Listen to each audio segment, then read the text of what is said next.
Good morning, bonjour, buongiorno. Welcome, ladies and gentlemen, for our third and final day of this conference. And we will, as you know, today we will be starting. The topic is very interesting. You've heard over the past 2 days, you've heard some bits and pieces. It's about tourism. So the first session would be on sustainable tourism, to emphasize. So I would like to invite our first moderator for the day, Mr. Peter de Bruijn, Senior Project Officer for UNESCO, together with our distinguished panelists here, which Peter will be taking from here on. Peter, the floor is yours. Thank you. Thank you very much, Haman. And good morning to everybody. Buongiorno a tutti.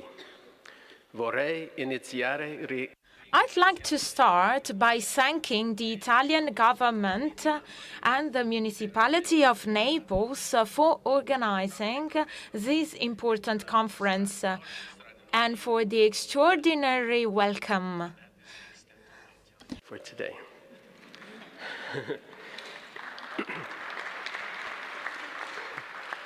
But I think over the past few days we have experienced the best that tourism can offer. And the food and the wine and the amazing concert last night, I think, are shining examples. And again, thank you to the local organizers. Today, we're going to explore the very complex relationship between tourism and heritage from the vantage point, of course, of the two UNESCO conventions, the 1972 convention and the 2003 convention. These are two very powerful legal instruments to protect and safeguard heritage, but understandably, tourism isn't specifically addressed and only in terms as a potential threat. And if we look back in time, it was one of the architects of the World Heritage Convention, Mr. Russell Train, an American who went on to serve as the Secretary of Interior during the, the Nixon administration,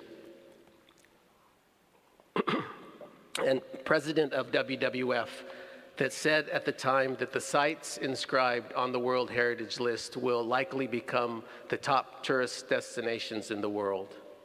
And I think we can fast forward 50 years and we can agree that that is indeed the case. Most of the top tourist destinations are indeed World Heritage sites.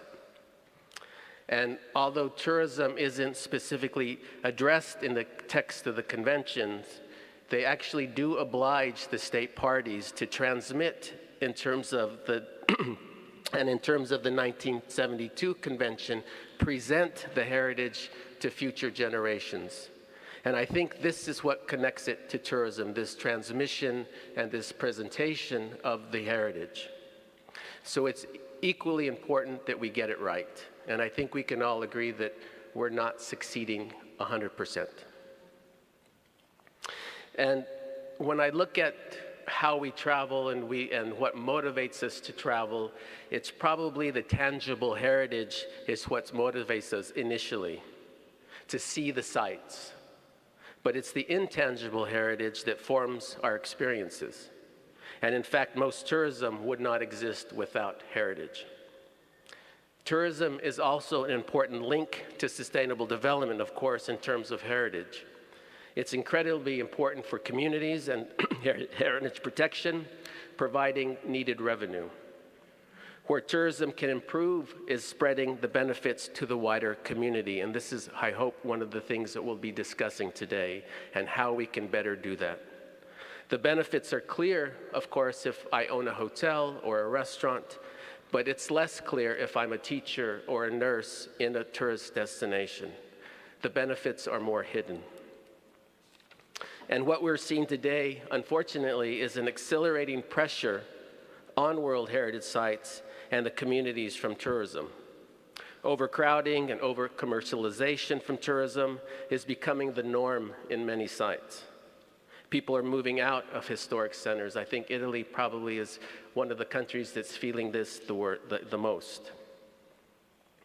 And the economies are becoming less diverse. And I think this is a very important point, because one of the things about tourism is it has a tendency to overtake other forms of employment in destinations. And the pandemic, of course, underscored the risks when tourism stops and what happens to those communities when overnight tourism doesn't exist. So our challenge today, I think, is how we make these systems and these communities more resilient. And I think I can say tourism needs to change. The title of our session is rebalancing or reframing the concept of tourism and heritage. And we need a new paradigm where tourism, I would say, enhances the heritage values instead of diminishes them. We talked a lot about the outstanding universal value of World Heritage sites. Again, this is what actually attracts tourists. So it's imperative for us to be leading with this idea of how tourism can enhance these values and not take away from them. And I think we need to make our historic cities and towns better places to live first, because once they're better places to live, they will be better places to visit. So again, sort of turning the equation around and really looking at the needs and the wants of these communities. And I believe we can do this, but of course it's not going to be easy. And in fact, I think it will come down to better policies and better management with the communities at the center. We talked earlier about the management plans for World Heritage. It's a requirement for every World Heritage site to have a management plan. But often these are conservation management plans. The best of them address tourism, but not all of them. And as heritage practitioners, you can ask yourself, well, what do I have to do with tourism? That's another part of the government. That's something that happens often in parallel. So I think what we need to do is start to integrate these two management systems so it's a holistic approach to tourism management and heritage management. And I think that starts, at the inception of a nomination. I think heritage professionals also need to take a more active role in tourism management. We often have a love-hate relationship with tourism. I mean, we all travel. Everybody in this room likes to go on holiday, right? Everybody. It's a wonderful thing. It makes us happy. We want to see new sites. We want to experience these new cultures. But again, it's how we travel is going to be important. And we're obviously not going to solve all these problems today in the panel, but I think we're going to highlight some of the critical issues, and hopefully that will be reflected in the action plan moving forward. Because it is imperative that we get this right. And I think that for all of us, we want perhaps a different result from tourism, and again, more of a future where they work together. And in fact, the tourism is more supporting the communities and protecting and safeguarding our heritage. So I just wanted to give a general overview of what we will be delving into in the panel and sort of set the stage. So let me quickly go and introduce very briefly our very esteemed panelists. We have an amazing group with us today. They represent diverse perspectives from tourism. There's tourism professionals, there's site managers, and they come from around the world. So to my immediate left is Sifu Mazui from South Africa. She is a tourism expert and the head of the Department for Marketing and Tourism at Robben Island Museum in South Africa. Next, we have Mr. Gennaro Rispoli from Italy. Mr. Rispoli is the president of the Permanent Observatory for the Historic Center of Naples. We have Carolina Tadei, a good friend of mine, I must say, and she's the Assessora for Culture and Education at the Municipality of San Gimignano, another amazing World Heritage City in Italy. Next to Carolina, we have Dr. Abdurrahman Al-Suhaibani from the Kingdom of Saudi Arabia, and he is the Executive Director of Archaeology, Conservation, and Collections at the Royal Commission for Alula. And finally, we have Dr. Ko Koens from the Netherlands. He's a professor of New Urban Tourism at In Holland University. So let me start. The first question, we're going to ask a series of questions to the panelists. They'll provide some responses, and then we'll go to the audience for their questions. So that's more or less the scenario that we'll follow. So if we can have the first question addresses the pivotal balance between tourism growth and heritage preservation. I think we talk a lot about balancing and rebalancing, and that's very important. But I think we also have to understand that within that balance, there has to be priorities. And I would argue that the priorities should be heritage protection first, and then the others come after that. So if I could call you by your first name, is that fine? So Sifu, given your breadth of experience both as a tourism expert and at Robben Island Museum, could you please share with us strategies that strike this very delicate balance? Good morning to all the delegates that are here with us today. And thank you to UNESCO and the government of Naples for affording me this opportunity to come and share my gained experience within the tourism industry and balancing the tourism activities with the cultural heritage as well as the natural heritage. The first point of departure for me would be what is our desired state as we are conserving these tourist sites, these natural sites. So the biggest question that we need to respond to is always start with why. Why do we need this conservation? Why do we need this balance? So as I had read the concept note of this whole conference, we want cultural heritage to be a driver of global peace, economic growth. We want future generations to experience the cultural heritage. So as a tourism marketing expert, what I do in these heritage sites or in the heritage site that I currently work with, that is Robben Island Museum, since the researchers and the heritage practitioners has already set up this heritage space that has multi-layered history that in South Africa we need to conserve because it has a lot of richness in our history. So whilst we uphold that, we want to balance it with some economic activity that is going to enable us to sustain the site, because one way or the other, we need the money to maintain the sites for future generation. So where I come in is to develop the product, find the history is there, the outstanding universal value is there, develop the tourism-related activities. And those tourism-related activities that we develop within Robben Island Museum in the multi-layered history, whereby we do not only take visitors when they come to Robben Island and tell them everything at once. If ever you choose the military layer of Robben Island, then you are only gonna buy the ticket of the military layer, so that we give you to visit again. We don't give you everything all at once. So you need to buy one experience at a time. And also, we have a capacity. We have maximum carrying capacity. On the island, we do not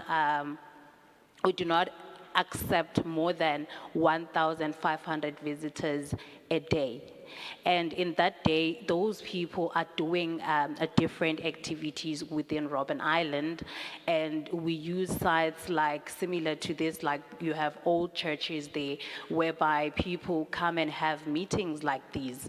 And some go to see Nelson Mandela's cell, and some go see the World War II guns, and some go see the banishment site of the Xhosa chiefs during that time. So all those diversified products are what we are trying to balance, the heritage and growing the tourism economy on the other side. And we do so also by charging different prices for South Africans as well as for internationals. That is dual pricing. And if ever you are responsible in your tourism, you know that your pricing needs to be sensitive to the traveler. So we look at international travelers and then see the market-related trends. Oh, these people from internationally can be able to afford this much. And we cannot necessarily price the same as for locals, because we want this global access. Although we want visitors from the world to experience our sites, also the locals need to have access, so the price needs to be sensitive. So that's how we balance the economic growth or the tourism growth within the site, and also uphold the heritage essence of it, so that when whoever goes to the island does experience that rich multi-layered history without being destructive to the environment. We do have guidelines to guide people on what to do when they get to the site. Do not litter, or do not take anything, do not do graffiti. I saw a lot of graffiti here in Napoli. So we do not, people are discouraged from not doing any writing, taking stones, everything. Everything belongs to the island. As a tourist, when you come to just have a taste and experience on how the site or the history of the site. And over and above that, Table Mountain, an attraction in South Africa as well. What they do, they have introduced a sustainable way, because they are both the natural site and they have biodiversity. So they close for the month of July. It's a rainy season in Cape Town. So they close to allow the vegetation to grow again and people not to go up the mountain. And what they replace that with is using technology. People pay for those tours on augmented reality, so they have a virtual tour. It's similar to how you would be feeling when you're going up the cableway. So that is how the other attractions are balancing the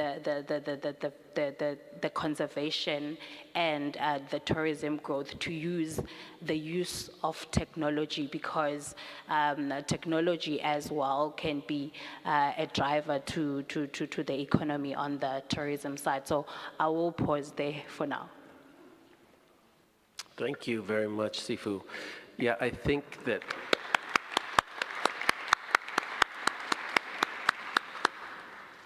you underscored the challenges of visitor management. This is a term that we often refer to when we talk about sustainable tourism in World Heritage Site. It's how we manage those visitors. And for Robben Island, you're actually at an advantage in the sense that there's only so many people can fit in a physical space at one time. And so it's in that sense, it's easier to put in those measures that provide that really delicate balance. I think we'll hear from others where that's not the case. It's a historic city center is very different. It's very difficult to control the amount of tourists or visitors that are coming at one time. And I think what we're seeing across the world is different strategies to do that. I think everybody probably heard in the news, the most recent one is with Venice. They're starting to charge people to come into Piazza San Marco, for instance, to try to test these things. And I think we've come to that point where we're a bit at a desperate state about how we can do this. So I think it's very, very good that Robben Island is definitely ahead of the curve in terms of visitor management. So thank you very much for your response. So now I'd like to go to Mr. Rispoli. I think I can say perhaps has it all, right? We've seen extraordinary architecture, an incredible natural setting. You have layers and layers and layers and layers and layers and layers and layers of history, from the Greek to the Roman to the Spanish to the French to the Italians, world-class museum, rich traditions, and of course the incredible cuisine. So as I mentioned, all World Heritage Sites have what we call outstanding universal values. So if you can please share with us, how is the municipality of Naples protecting its OUV in the face of increasing tourism? Thank you.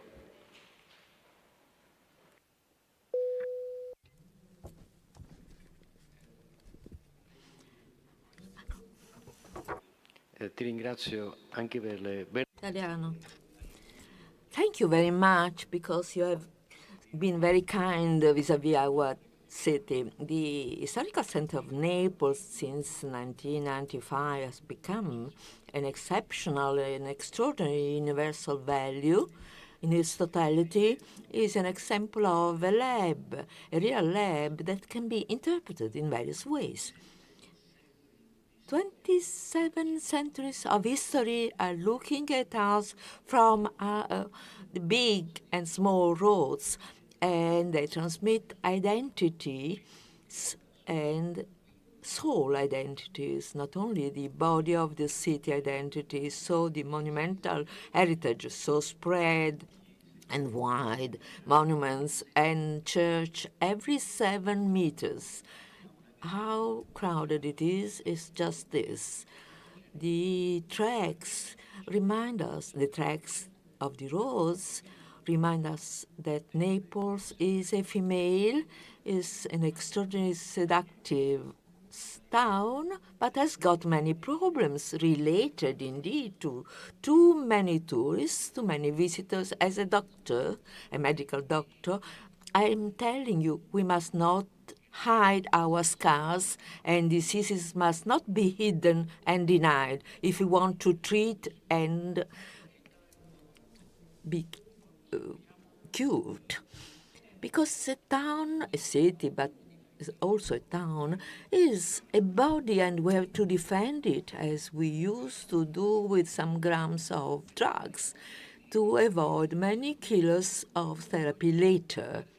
We must act by small interventions, not too invasive, that do not change suddenly and deeply the relationship between the site and the community, the persistence of values, because they are inhabitants in Naples, local people, but B&B and hotels and hypertourism are all big problems, because actually we have an invasion here. Many strategies have been used. I'm in charge of an observatory that has no management value but can interpret and understand the feelings of civil community, and there are volunteers associations that help a lot in our society. And we have seen that something has been done. You have been walking downtown, you have seen and listened to music and smells. Yesterday, you have seen the Girolomini, Santa Maria della Colonna, the walls, the Anjou walls, Aragon's walls, and you have seen these layers. That's value, of course, that we keep these layers all together as a piece of human beings' history. But restorations are just a drop in an infinite sea of damages. But municipal policy, the new council, have helped doing something more, creating a relationship between the management and the technical bodies. And this can be a value added. We succeeded a few weeks ago to reach these results in terms of changes. In terms of documents signed by our mayor, Gaetano Manfredi, has been to avoid that in the cities having their own souls, such as San Gregorio Armeno, you have visited perhaps it, they are closing shops. Commercial activities are, to a certain extent, very useful to create the locus genai, which is the real soul of a territory. It will be extended to San Biagio de Libra as well, the bookshops and what we call the shepherds figurines. And this is all important, together with pizza, why not? All these are values, open peripheries as well, various areas around the downtown, the old downtown, Giuliano, Bacoli, but most of all Ponticelli and Barra, all outskirts where events and festivals are attracting international and local visitors. New parks have been launched and open park Stanislao in the very core of the town, and some small gardens which are a real lung to reduce pressure. In May 2023, there was a meeting concerning sustainability as a value. Very successful. There will be also other meetings devoted to the safeguard of water, natural water, fresh water, but also seawater, and avoid pollution as much as possible. This is Palazzo Fuga, and then this is a enlightenment period dream to help poor people, and it will become functional again so as to reduce pressure on these 1,021 hectares of history of the world of the city of Naples. Institutions, I must say, scientific institutions, I mean, have not really been too active in vis-à-vis tourism. We try to have people understand that in addition to pizza and coffee, we like both, is also a town that has been the capital of the European culture. So scientific monuments as well. This is the pharmacy of the Incurabili Hospital. This is closed now, unfortunately, but is a value adding sense to our visit, like the past in the grand tour occasions where these scientific tours were very much appreciated, and also to restore the old hospitals located in the historical center with medical orchard and plants should be reconsidered to open tourism that is related more to knowledge and culture. Education, the E and the S of science are playing an important role. And concerning solidarity and the values that belong to us, Mattarella, when he has greeted this assembly, wanted to remind you that Naples is multicultural and solidar. So many hospitals might become the drivers or laboratories where to explain to the young people. This is an old hospital, Lazzaretto, that has been perhaps visited by some of you yesterday, that together with volunteers, many associations of volunteers, especially working in neighborhoods which are at risk and very difficult, we should increase the inhabitants' awareness through science. COVID has taught us, as you said, has been really an important step forward, because after COVID, the fake news are more known by people. To avoid them is important for the sake of health and culture. These are important drivers. We should have a start of a call for action. In Naples, it's important to invest in education. Is important in order to enhance health and reach the heart of people, the civil community and young people, explaining them the importance of the respect for our bodies, but also to teach the respect of a larger body of the city to all these people. We are very satisfied that we have done a lot with schools and the scientific community in a project we called Health and Welfare. Our previous Mrs. Filippone, the vice mayor, has been very close to us. The education of communities can solve a lot of these problems that we have been dealing with now. That is, knowledge and culture is important. We should not hide difficulties. I thank you again. I'm very excited to be here and listen to all various experiences. This, you see, I'll give to my grandchildren so that they can give a sign and remember the town of Naples in the soul of Naples spirit. Thank you. Thank you very much. Thank you very much, Mr. Rispoli. I think you highlighted many important aspects, and I love the analogy with the doctor and the patient.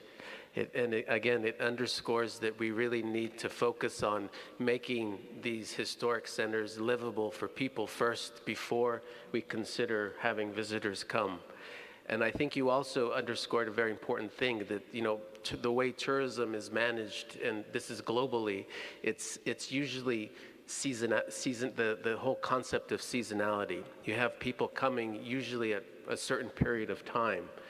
And how you deal with that, how you diversify the experiences, I think is one of the key ways that we can better manage tourism at World Heritage Sites to take the pressure off the quote-unquote must-see areas, because you're never going to change that. People, again, are motivated perhaps to come to a destination because they want to see that monument or that church. So again, how we do that and how we can become creative in doing that. And it sounds like Naples is really, I think, achieving a lot of that. So I congratulate you and thank you.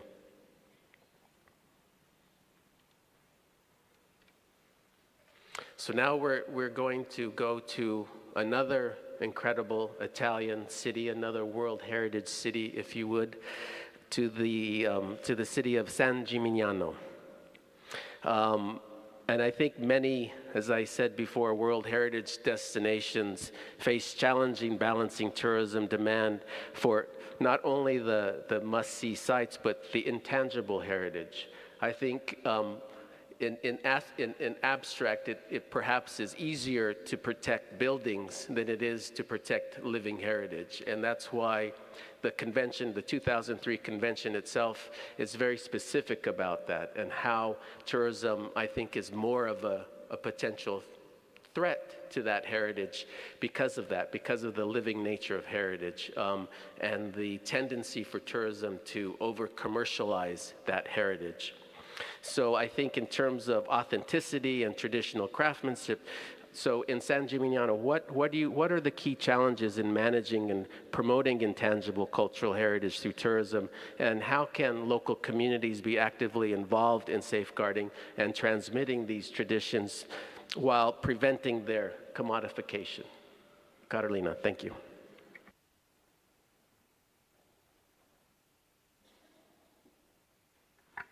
Per prima cosa, First of all, I'd like to greet you in Italian, first of all, which is my mother tongue. I'm really happy to be here in this conference that is held in my country, in a very beautiful city that is Naples, and that it is very famous for its welcoming. We Italians know it very much, but we had more evidence of this. So I'm very honored, and I thank you for the organization and the invitation, and also for the opportunity to reflect that we have today. And now, I cannot talk about tourism in my town without showing you where I live. And in these days, we understand there are many common points in between all the town we do represent, in between all the heritage we do represent, but it's not possible to have just one solution for all the places. So I cannot introduce what we are trying to do on our best to do without showing you where I live. I live in the historical center of this medieval town. We are in UNESCO since 1990. And when you get in town, you really had the feeling you are back in the past, in the medieval time, because the preservation of the heritage is quite good, I can say. It's not just because we are doing well, but because in Italy there's a very good system. The minister is really well doing for this, for the preservation, and it's since 1950 that we have a very strict law to protect the historical center. And then it's a long question, but this is very important, that you cannot change the architecture in the historical center.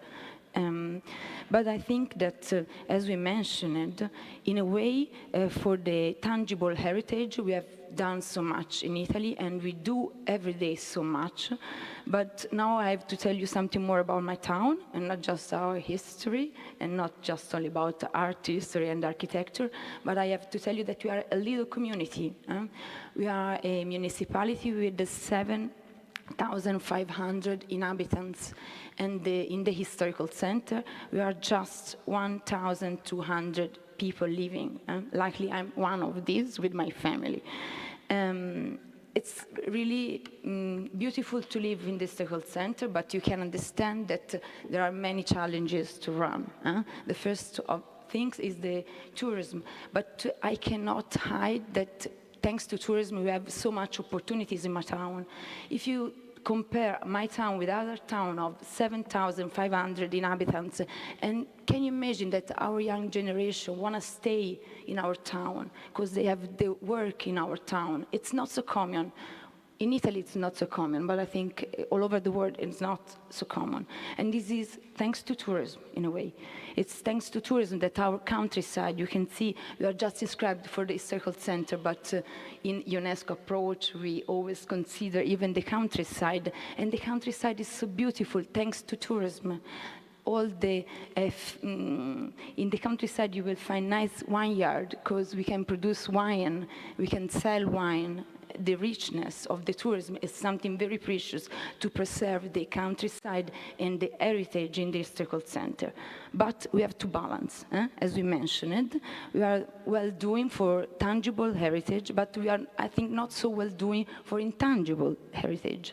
The first day of this meeting, I don't remember the name, some Africans were saying that for them it's obvious that the tangible and intangible are the same things. And it's just the same element. Unfortunately, it's not the same for my town, even if because the heritage is so old-fashioned, so the young generation feel a little bit the distance. But first of all, we try to empower the community. Everyone is saying the same, but I think it's really the first element. When you talk about tourism and about managing and marketing, you are always looking for the best plan, the best well-doing, the best society, international society. I think it's something against the quality of the life in the historical center.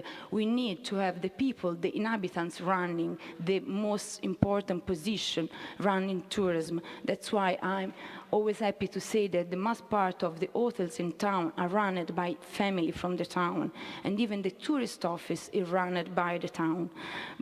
And now we are doing capacity building with them. We have a DMO working together. It's always very hard, but we include association, we include all the stakeholders talking and talking and talking. But then, after the 30th anniversary of the inscription of San Gimignano in the World Heritage List, we added something. And second slide, please. This is one of the main square in my town, and I'm in the group with a very nice students from our town. It's obvious, but we didn't run in the past. We start running education with schools because I want the girls and the boys from my town, they know why we are inscribed in the World Heritage List, because it's a great opportunity not to talk just about art history. I'm an art historian, honestly, but I want my inhabitants, our citizens, they feel a part of this crazy and wonderful international web, which is UNESCO. We need to let them understand that while they are studying at the school, when they are protecting their cultural heritage, we are building peace together. It's something maybe obvious for you here in UNESCO. This is our goal, but it's not so obvious in my town. When we talk about UNESCO inscription, we think about something, a sort of touristic opportunity. No, I want the pupils know that we are building peace together, thanks to culture. And next slide, please. And then this is, I call it like a miracle. For this 30th anniversary, where Peter attended online, we were in COVID.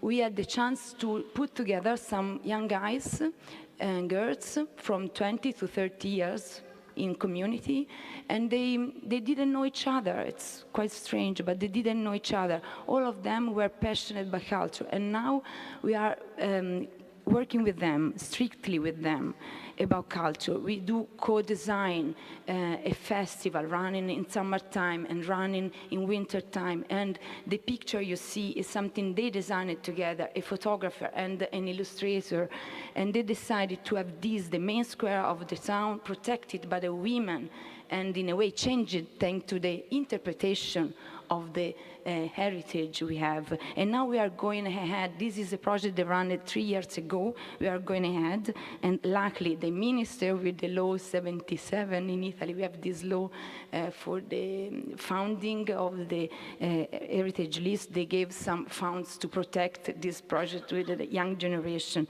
And I'm really happy, because now the challenge is to keep this group working together, and again to interpret the cultural heritage, to be active with their ideas about how to engage the tourists coming to visit our town, but again to how to interpret our culture, because we do not have to feel it's something dead. It's not something just for the medieval time. It's something that it's still living today, and we are building peace together. This is something I really want to challenge with them.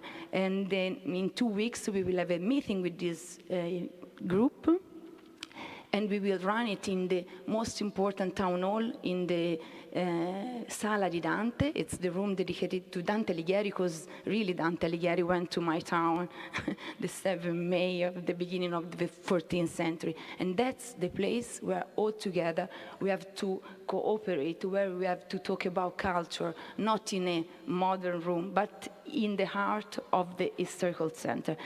And I think, this is just the last thing, that we need all together to give the right importance to this kind of project, because the community is really relevant when we talk about little community as we are. Otherwise, we can become really a museum, and we are not a museum. We live in town, we live in the historical center, and we want to express culture. We want to go ahead with this idea and with the idea of peace. Thank you.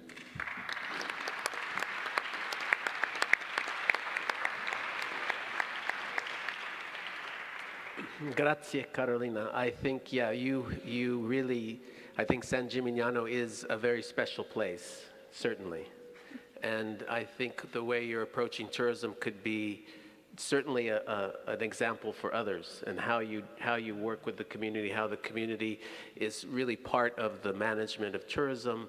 And I think because that's when the stars align, if you would, in terms of getting the best from tourism and minimizing the negative impacts. I think you underscored a very important concept that on interpretation of heritage, and how we interpret heritage is so incredibly important. And it's becoming more and more important, I think. And obviously, tourism is a vehicle for that interpretation. And again, we have to get it right. And I think the example you gave of just that vision of the woman holding the heritage is a great way to be creative in how you interpret that heritage. Because the reality is, to capture the younger generation, we probably do have to do things differently. We have to use technology. We have to adjust perhaps how we traditionally have how we've interpreted heritage. So thank you very much for those very wise words. Next, I'm going to go actually to the end of the table, to Dr. Kunz. I know, Ko, that you have done a lot of research into many aspects of tourism, over-tourism, communities' roles in tourism. UNESCO designations, they often attract increased tourism. I think it's a fact.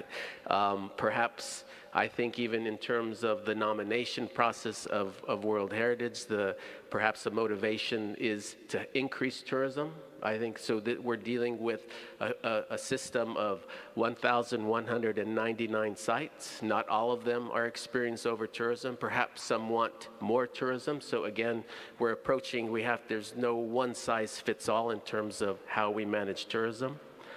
So in the face of this increased tourism, which can lead both to opportunities, as we said, but also threats for local communities. So how can heritage tourism strategies be developed to empower these communities, ensuring that they participate in the decision-making process and enjoy the socio-economic benefits? We talked a lot about engaging communities, putting communities at the center of heritage. It is absolutely the same for tourism. So if you can please share your thoughts and experiences, that would be wonderful. Thank you.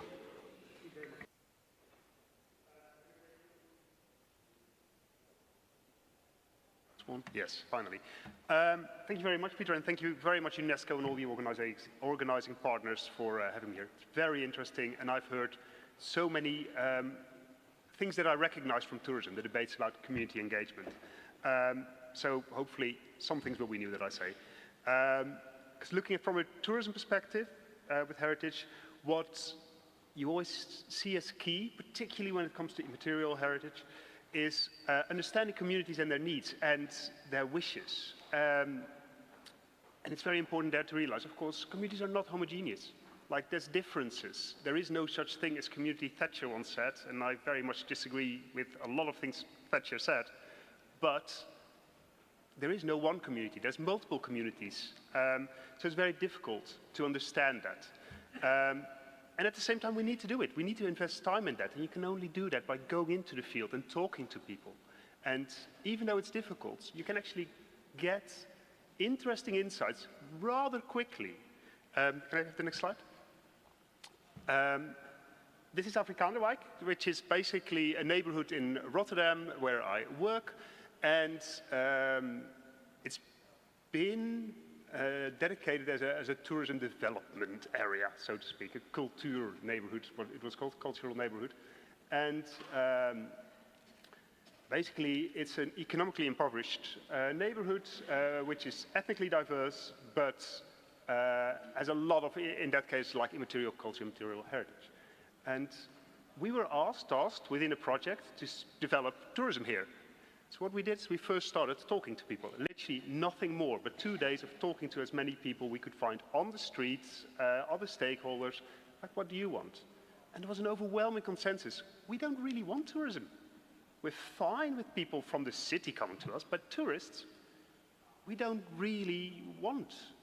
It's a close-knit community on that aspect. And I think what's important for us to realize is that we need to take that seriously, particularly with tourism. But of course, I think when you talk about heritage tourism, this is one of those issues. And this was a difficult message to convey to the municipality, because of course they have in their program mentioned we need to develop this area with tourism.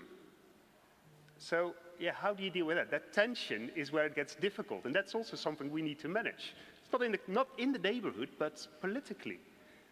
Interesting also was the reaction from the local destination marketing and management organization, who was rather more pragmatic and said, now I know why all our efforts have failed there, when nothing works. And of course that's the case. We need to take our community serious, because they are the community. You can't go against the community, and if they don't want something, it will not work. Next slide, please. Talking about things that may not always work very well. Is of course Venice. And Venice is where the tourism train is running full speed, and there are a lot of issues which are attributed to tourism. And I think a lot of the issues are correctly attributed to tourism. But I do think a little bit like Peter de Bruijn said, like, are we talking about tourism problems here, or is it a bit wider than that? Because also, when you discuss the Venice situation, what you see is the facilities for local people are decreasing. So there's less facilities. Spoke to a person living there, like a friend of mine, and he said, as soon as I have children, I will probably have to move out because I cannot find affordable childcare. All affordable childcare is not on the island, it's basically other parts of Venice. Yeah, if it's not there, you will have to go somewhere else if you want to basically work full time. So it's not just a tourism problem. And that means that we need to approach tourism and heritage, I think, in a much broader sense. It's not just tourism and heritage even, it's like we need to deal with mobility, urban planning, or just planning in general, social issues. And it's only then that we can see where do all these things connect. Because we can only, in my perspective, develop heritage tourism in a sustainable way if we use it as a means to an end. Yes, heritage protection, that's a means, but we also need to work with the community, because otherwise the community can turn against tourism and heritage, and that's the last thing we want. So you can't separate the two, we need to take it very broad. Next slide, please. A problem with all this cooperation is it takes endless amounts of time. It's just so difficult.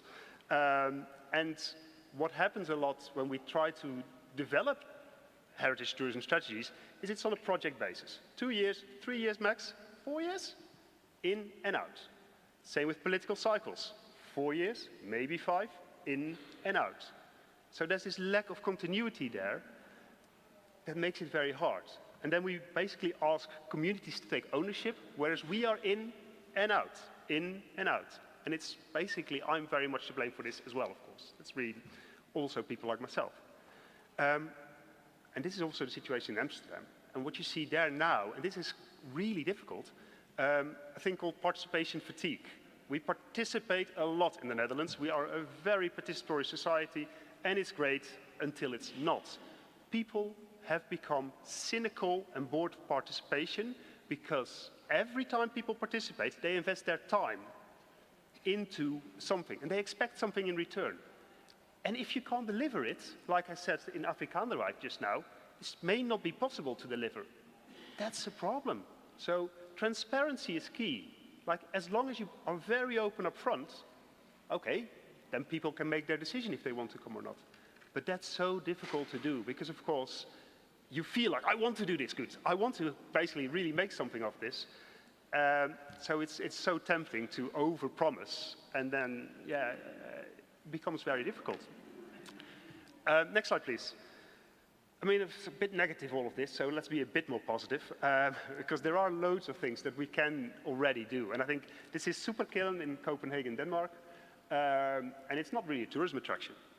It's just a square which was redeveloped for local people, again, an economically impoverished neighborhood with lots of different cultures, and they've developed this square to celebrate the diversity there. Secretly, this has become quite of a little, I don't know if it's still a hidden gem, but a little gem in Copenhagen. And it's very popular amongst tourists. Why? Because it's not a tourism destination. It's not overly touristic. It's local. And that's, of course, what a lot of tourists, younger tourists, want.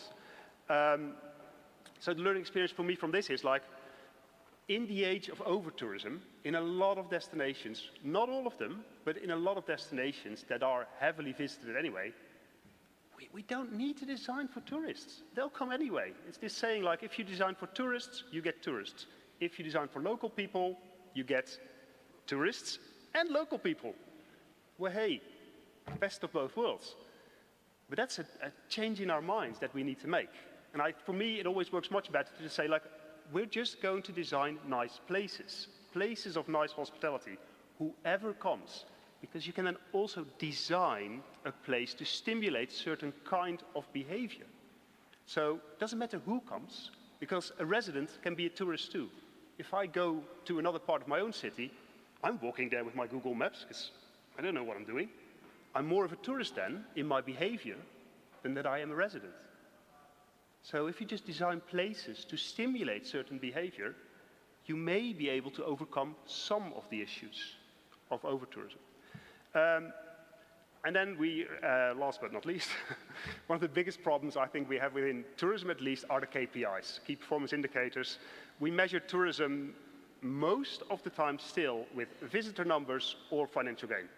And in my perspective, they're the two worst possible indicators you can ever use for sustainable tourism. Problem with visitor numbers, basically, you try to gain, like of course you try to attain your targets. So every time they get a little bit higher. So if you, basically your KPIs visitor numbers, you are actively steering towards over-tourism because it needs to be more. That can't be the idea. Can't be good. I mean, economics, I can see a bit more of that.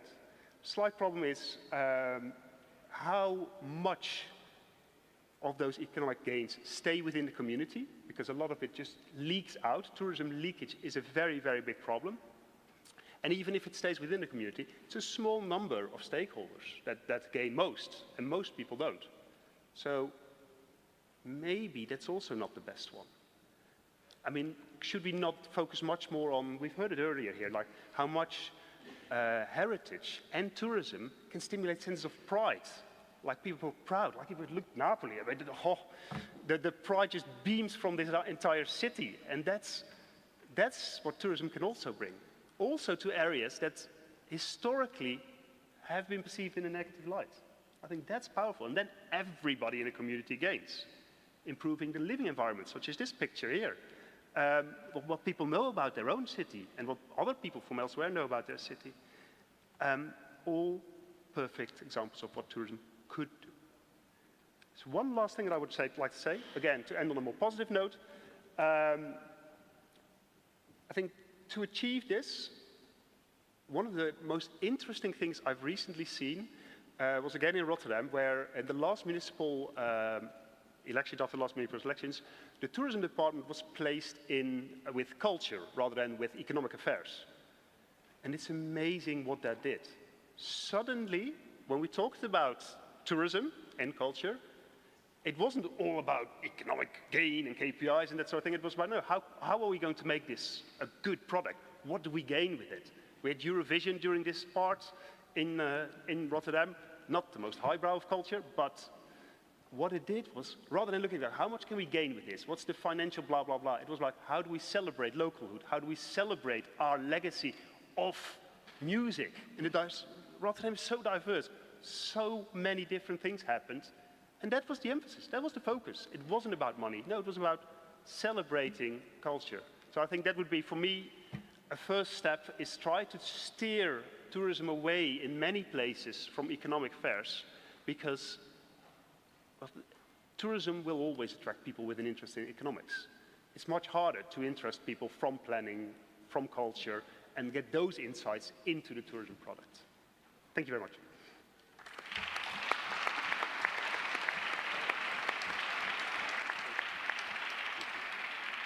Good luck. Enjoy.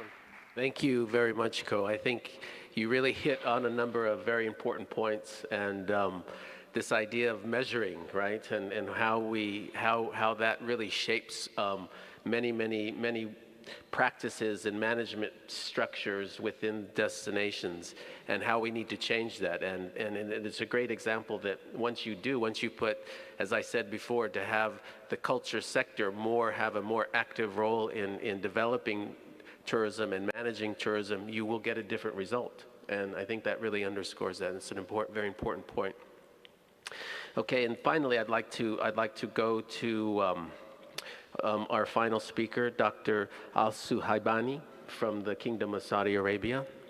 We're very excited to be working, as UNESCO, working with the amazing city of Alula, and which is incredibly rich in culture and heritage. And it's an interesting situation because it's just developing. I mean, it's just opening up to the world. So in that sense, there's a blank slate for tourism. So the pressure is on to really develop sustainable tourism in that destination. So we look forward to hearing from you and the different innovative approaches you've seen in Alula and how they've been successful in minimizing the social and environmental impacts from tourism. So thank you. Thank you so much, Mr. Chair of the session, and I would like to address my gratitude and my thanks to the UNESCO for inviting me to be part of this wonderful conference.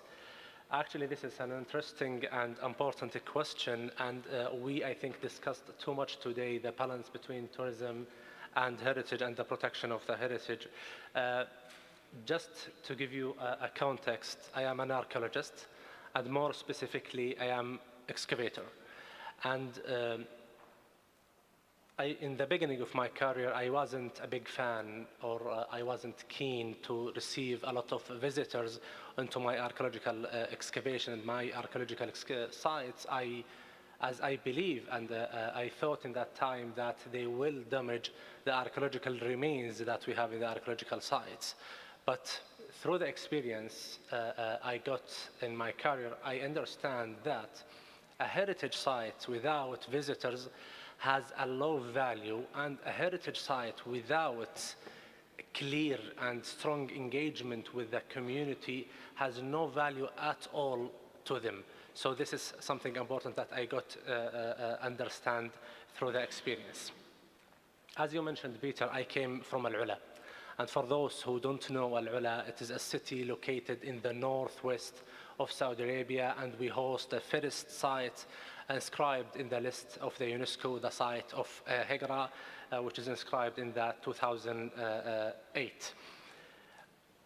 Al-Ula has a deep and very rich and very long history of human presence that started at least 200,000 years ago and go until our days. And this is the beauty of Al-Ula, that Al-Ula is not a forgotten place. It is not a place or a historical place that you come and visit and then you leave. It is a living place where you can come and settle. And today we have more than 40,000 people are living in Al-Ula. So we have really a community that live in Al-Ula among the ancient ruins. In 2017, a royal decree established a royal commission for Al-Ula, and the purpose and the main objective of this royal decree was to protect and showcase the richness of the nature and the heritage of Al-Ula. So our main and first objective is to protect and then to showcase. So we have to play that balance between the protection and the openness. During our first archaeological survey that we have done between 2018 and 2020, we have recorded more than 30,000 archaeological sites. So I repeat this, 30,000 archaeological sites and not archaeological features. And how many sites is open for the public between those 30,000? It is just 5 sites in Al-Ula that it is open for the public and for the visitors, and this is the balance that we are trying to achieve. We have adopted in Al-Ula several several procedures to make sure that once we are opening those archaeological sites to the visitors, we are keeping and we are protecting our deep heritage. One of those is the development of integrated management plan. any site that doesn't have a clear management plan that set out the capacity of the site, we cannot open it and we cannot operate the site for the visitor until we develop a clear management plan. And it is worth to mention here that the management plan are not just for the World Heritage Sites. So we are dealing with all of our archaeological sites with a clear management plan. All of the visits to the archaeological sites we have in Al Ula are accompanied by what we are calling them storytellers and rangers. And this is important for us because we need to make sure all of the visits are in the right path.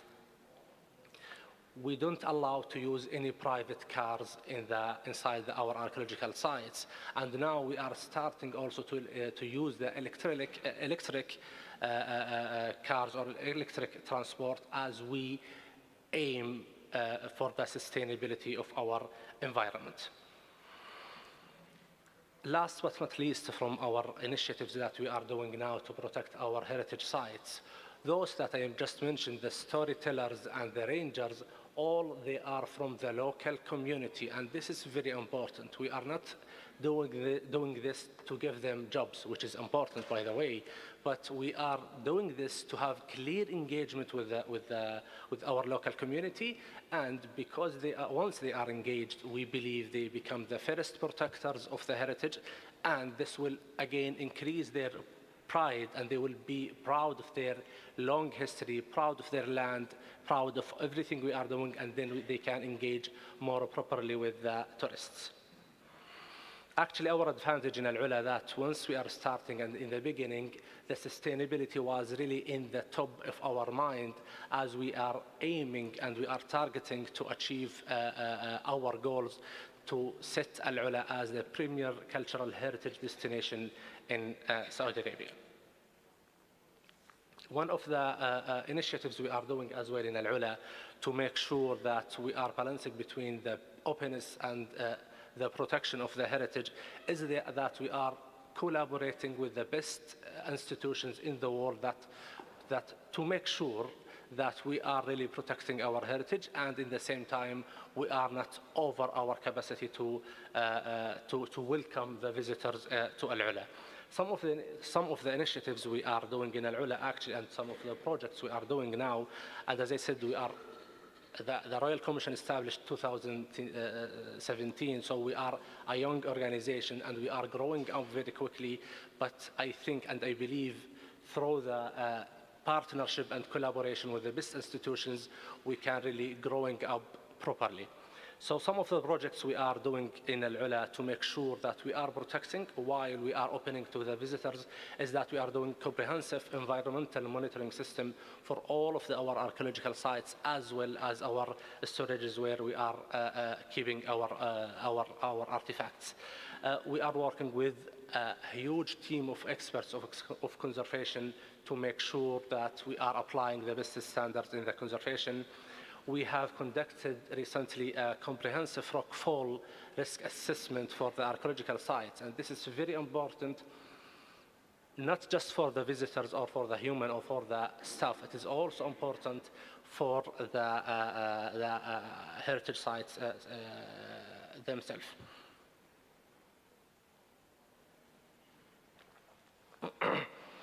Maybe you know that now Al Ula is one of the biggest hubs of archaeological excavation and archaeological work.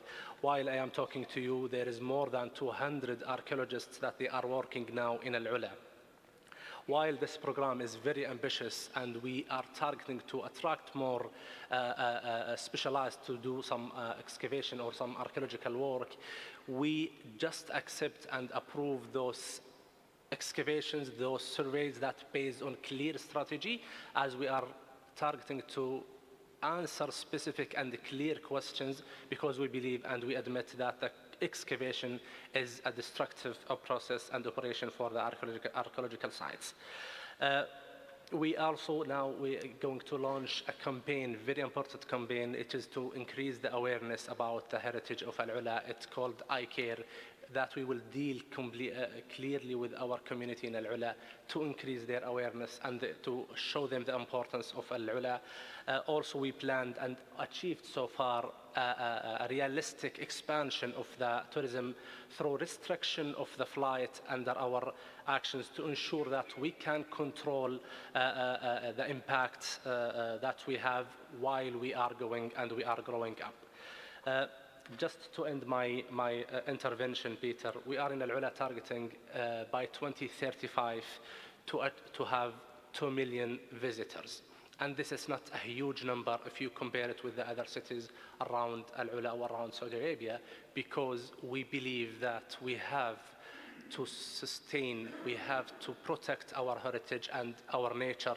And if we have more than this, the heritage that we have or the nature that we have in Al-Ula, our cultural landscape could be damaged and affected. Thank you so much.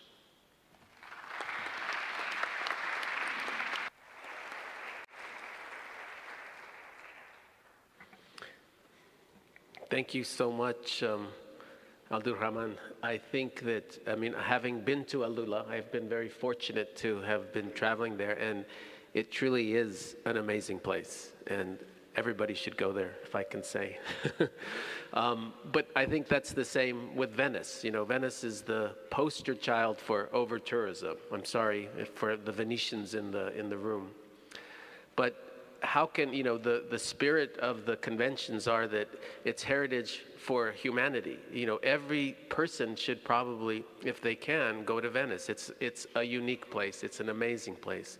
So again, it comes down to how we manage that tourism, when they come. It's very important. We talked a little bit about that. How can we change the pattern so tourism is spread out more evenly over the year? Once you're in that destination, you experience different things. So again, curating and developing different experiences for the visitors to get them into perhaps another neighborhood like Ko had mentioned, but that perhaps aren't necessarily a must-see site, but are very interesting and provide that very rich experience as a visitor, because I think we all want that. We want that kind of experience. And I think in order to solve some of these problems about how we travel and the motivations for travel, what I call the selfie tourisms, where people go and they take a photo and they have no idea anything about it. And that is what we have to change. And I think that's what I was seeing in Al-Ula that is very unique and rich, because the interpretation that's happening, building a visitor center. I think this is a trend for many World Heritage sites, and how these visitor centers can provide that important interpretation, but they can also function as a very vital and vibrant function within the community itself, for the local people. So again, I think these ideas are evolving. I think we are making progress, and I think our panelists have demonstrated how they're addressing these challenges of tourism, because, as I said, it's not easy. Tourism is exploded. We thought that after the pandemic, there was a lot of talk about reinventing tourism, restructuring it. But guess what? Tourism is roaring back. In fact, many World Heritage sites are experiencing higher numbers than they did in 2019. We saw a phenomenon called revenge tourism. People want to travel. We have this desire to see different places. So I think, again, we have an opportunity to do this, and I think it's all of our responsibility to really focus on tourism. It's easy to just turn away from tourism as heritage professionals, because we often don't like what we see in terms of how tourism is developed or the resulting tourism. And I think sometimes we feel very powerless within the system. Because as I mentioned, we're necessarily not going to solve all the problems today, because you have to really look at the economic factors that drive tourism. For instance, airlines. Who in the room has any dialogue with airlines? Airlines are probably the #1 reason why we have huge numbers of, at least in Europe, of people going to cities like Prague, for instance. This wasn't open to visitors, just 10, 15 years ago. So again, this is how things are happening. We have these market forces, and again, it's important for the economic development of these communities to how you capture that. And as I started off the session, how we use tourism to benefit those communities and benefit those societies in a way that's apparent. So if I'm a nurse in a World Heritage Site, as I said, hopefully tourism is bringing better services to my community. The streets are better. There's garbage pickup. There's things, the schools are better because there's money. We need to do a better job. Tourism needs to do a better job at that. And that development needs to, I think, benefit more than just those that are directly benefiting from the tourism itself. So I think we have, I think I'll end here. I think there's hopefully a lot of questions from the audience that I would like to take at this point. But again, I would like to thank our panelists. They did an incredible job. And so please, I'm going to turn it over to the floor for questions. Yes, sir. Can we have a microphone here in the front?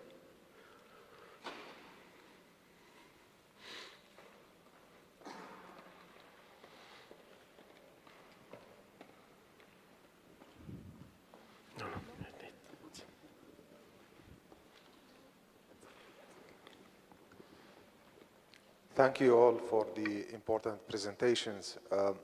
While you discussed the tourism, I thought of the existing conditions of the tourism you described. There are services, there are managing plans, and there are many opportunities, and it can be balanced. But my question is related to the context of areas and locations where tourism becomes a necessity for the development of the place, for the communities, especially in the post-conflict context, when the people are in need of tourism, not only for their own heritage sites, but also for the post-war normalization, to heal, to advance their local economy, and to also for peace building. How do we make sure that looking at tourism is not only focused on sites or where everything is already prepared, but rather the underdeveloped sites? Thank you. Thank you very much. I think we could get the questions and then perhaps answer them. So right here in front, we have somebody. Yes. Oh, no. Oh, I think that we have to go where the microphones go, so sorry about that.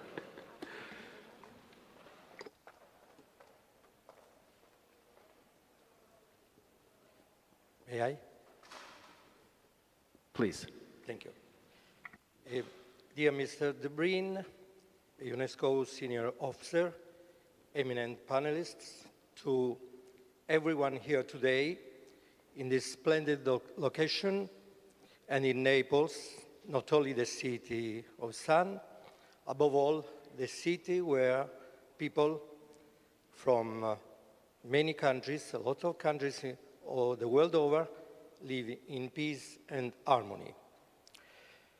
My name is Mario Rogato, honorary president of Chestnut Producers Cooperative, who is based in Calabria, the southernmost region of Italy.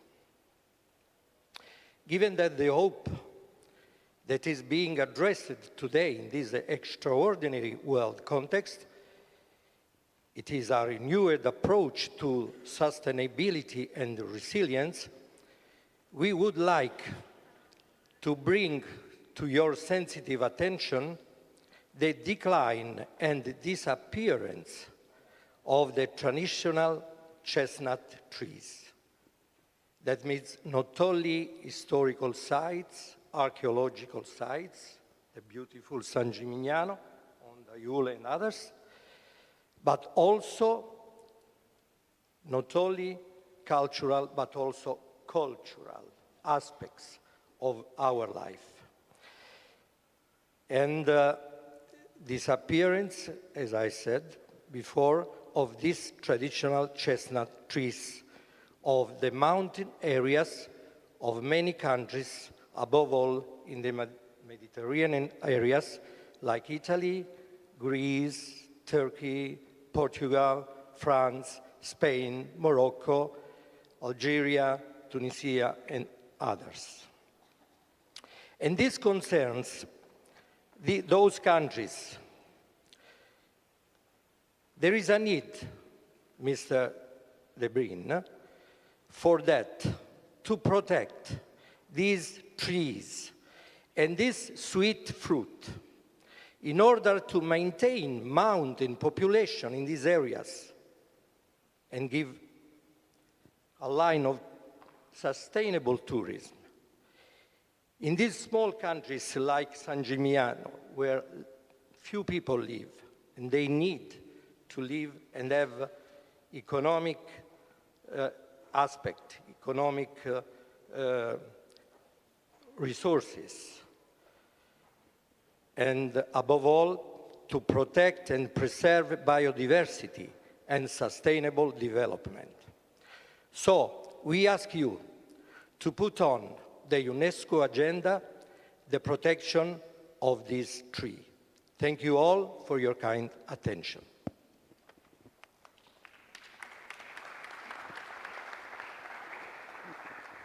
Could we have a microphone here in front first, please? Do we have more than one microphone? Sorry, I can't see. Okay, there's Joe King in the back. Sorry, always, Sorry, always I can't. me. Always me, I apologize. First of all, thank you to the panelists, all of you. It was really interesting presentations. Actually, I'm going to say something else, but let me also speak about that last comment. The issue of cultural and natural heritage, because obviously trees and agriculture are related to that, and the need to protect them, I think, is actually something really important. We've been working on that with IUCN, ICROM, and ICOMOS, and the World Heritage Center, actually, and ICROM. So I think that is actually an important point to bring up. But that wasn't what I wanted to ask. My question is for Mr. Rispoli. Do you prefer in English or in Italian? I'll do it in English. When I teach the concept of historic urban landscapes at ICROM, I always use Naples as a perfect example of a historic urban landscape. And I do that because obviously the Centro Storico is rich in cultural heritage and in intangible heritage and all of those things that you've talked about. But actually also for another reason, because if you go up in the sky, let's say, in a map, and you start looking down, you see the Centro Storico of Naples, but you also see the territory around Naples. And if you go higher up still, you get another World Heritage Site. Suddenly you get Herculano and Pompeii, which is also in the same zone. And if you go a little bit higher, you get Caserta, and that's another World Heritage Site. And if you go a little bit higher, you get the Costiera Amalfitano, the Amalfi Coast, and that's also a World Heritage Site. This region is rich in outstanding universal value and rich in cultural heritage. But you also have other non-UNESCO recognized things. You have Ischia, you have Capri, you have a lot of other things. So for me, a place, a city, and its territory, it is an urban landscape essentially, and it's a historic urban landscape with heritage, so much heritage we don't even know what to do with it, if you will. So my question to you, and this is a question that I've been asked when I teach this, is what are there mechanisms for actually coordinating the management between these various World Heritage Sites and these other historical elements within this landscape? And this is a particularly important issue for tourism, because when a tourist comes to Naples, oftentimes they don't only come to Naples. They're going to come to Naples, they're going to go to Pompeii and to Herculaneum. Maybe they're going to go around to the Amalfi Coast afterwards. I mean, there are different things that they can do. So is there a coordinating mechanism? Is there a mechanism that you can work with other municipalities, with other government bodies? Because I know there's a Port of Naples, for example. So the question becomes, is there a coordinating mechanism for tourism which actually allows for this kind of a coordinated approach on a landscape level, on a much larger level? So that's my question. Thank you. Thank you, Joe. If we can have the microphone up front, please. No, up, there's the, right in the front and then the person behind, no, up here, in front there, yeah, thank you. Well, thank you very much. I wish to take this opportunity to thank the government of Italy and UNESCO for organizing this very, amazing conference. And we touch upon various issues of pertinent interest for member states and also, I think, for many stakeholders as well. And the issue of sustainable tourism is also one of the very, issue that is high on the agenda of many provinces and localities in many countries, especially in Vietnam as well. I'm from Vietnam. So, and I also wish to thank Chair and also the panelists for all the excellent presentation and also giving us very inspiring experiences and best practices from your sites, and this very inspiring. And I have just one question, because I think sustainable tourism is a very interesting term. But how can we be sure that tourism is sustainable, in your view? And is there any criteria that we can see that, okay, tourism in this site is sustainable, in the other one is not quite, and we wish to have a have a better way to deal with this. So this is quite a general question, and I wish to ask all the panelists here. Thank you so much. Thank you very much, Ambassador Yvonne, for that very important question. And we'll come to the answer for that, but it is critical to say, well, how do we define sustainable tourism? And I think that it's there's many instruments out there that could help us, but again, in the UNESCO context, I think it's a very important question. So thank you very much.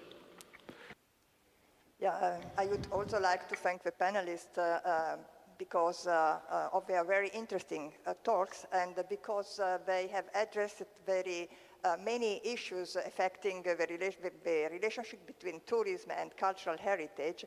Among all these points, I would like to pick up on one mentioned by Professor Rispoli concerning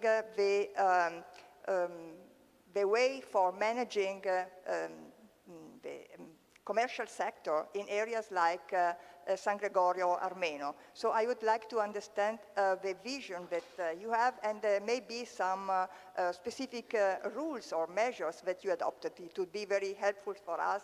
Coming me from Florence, it's a very important issue. Thank you very much. Thank you very much.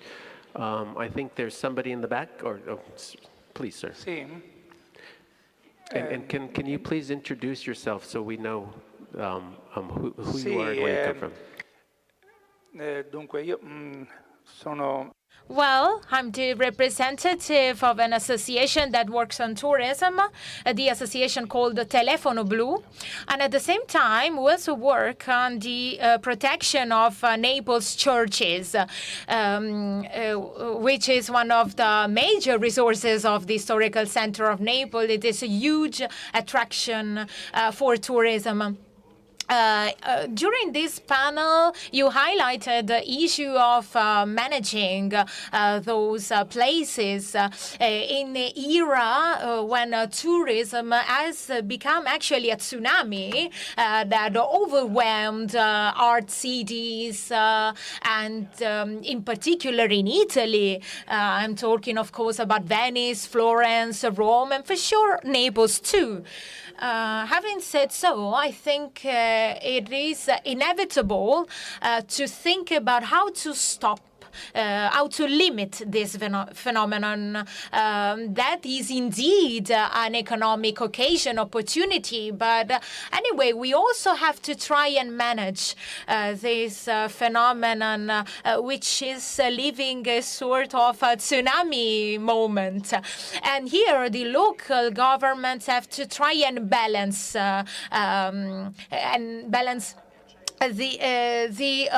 management of heritage and economy. So as we see, there are some places like Venice who decided to introduce a ticket in order to limit the entrance of visitors, as we know. And as Professor Rispoli was saying, in the city of Naples, we are working on a management plan to act on the protection, of course, of heritage and to act on the over-tourism that we are living in our city. In Naples, which is a sort of a lab because it's the biggest UNESCO site in Europe, we can try and experiment maybe this sort of circular model, a circular economy that is made also of introducing tickets in some sites. And in order to offer the best experience to visitors and for local governments to best organize the hospitality and the offer they give to tourists, and also protect the life of residents, because of course we also have to think about residents, because tourists cannot be blocked in any way. But if we introduce a new approach and with of course maybe also an economic effort, we can also protect not only our heritage but also our residents, and I think we can find a solution in this sense. Thank you. Thank you very much. Why not? You're the closest to the microphone. Thank you.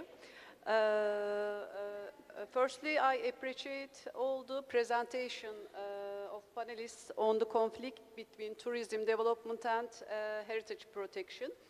I wonder something, and my question is about how can we manage tourism by protecting of authenticity of intangible values, especially avoiding commercialization of intangible heritage, especially on the traditional crafts.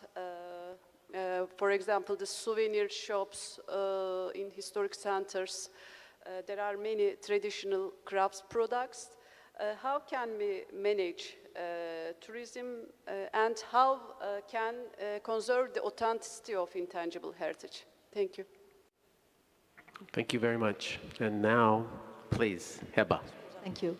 Thank you, Peter. I just would like to maybe make a quick comment and to really take a leaf from the contributions of the panel with three amazing comments. The one that you started with, which is a good place to live is a good place to visit. I think another comment that came from Dr. Koons, which was also designed for locals. And I think also Dr. Abdurrahman, when he said that having a heritage site or archaeological site without visitors is not going to count. I would really like to take this moment to change the discourse of the portrayal of tourism within UNESCO, and especially within the World Heritage Convention, and to remind ourselves that the very reason for which the convention was put in place was to keep hold of sites, to restore its outstanding universal value for future generations to see. Future generations are going to see this through tourism. If we want to find another word, because tourism became too negative, we can think of visitors, because also we are, whatever we plan for tourists, we plan for school kids, for local people to go to these sites. So I really would like to urge the conference and the rapporteurs to really take that into consideration. We really need to stop using tourism as the threat to World Heritage. It is the tourism management. It is not tourism. It is not visitors. It's the way these visitors are managed. I don't know why until today we can book for an exhibition of I don't know, the Renaissance paintings or for Van Gogh in any of the art galleries. And we have to book and we go to our slot on that time, but we cannot do this with any of the heritage sites. I mean, it is an existing model that exists all over the world, especially for the art sector, for example. I mean, we all did that so many times. We all queued to see an exhibition. So I really want to stress this point and to take the floor to communicate that. Another issue I really want to also, coming from where I come from, both by nationality and by my current adopted country, Oman, not all World Heritage sites suffers from over-visitors. I think there is a very Eurocentric perception here. There is so many World Heritage sites in our region that that have not benefited from being listed on the World Heritage site. So for that, I really want to urge again into the inclusion of the nomination process. What you said earlier, Peter, the importance of having visitor centers. You know, it is crucial. We cannot list sites that does not have a visitor center to communicate this, to attract people. The importance also of having a narrative and interpretation to be included into the reporting of the World. It's not only conservation. It is also the communication why this site is there. So I just want to alter to highlight this and to say that we need to address the balance. Like we talk about addressing the balance on the World Heritage list, really addressing the balance with the perception of tourism, that if this happens in Europe, it does not happen all over the world. Thank you very much for giving me the chance.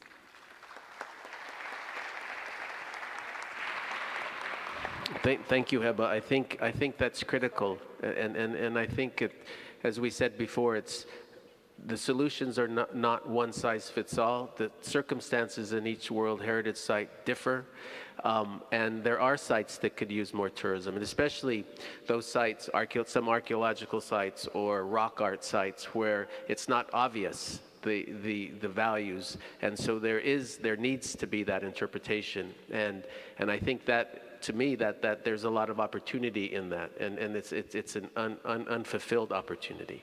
So let me see, any other questions? Yes, thank you.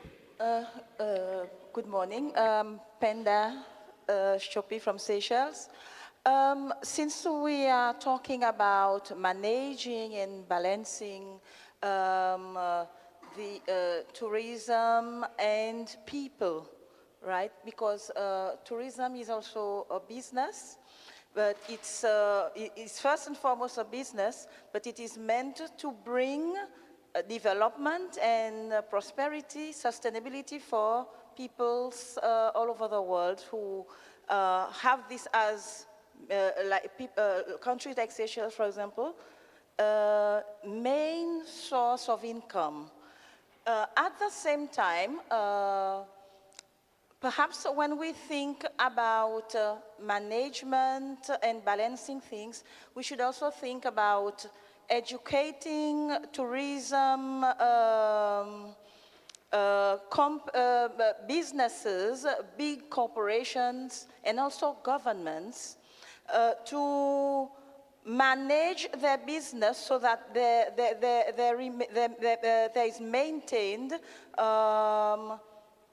a certain level of respect for the inhabitants of these places, because these places that we go visit, they belong to people. And the income that we get from the visitors is meant to be distributed for the benefit, the welfare of the people. And we have in many places, like especially when I'm talking here about, in many ways, the north-south dynamic that exists in the tourism business,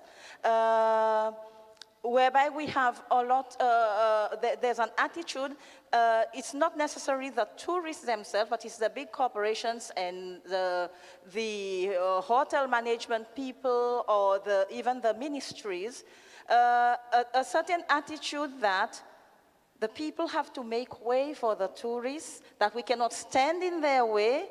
For example, in Seychelles, there have been many protests about increasing lack of access to beaches, because obviously tourists come to Seychelles for the beautiful beaches. And the beach is one site where the Seychellois people like to express their culture. And the more of the big hotels that come and get established there, the less access we get to the beach.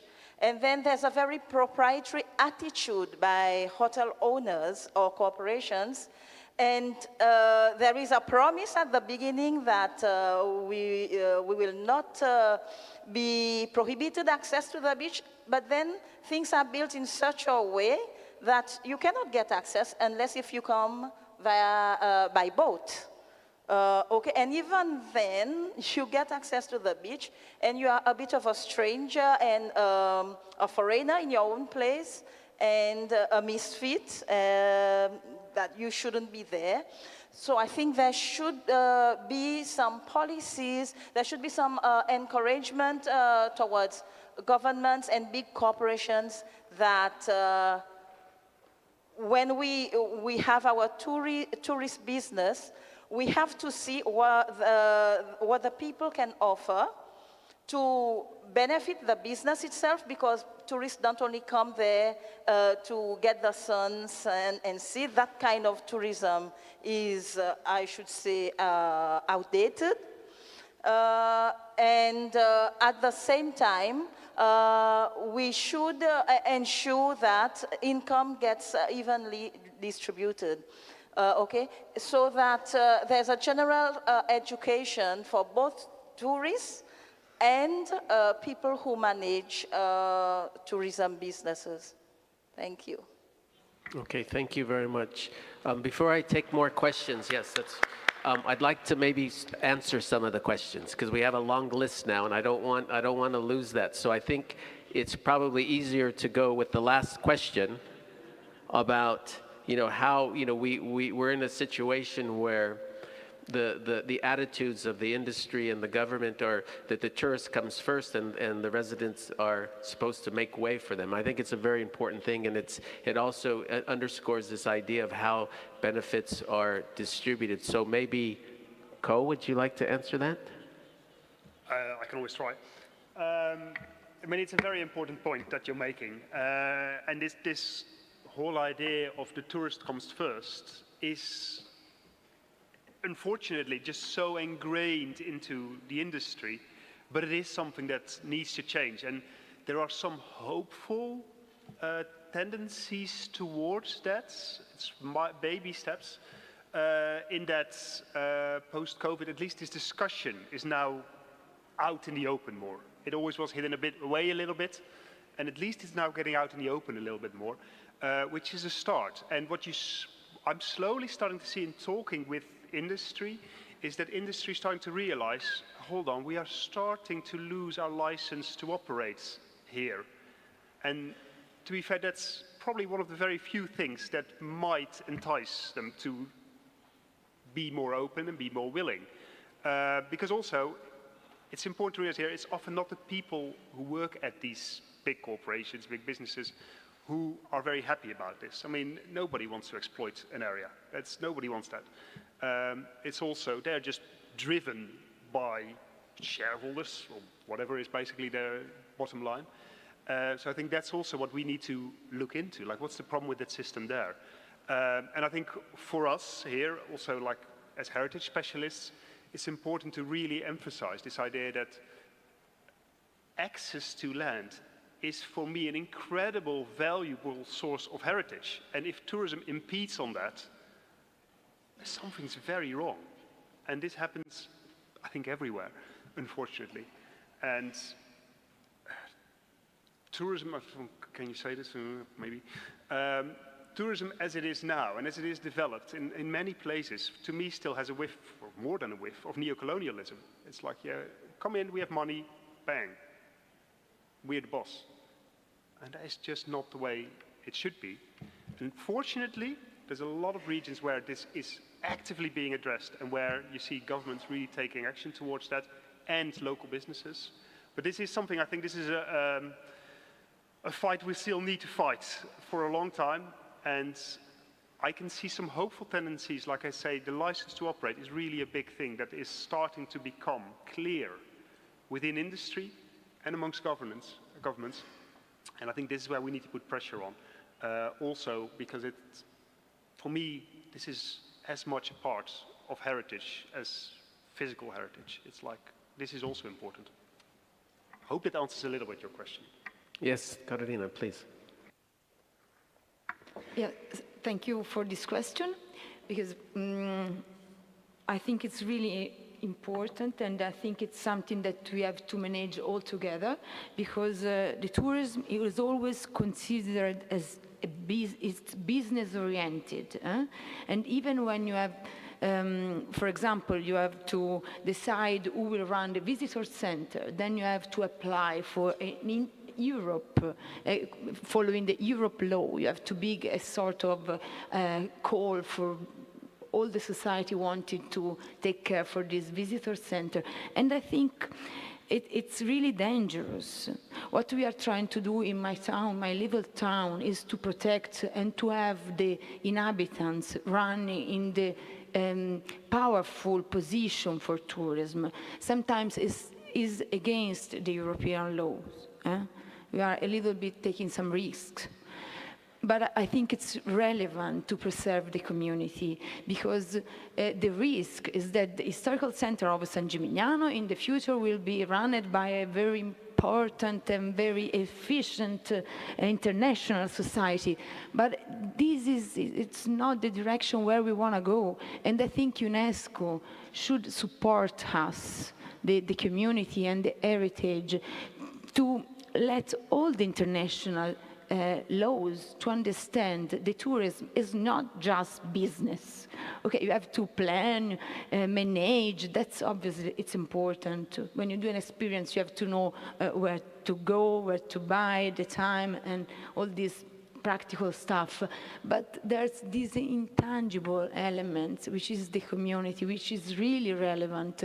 So we have to risk a little bit, us as community, to not follow totally the law, but I think we have the right to demonstrate internationally, if we have a little community, if we have tangible elements to say that we risk a little bit for our community, then we can skip the laws, but because we need. And it's, I don't remember who, but when the community is gone, then it's very difficult to get them back. Then Europe can give you money to do fantastic projects to preserve mother tongue, for example, or to protect the community living. We just ask to have all the international community understanding that it's not just the heritage which matter, but the community. And sometimes if the community is not sufficiently a specialist, we have to empower, we run a capacity building program, but we can even take the risk. Maybe they are not the best in the market business, but it's the best solution for the community and to communicate the intangible value of the heritage. So I think this is very a point we have to fight all together to protect our heritage, tangible and intangible. Thank you.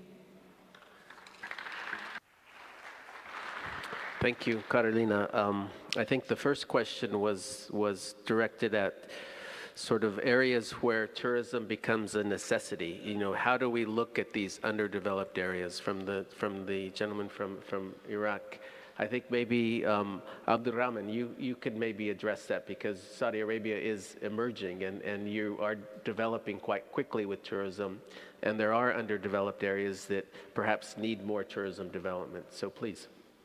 Yes, thanks, Peter. Thanks for the sorry for the the question. Yes, I think we are learning too much now in Saudi Arabia how to work in parallel with tourism and, as we say, protection of our deep heritage. And I need to emphasize of what Dr. Heba mentioned about tourism. Tourism is something, if we play smartly with the community, it could be part of their pride. Of their hometowns. I cannot express the pride of Al-Ula people once they see people, they are coming from Zimbabwe or Canada or Mexico to see their land. So if we play smartly with this, with the community, and again, this is what we mentioned, is increasing the awareness and have a clear, strong engagement with the people.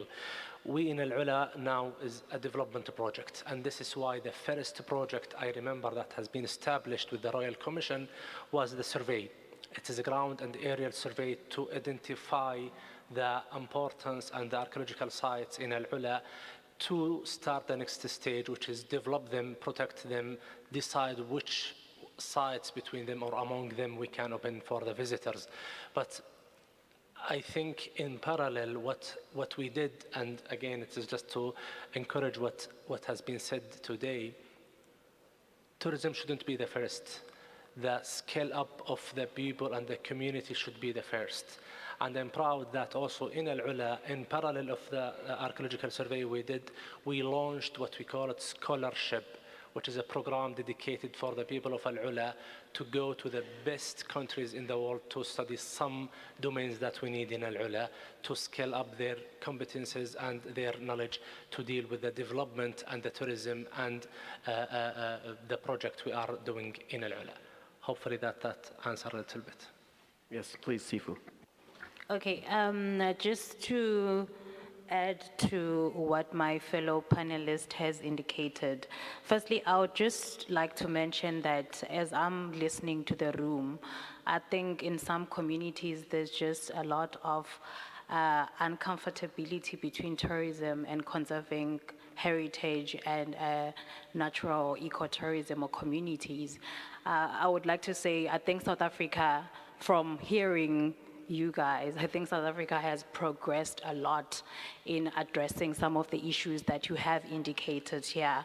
And I am going to make an example of a community around the Kruger National Park in South Africa.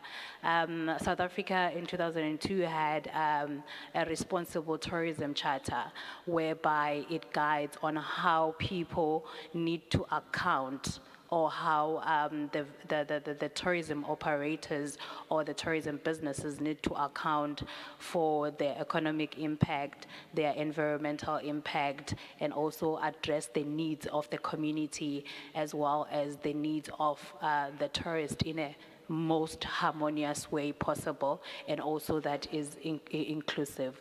So in South Africa, in Kruger National Park in particular, there is a lot of community involvement, and there is a lot of community participation in decision making, and also within the economy that is running within the running of the park, because the park has your safaris, game drive, storytelling, dancing, traditional dancing, local food, and those are the areas that game reserve is the area whereby initially people were just going there. There are places where they used to go and pray for rain and all that. But with the establishment of the game reserve, that did not stop. But the business and the community worked together to see what are the costs. They made a cost-benefit analysis of this. So what happens with the operation of the tourists coming into Kruger National Park, the food that is sold there in the restaurants that are there is coming from the farms in the community. The beads and the curio shops for souvenirs is coming from the community, and also the community also has access to Kruger National Park because the park has in some areas been developed with areas where children play. So the children in the community also go and play and listen to the stories that are told around the fire for the tourists. Also the community does benefit in there. It's not like now that we have the German tourists or the Netherlands tourists, you cannot come and listen to the story. So everyone is included in that. And also there is my fellow panelists did indicate that when people are educated or empowered, what is the tourism benefit to the community, they safeguard the product that is the tourism product in the community, of which in the Kruger National Park community, people are safeguarding. There is no crime because they know that these people that are coming in here are the actual people that feed our stomach, and we need to be as hospitable as possible and as authentic as possible towards these people visiting our country or our village. And that gives a sense of pride that you can fly all the way from Europe, from US, from Australia to come and experience how I live and also pay for just my daily life. So that gives a very good sense of pride. And over and above that, the other thing that was introduced within the Kruger National Park was a 1% community levy. After all the profits that have been made by the park over and above the other secondary offerings, that is your ladies selling beads or people just dancing for profit, there is 1% community levy that comes from Kruger National Park towards the projects that are in the community. Those projects include educational programs, they include water and sanitation. They include, the SMMEs is called small business capacity building, so that the young people can be able to learn on how to go into various business ventures. So I think tourism has evolved as or has assisted our local communities, and especially those that are in remote rural areas for poverty alleviation, and also installing sense of pride within our communities, and just to be proud of the cultural heritage that we have in these communities, and thus safeguarding it for future generations to come. So that would be my input. Thank you, Sifu. Excellent points to be made. There was a question about cultural landscapes, and I think this is a concept that many sites are dealing with. And there's also the challenges of coordination within a much larger landscape. And Mr.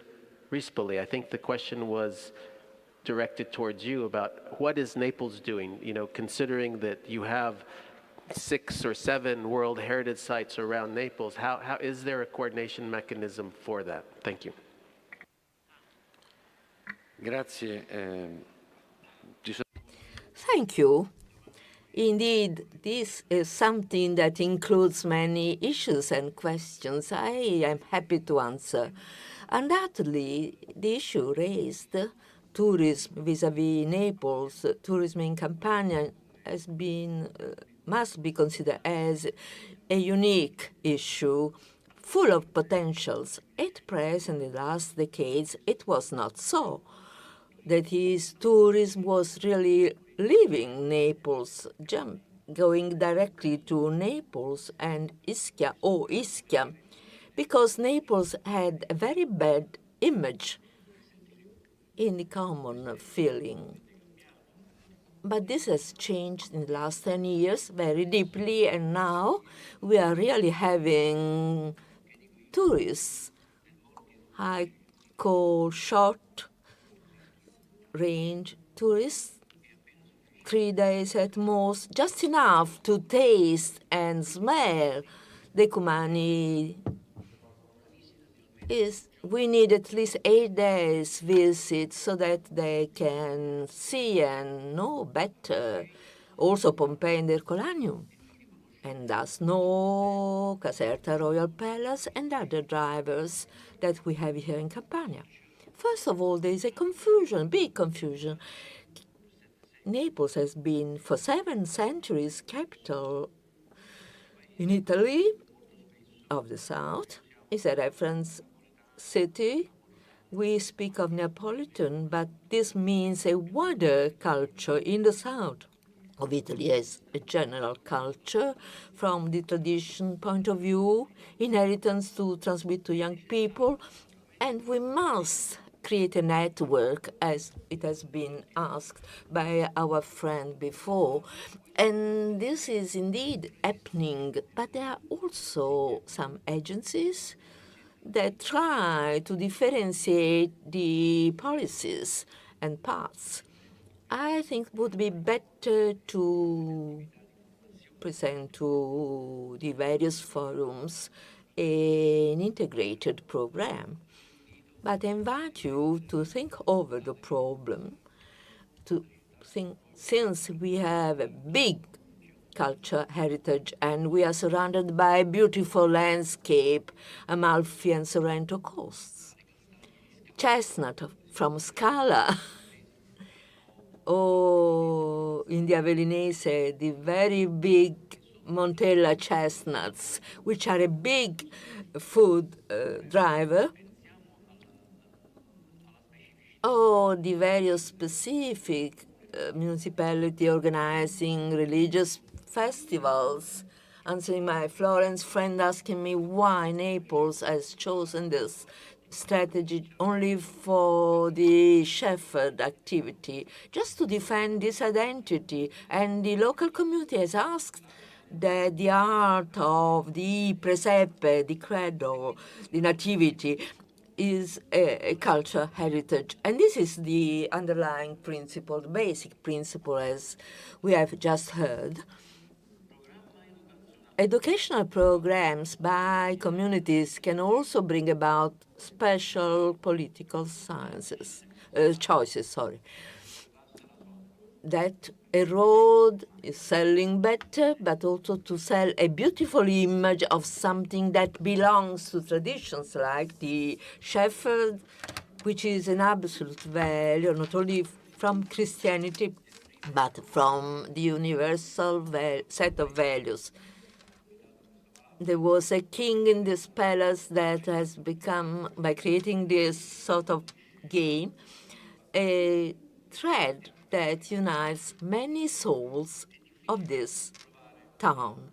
It is difficult to give an answer to all these questions. It is difficult to solve our problems, but Naples is a good experiment. We are trying hard. The community is suffering because of the over-tourism, but we like to live in the area, in the center, in the old historical center, so we have to defend the old arts and jobs. We have to invest in education. Volunteers are important, and volunteers association can play this role, a big role that often concerns commitment of associations which exist in Italy and want to help institutions to spread culture. Then we change, the town is changing. Italo Calvini has written about invisible towns. A town that does not change is a dead town. It can be a dream, but also hell. But hell is created by the inhabitants of the town. We are the town. Our commitment as people and citizens, and the town citizens and inhabitants can be hell or create paradise. The smart city can be created in the future, the one we wish to obtain. Thank you. Thank you, Mr. Rispoli. I think you answered a couple of the questions that were directed at you at one time, so that's very good.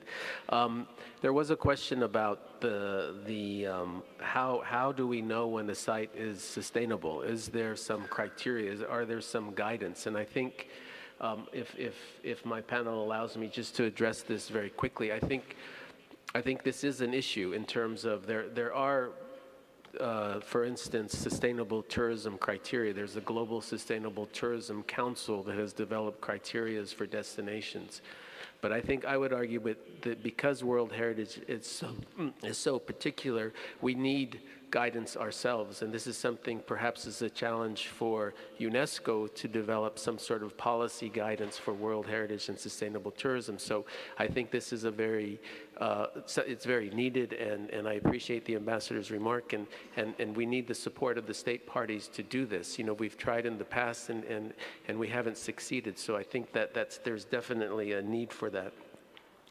And there's just one more question before I go back to the audience about this idea of how what are some of these solutions? The question was, can we achieve some of this within a circular economy, or how can we prevent the over-commercialization of intangible cultural heritage? So if one of the panelists would like to answer that question, because I think that they are very much related. So, go, sure, please.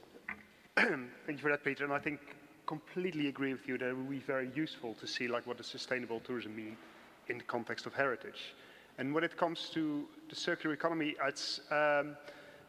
it is a very useful concept, but of course there's many of these new concepts coming up, like you have the circular economy, you have the donut economy, regeneration and regenerative economies are also one of those things. And I think all of them have great potential, but all of them are under direct threat instantly from those wonderful people in tourism called marketeers, because it's so easy to turn it into a marketing gimmick. And I think what all these new conceptualizations have, and I think what makes them potentially much better than sustainable tourism, is that they don't strive for balance. They strive for improvement. It's like we don't want neutral tourism. No, we want tourism that actually improves an area, takes away the bad things and makes the good things better. And I think that is where, with concepts such as circular tourism, circular economies, donut economies, regenerative tourism, that's where those concepts can really thrive. Although we have to be careful, because it's very easy to appropriate them. I've done some research at some point where I checked in the last 40 years, we've had about 30 terms for a better form of tourism. And then sustainable tourism is the large one, but you have fair tourism, you have inclusive tourism, you have philanthropo tourism, or whatever it was. You have so many. And they become hollow phrases unless we actively engage with them. And I think this is, we have an opportunity now to move the debate forward using these new terms, because they are gathering grounds. And it would be amazing if, with new conceptualization of sustainable tourism in a heritage context, we take those insights by heart and really move the debate forward and start just making places better in whatever means, shape, or form. That differs, but they can be better. Thank you very much. I think we can go back to the audience for some questions. We have a lady in the front, and then the gentleman from Suriname will be next. Thank you. Jane Thompson, you met me yesterday. I wanted to point to two directions, because the panel, in a way, it's wonderful to listen to this session and realize how far we've come compared to the conversations about tourism 10, 15 years ago. On the other hand, we're still far away from getting it right in many situations. First observation, I think the whole issue changes radically according to the typologies of heritage. And we're all sitting here thinking of our own scenarios. It's destination tourism for Robben Island, a museum, an archaeological site, or it's people living in the places, and it's a more elaborate conversation. So I think we do need to be more rigorous about the sheer change of issues according to what kind of heritage you're in. I'd like to point to two things, following slightly my colleague Heber's observation. I think it's very helpful, and Peter will hate me for this, but I think it's the ultimate sign that his program at UNESCO has been successful. I think we're nearly in the era when we can abandon the word tourism. We've got sustainable development, we've got the social dimension, and I think one thing I learned a lot working with ICROM through the people-centered approach program in the early years, which then shifted into the people, nature, culture program, is the exact desire to recognize visitors as part of a broader social phenomenon that includes communities, includes policymakers, includes institutions, includes business, it includes everybody. And the moment we approach them as part of the social dimension of sustainable development, we stop ministries making the mistake of having a tourism strategy and thinking that that tourism is an end in itself. As you've all said so eloquently, tourism is a means to an end, and that so often isn't happening in the institutions and in the strategy documents. And I think our own experience, I speak particularly of Herculaneum, but it's true of all the sites I've had the privilege of working with internationally, In Herculaneum, it inspired us to think of a very different model of tourism. And I'm going to be shameless and use this little window to say, I'm going to Herculaneum tomorrow morning at 8:30. If anybody wants to come with me, come to me at lunchtime and sign up. It's not an official visit, it's a ground-up rebellion. You're going to get a bit of archaeology. If you come with me tomorrow morning, we can show you the fact that we still offer an amazing visit to a piece of World Heritage. But we also have local people offering visits to the second-hand market, to the religious spaces, to the shrines, and to meet the local people. So I think we can also do so much within our World Heritage mandate to push outside and spread the impact and talk about visitors, not tourists. My last comment, demarketing. Let's be brave and talk about it. The Cinque Terre needed demarketing. I worked on a panel for the Colosseum. Our objective was to stop people going to the Colosseum, and seeing the Colosseum from the outside is the thrill. Lots of people are happy with that. Let's be brave and propose different ways of frequenting our heritage when we're going wrong. Okay, thank you. Thank you very much, Jane. And I think the gentleman from Suriname, do you have a microphone? Yes? Great.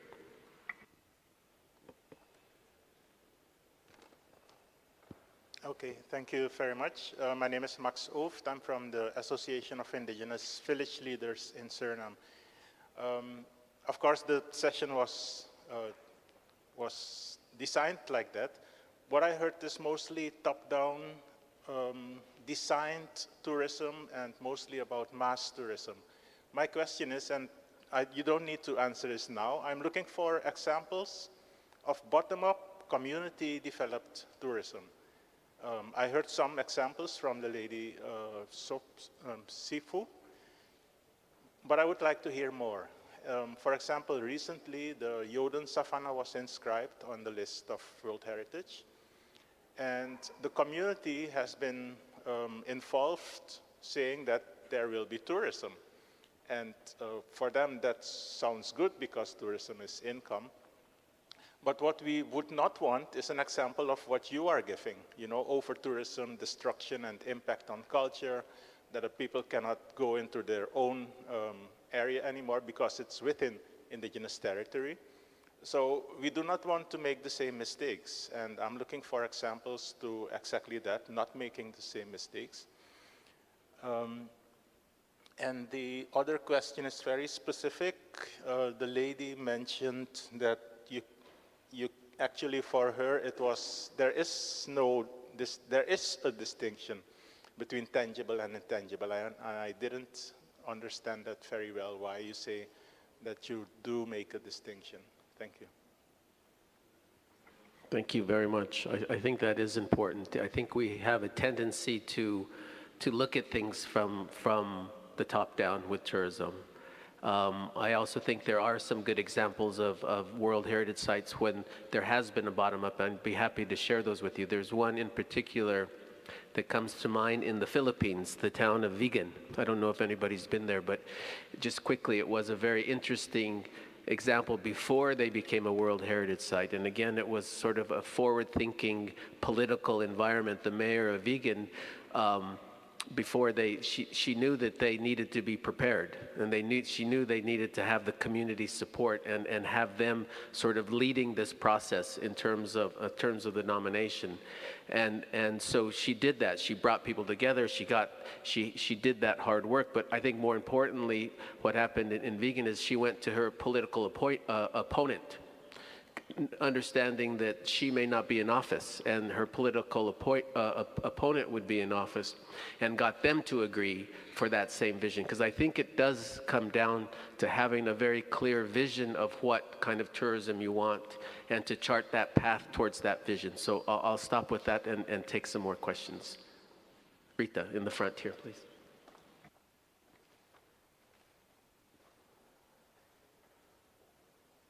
Yes, thank you.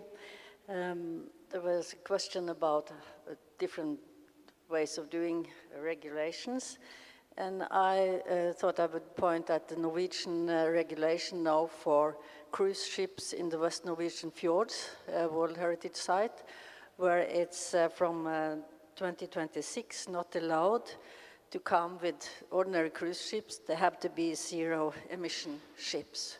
And that is a regulation from the Norwegian Parliament. So it's a strong way of regulating, I think, and it's an example to follow. And also, when Max asked about small societies and how we might have the bottom-up approach, in our World Heritage site, we have very strong regulations on number of visitors, and no ships bigger than 200 passengers are allowed to come, and they have to pay a very high price too. And we have just local guides interpreting our World Heritage, nature and culture. So, we see that that gives economic benefits and also pride and strengthened identity of our local society. But I would like to have a question about this license for operating, if there are any examples of that. That would be very interesting. Thank you. Emma, I'm looking at you now for a time check. How much time do we have? So I think we may need to wrap up. So if any, for last impressions from the panel on to maybe address some of these questions, I think this idea of regulation is very important. I think regulations, policies are difficult to enact, but it's critical to ensure that, again, those policies are supported by the local community. So this idea of a top-down approach, I think what we found is not necessarily the solution, but in the same vein, I know from my experience with the tourism industry is they respond very well. You just tell them, okay, this is the way it's supposed to be, and they adapt. It's very adaptive, which is really quite significant. And we've seen that, coming back from the pandemic, it was like we just shut off a faucet and then you turn it back on. So the infrastructure there, everything's there. So there are ways to approach this in terms of regulation and policy. So I'll give it to the panel to give their thoughts. Why don't I'll go down the line. From my side, I think what has worked, or what I've seen working in South Africa really, is when you consult with the communities on what would ideally work for them that will not pose threats to their livelihoods and pose threats to their traditions, cultures, and also just show them the benefit, as you have just indicated, that communities, if ever you approach it that way, they are very adaptive. And also with the policies ranging from the United Nations World Tourism Organization, because that is where we draw the guidelines from before South Africa creates their regulations within the tourism industry in South Africa. And my last comments at this panel, I would really like, one of the panelists in the previous day said that we need to as heritage practitioners be involved in wider and deeper conversations so that we can really strike the balance between having visitors into these sites and also conserving them for future generations. Because now I think there is a little bit of disjuncture because we are not necessarily understanding what the other person is doing on the other side. The best way is the more we talk, the better we understand for progress. Thank you. Thank you, Sifu. Gennaro, your final thoughts. Su questo tema. About this topic, about the Norwegian fjord, we have our port where we have very often huge cruises which determine a lot of pollution, of course. Our port is in the heart of the city. Maybe many of you reached or used it to reach the islands. Is a huge opportunity, but it's also a threat to citizens and communities. We are working on this this topic.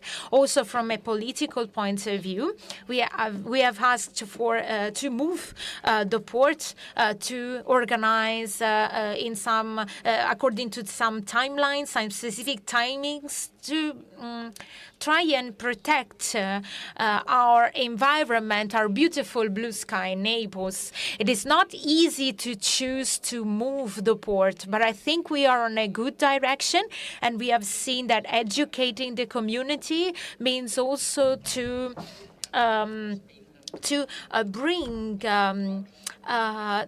bring to some sort of courage from citizens' point of view and also from a political side. And also politicians can be brave enough to implement some policies. There are many examples. If you want, we can meet afterwards. But I think no one of us has an answer or solution to all problems, but it is awareness is important in this case. How we communicate our communities to our communities, what we have learned, and listen from their needs and wishes. Much, Carolina. Thank you. And when we talk about these arguments, I'm always very moved because the tourism is something changing every day, and sometimes there's a easy approach to the argument, especially with the stakeholders in my town. Sometimes I have to find a solution to solve this problem, and we do not understand that it's an international problem, how the people decide to travel, the low, the economy, low cost society for flying, and it's really a complex system. But at the end, I think that, again, the community has to really be at the center of the point. And we need regulation for this, because, for example, the local guide, it's great that in Norway you can have just local guide. We cannot in Italy. We cannot, because the law doesn't give us the opportunity to do that. And it's horrible, because we need people from the town, the town anyway, the area or the regione, or they know what they are telling, but it's not possible because the law are going in another direction. So I think this is really relevant. And again, we have the Convenzione di Faro, the Faro Convention. The Italy subscribed as several other countries, but we cannot, we have any regulation to use it, honestly. I love it. I think it's perfect for intangible cultural heritage, but we cannot. The archaeological work in the area has to be professional. And we cannot anymore include the community in the archaeological area we have, even if they are surveilled by a professional archaeologist. And I think it's something that we are losing. We are losing the engagement of the community because we do not have regulation to give them the rule they had to have. It's important. That's why I was saying that in my case sometimes there's a sort of contradiction, because the material cultural heritage is really evident. It's from the medieval time. It's very okay. We try to do our best. It's preserved, but it's difficult to engage the community to have a first position rule because we do not have regulation. We try to do our best to engage the young community, young part of the population, to interpret and so on, but the regulation doesn't help us. And even in the policy for tourism, we cannot do what do we want because we don't have regulation again. So what I was saying is that it's important that in the international system we give the real value to the community, because we have a management plan for the UNESCO, obviously, and we engaged the young generation to write it. But in some part, we cannot apply it because the regulations are against this kind of program. So I think it's a very complex situation. And about the criteria, I think the best criteria could be the quality of life of the inhabitants. If people are happy, they don't want to move from the town, that's a very good criteria. But it's changing every day. So, and the last thing, sorry, we had to spend days and days, and the communication, the media. I have to say that Venice, okay, it's, when we talk about over-tourism, normally there are Venice, first position, Cinque Terre, sometimes we are mentioned for over-tourism. But sometimes journalists just write, and they do not come to visit the places. They do not know anything about the program we run in town. I have to say that Venice is a beautiful city, but the municipality is doing many efforts, even with the UNESCO office they have, to engage the community. But this is, you never write in a newspaper because it's not interesting for the media communication. And sometimes I had to defend my town when they just write about over-tourism, because they do not know what do we do, what do we try to do hard, because the regulation doesn't support us. So please, even the international world, when we talk about tourism, we have to know that it's a complex phenomenon, and that sometimes there are projects that are not so highlighting, not so for the first page of the newspaper, but are really important for the community and for preserving the heritage. Thank you.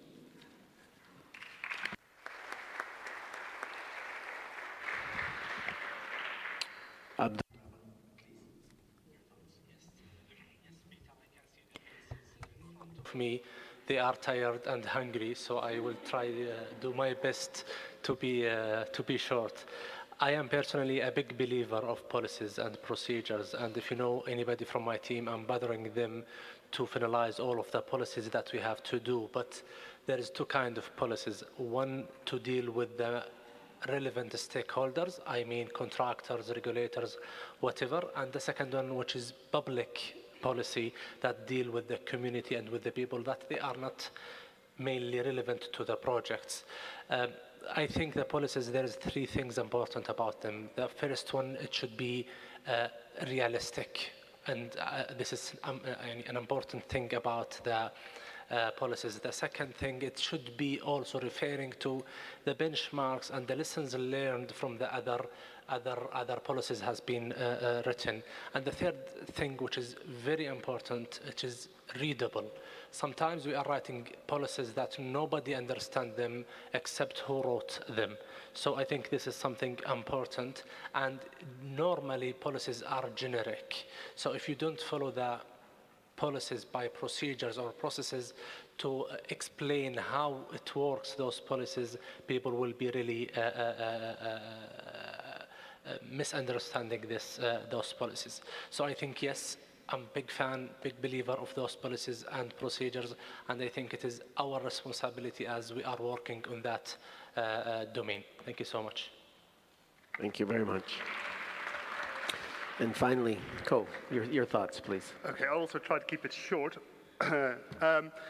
We'll start here with the lady over there. The visitors versus tourists, fully agree. Let's do that. But also, if we look at just visitors, it's often a lot of elitism also regarding the type of visitors that are there. Cultural visitors apparently are great, whereas other types of visitors are not. But there are places where youngsters, who are often not liked so much, actually bring more value. There are a lot of places that could benefit from the liveliness that is brought by young people. So we need to be very careful at not stereotyping and judging different kinds of people or tourists or other kinds of city users of destinations. And with regrowth tourism, I think that's also one of the things that needs to be on the table. Fascinating to see in Amsterdam that the majority of people now support degrowth tourism. It's, yeah, throughout the city, so even in the places that are not there. And you can see that the municipality is basically throwing the kitchen sink at it to limit tourism growth. Not always working, but that's great, because they're fairly open about when things are not working, and we learn from our mistakes. Like, stop posting all these positive stories on LinkedIn when we all know that things are not going great in certain places. And I think with DGRIP, that's it. We're going to fail an awful lot there, but for over-visited areas, that is what we need to do. Then license to operate, that is now going to be part of the sustainability vision of the Dutch Tour Operator Association, and they're going to hopefully lobby also to have this like broader within tour operator associations, because this is the kind of language that may help bring in more tour operators, rather than talk about sustainability, which unfortunately is often seen as a very negative concept within industry. So that's an interesting one, I think, there. And then finally, with regards to locally based things, I think I'm very enthusiastic about the regenerative tourism discourse which is coming up, and that's largely based in the Asia-Pacific region and working with the Maori people in New Zealand and indigenous Australians. So a lot of things happening there, really innovative new stuff to look differently at what tourism can be, based on local culture. And also, I think there's quite a few interesting examples from the community-based tourism discourse in Brazil, which is very different from community-based tourism activities elsewhere in certain other parts of the world, because those have been largely donor-driven. And in Brazil, you can see it's much more bottom-up and much real bottom-up elements. So I think that is very interesting. And I think those kinds of examples, actually, we need to import much more here to the global north, because historically we've always been exporting all those supposedly wise things we know here, whereas I think for the future, there is so much more knowledge in the global south at the moment regarding the future of tourism than there is here. So I think we need to really focus on that too. Thank you. Well, thank you very much to our esteemed panelists. I won't take any more time. I think it's been summed up well. We need to change. I think that's the consensus. We can't go on as business as usual. And I think I for one, am very encouraged by our discussions. And it's I think the call to action really needs to be that. And I think all of us need to take it up. And I look forward to working with everybody. So thank you to the audience. Thank you to the participants.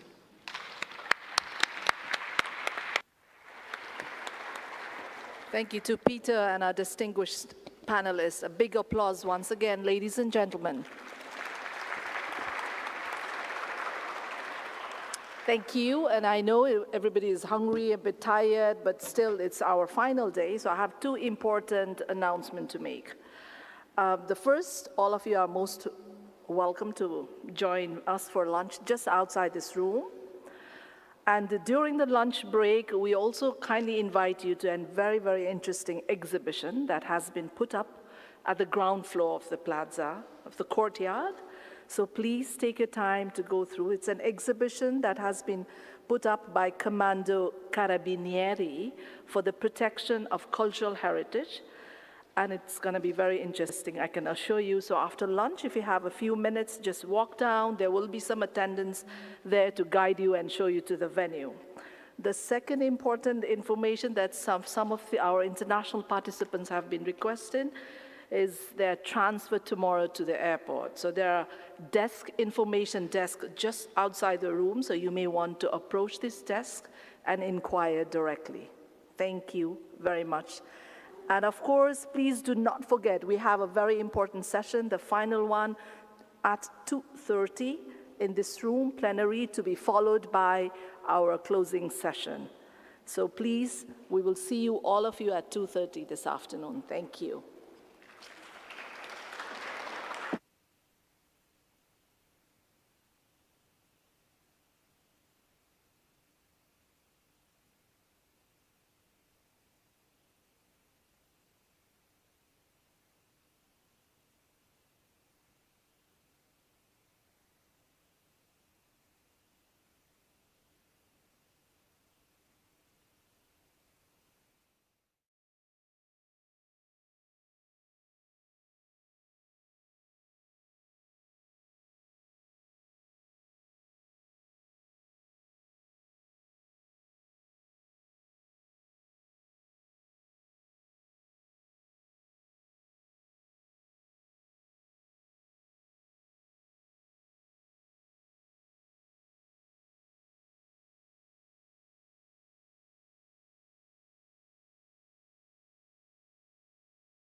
nice lunch break.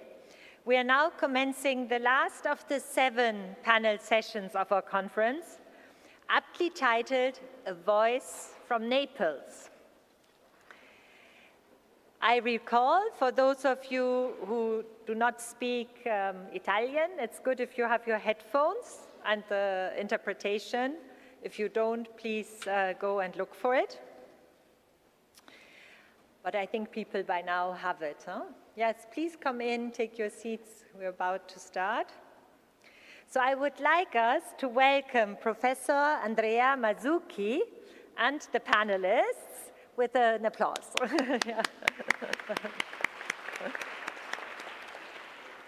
Professor Mazzucchi, a lei la parola.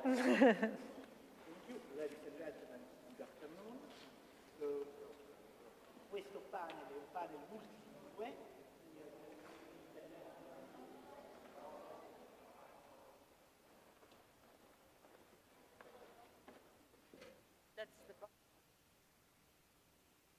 Perfetto, ok.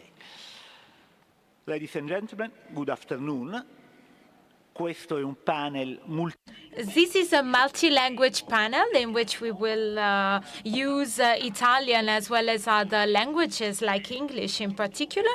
I'm really happy to welcome you to this last session of Naples Conference on Cultural Heritage in the 21st Century, where in particular we are going to focus on the voice of Naples. Over those days, we have listened to very interesting presentations, very interesting comments on good practices related to conservation of cultural heritage. And we will try to think about the uniqueness of this city, Naples. Naples has a very peculiar name. This is a very brief introduction of mine. That is Neapolis. Neapolis is a city which embodies a part of its own history. Neapolis is quite a common name. It is typical of many new cities, and also the city of Naples is a city that owes its name to a refoundation from the ancient Paleopolis, the ancient city, a new city, and Neapolis is born. It was not the only attempt to reconstruct the city. Our city is signed by continuous transformation, continuous renewings. So Neapolis contains in its name a sort of a plan of a city that is a living city, and that has been subject to several reconstructions and several updates, if we want. Naples is probably the biggest reality in Southern Europe and for sure in Italy, has a very long history, a multi-layered history. Corbeau, as a Swiss architect, talked about a manifesto city, and I think that Naples deserves this name because it is really a mix of layers, and every layer is interconnected with the others. So we have a multifaceted city from an historical point of view, but also, in my opinion,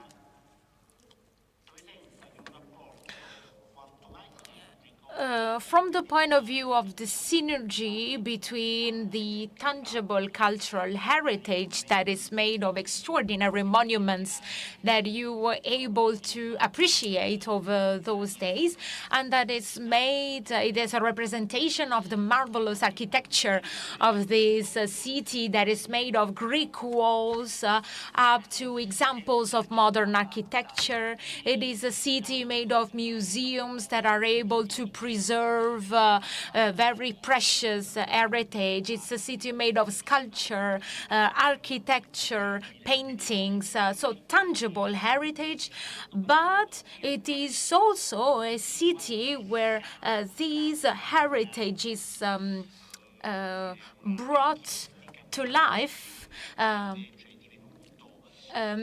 rather than being just something like, considered like a museum, became sort of engine to regeneration, and therefore it is fueled by a intangible heritage that is made of languages, dialects, popular traditions, food, literature, art, theater, music, very vibrant activities. And I think that this is a feature of the voice from Naples. Those elements of intangible heritage is hosted within those monuments, like, for example, the historical center you have visited, or the district of Sanità, where we see this very huge richness of monuments coexists, lives together with intangible cultural heritage.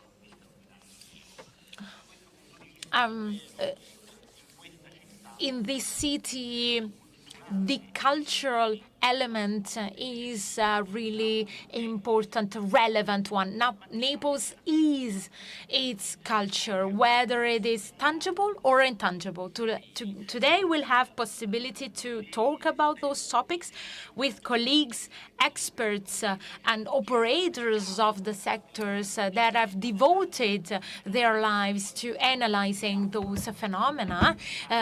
Some have focused on Naples, and some have worked outside Naples as well. And the focus of this panel is to try and think together about good practices. And I will start by giving the floor to the panelists. I will ask them to share their view on these topics, and we will try to talk about these issues, which I think are very important for the sustainable development of our cities, our metropolitan cities like Naples, cities that have to be able to interpret their past and have to consider it as an engine to innovation, as a way to foster, to promote urban regeneration as well.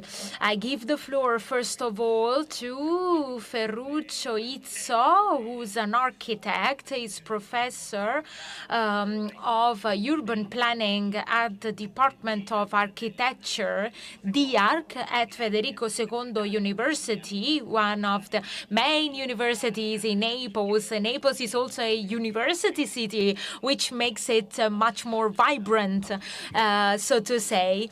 And Ferruccio Izzo is a professor, as we said, of architecture, and he's here because he has gathered international experience with many projects.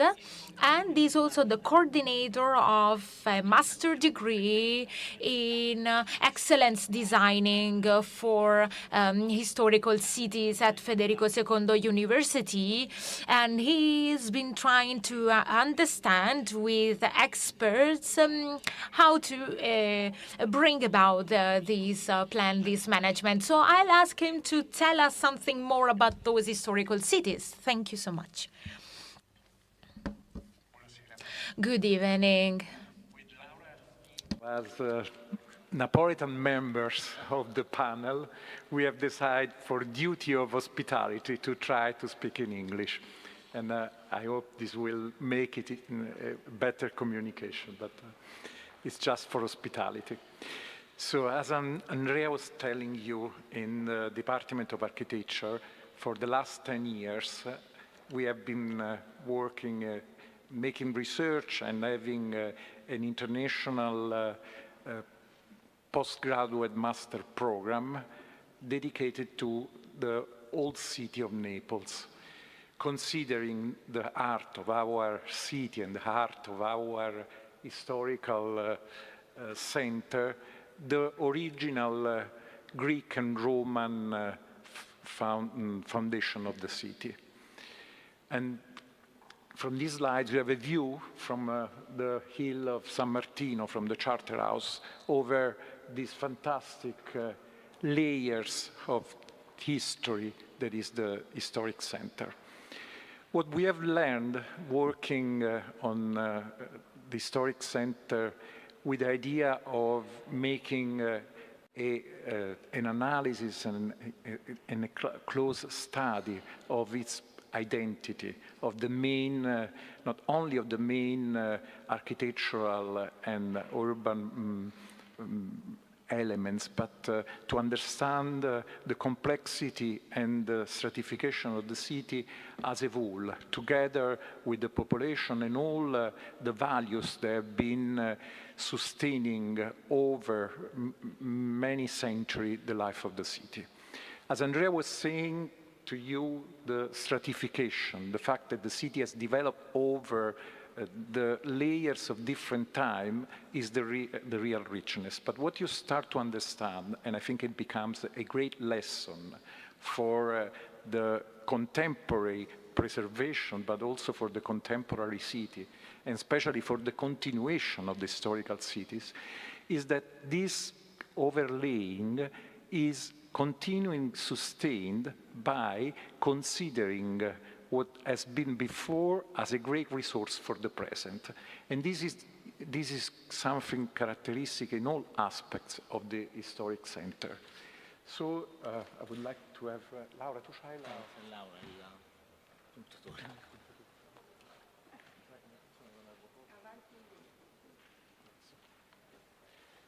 So here we have a view to this complex conglomerate, where you clearly recognize that everything started from a grid which has been sustained in the city in every aspect, for an environmental aspect, from the order of the city, the organization of the public space, and so on.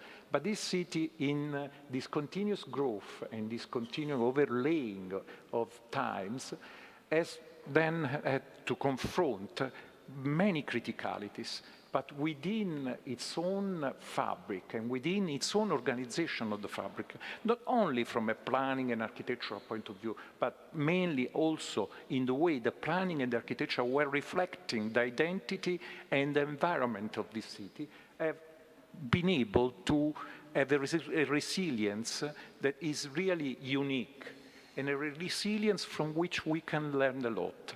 So what has been the main goal of our objective, of our work, has been to understand this complexity and to see how this complexity could be a lesson for the present, a lesson to continue the historical city, but also a lesson to have a sensibility, a way of working more appropriate even when we work and we design outside of the historic center. This has proved to be a very important element of all the work that we have developed.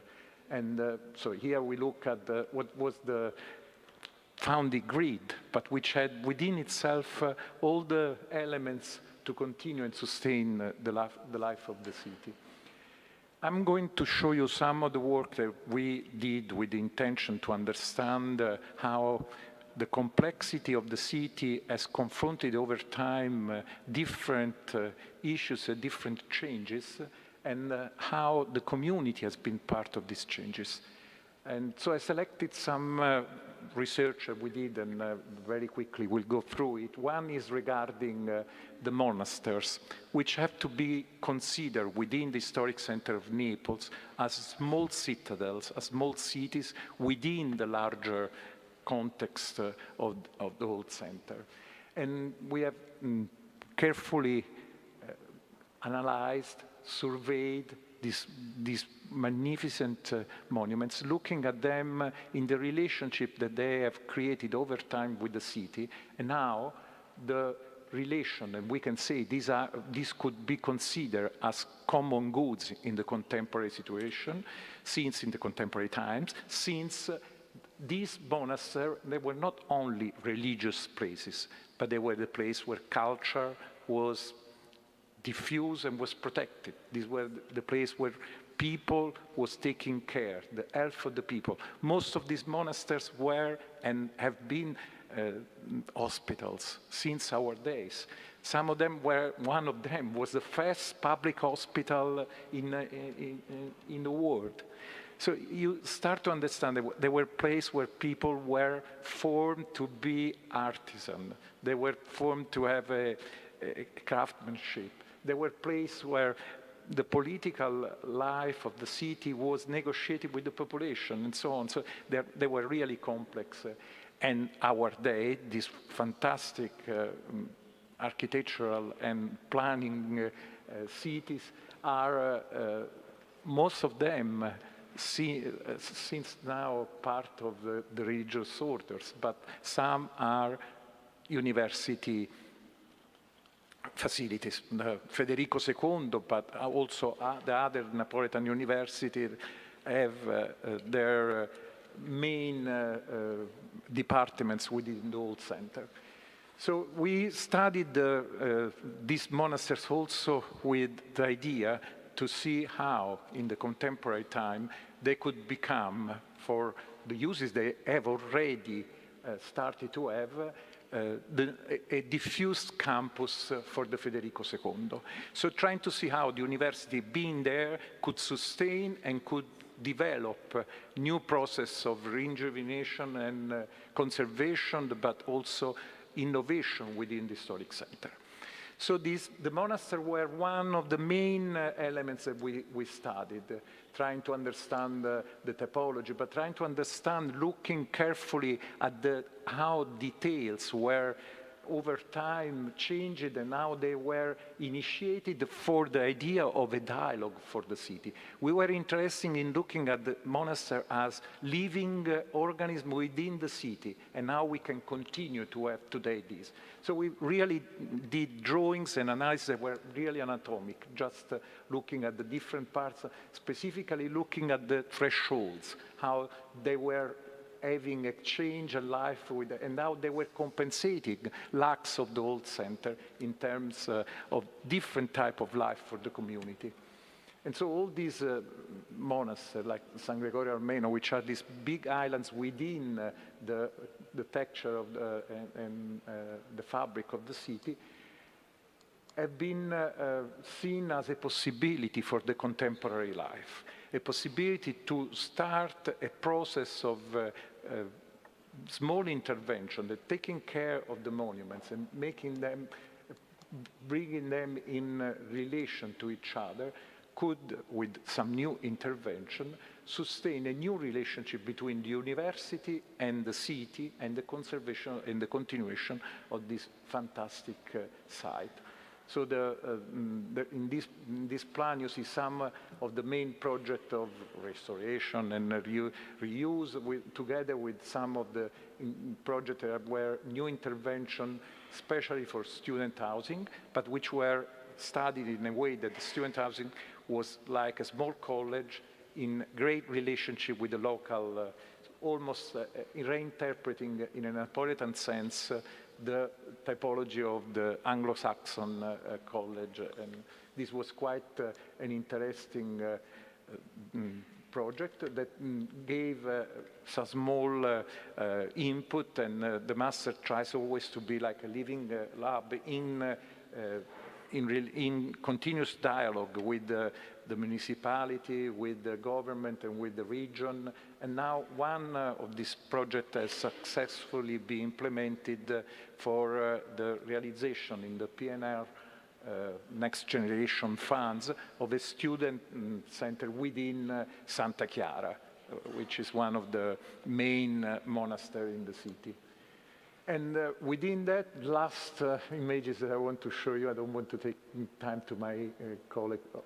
is the Complesso di Mezzocannone, which is this series of monasteries from different centuries that have then an addition in the 19th century, where is the center of our university, all the administrative offices.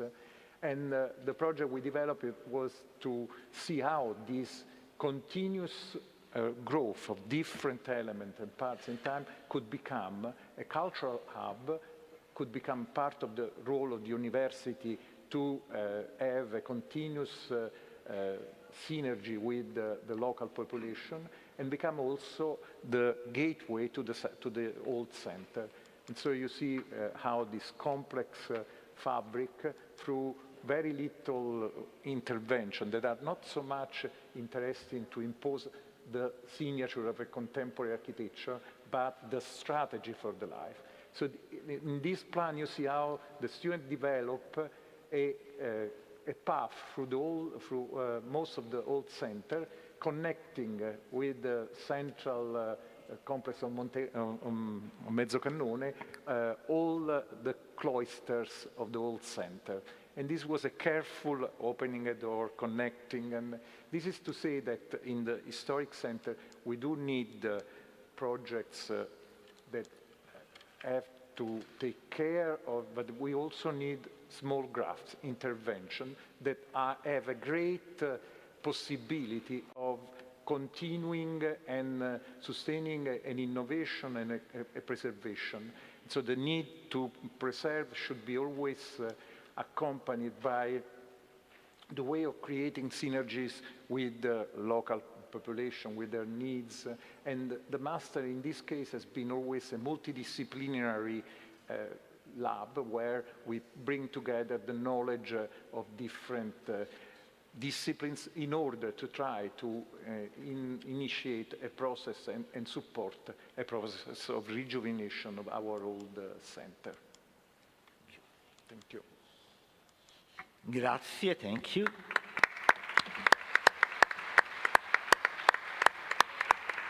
Grazie davvero a Thanks to Ferruccio for the interesting talk he has made to show how the various realities can cooperate to enhance the value of the cultural heritage.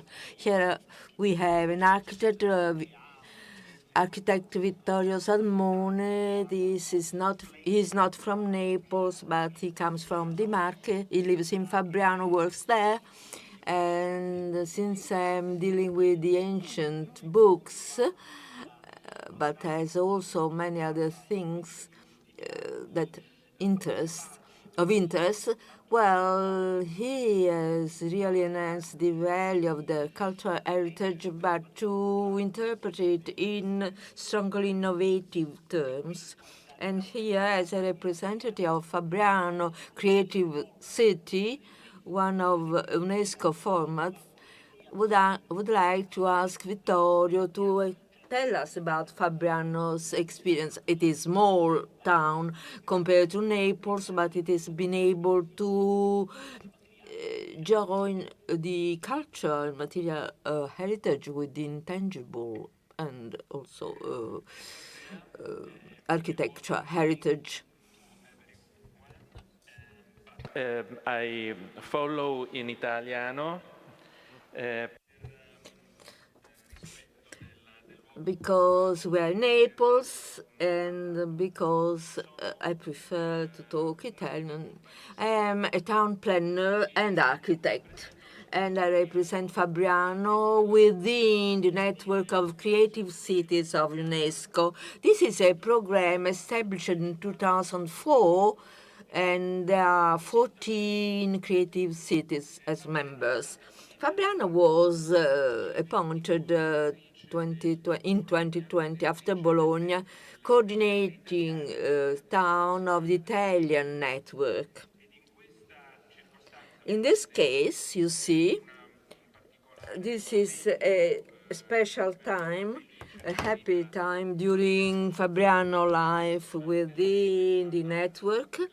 It has been the organizing of the 13th Annual Conference of Creative Cities organized in Fabriano with President Mattarella presence, and also with 120 mayors who you can see sitting on the stage, who have been discussing for 3 days, like we have done here in Naples, concerning urban policies.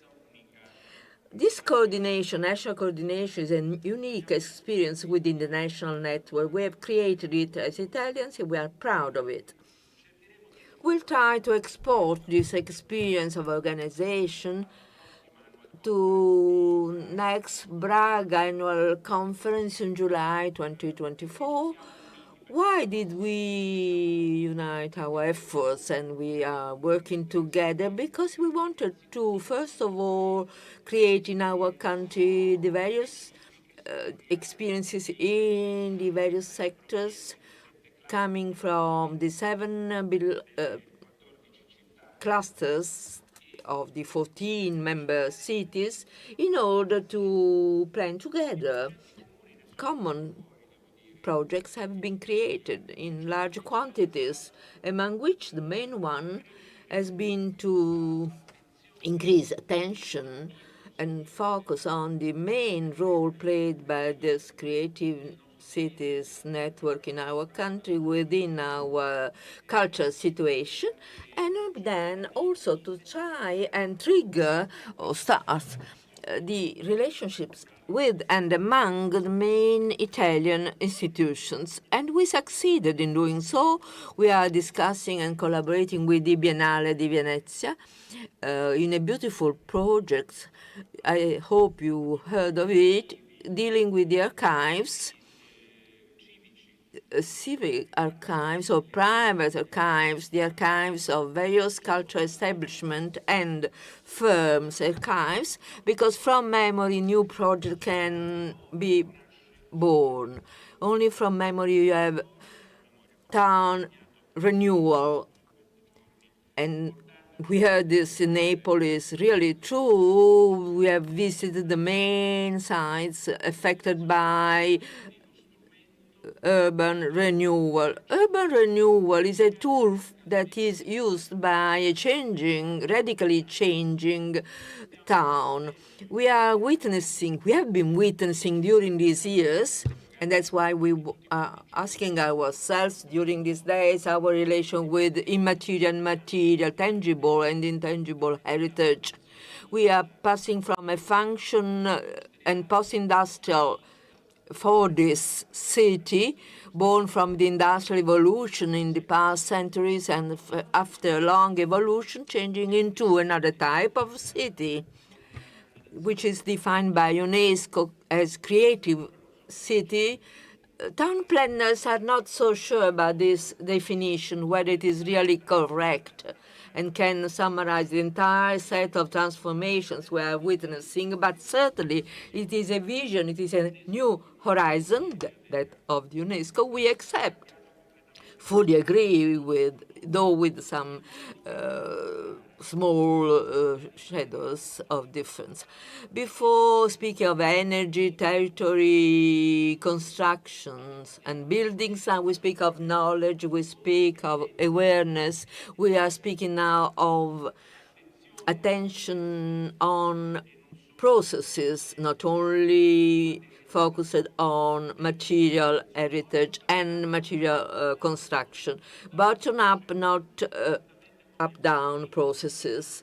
As our friend from Suriname has reminded us that we must pay attention to participation and its importance, and also other countries and friends who have been speaking in the morning have said that this is really an important step forward. And this is what Naples has been doing during these years, as Professor Itza just said, and also visiting the urban center of, I don't remember the right place, but yesterday we saw it with the review of all projects.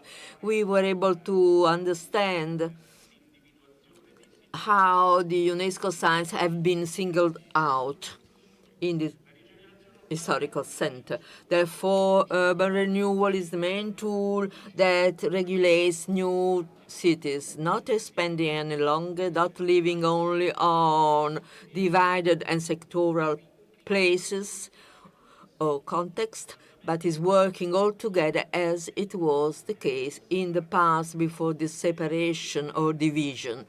There is integration of knowledge of functions, also thanks to a way of or a mode of production which is different from the past one, permitting coexistence between production and residents. This is the digital production, is immaterial, isn't it? Does not pollute or disturb, make sound pollution, and are often perfectly integrated with the rest of life existing in the city. This process, indeed, help us to provide this city with a new aspect which is useful and competitive. It is an activity that aims not only to physical renewal necessary for a better image of the city, but aims at culture, social, economic, and environmental interventions and policies that aim at improving the quality of life, complying with sustainability and participation at social level. This is something that we as Town Planning Institute members use very often because it is summarized the basic idea of a urban renewal, a tool that is not dividing the town into pieces, that is expanding the cities, but is redesigning cities within their function, its function, qualities that already exist in the city and that can be started again, recovered, and revitalized. That's what has already been said by the other panelists. We have been speaking of a holistic approach. We have been speaking about Rispoli has mentioned cities which are living body, a real living body. Professor Quanti has mentioned this morning urban regeneration and renewal in Jamal, in Marrakesh, various processes of bottom-up decisions making, and our friend Ang has described the marriage that has to take place in material and material linkages, and if we divide these matters in separate bodies, with planning, a separated planning which is not good for renewing the cities. As you can see, therefore, coordination national level, that network of creative cities, and I'll show you a second slide, is part and parcel of these processes because it is, first of all, pursuing the target of becoming the first one, to become policy-making cities and policy-making activities for mayors of these cities belonging to the network of creative cities in Italy. So we have to plan and design new towns, new in the sense that are different from the ones we have been studying and designing before. Paolo Giulini has shown this externalization process of the archaeological collection of Naples, which is amazing, extraordinary, really. The present collection is now living within the walls of the city. Its presence also in symbol places like Forcella, Spanish neighborhood, and other places you know better than me. So I am reminding you of renewal seen as a tool for town planning activities, joining people in a common effort. Creative cities in Italy, and I hope Naples will belong to this network as soon as possible, are very useful indeed, and we are waiting for the participation by Naples.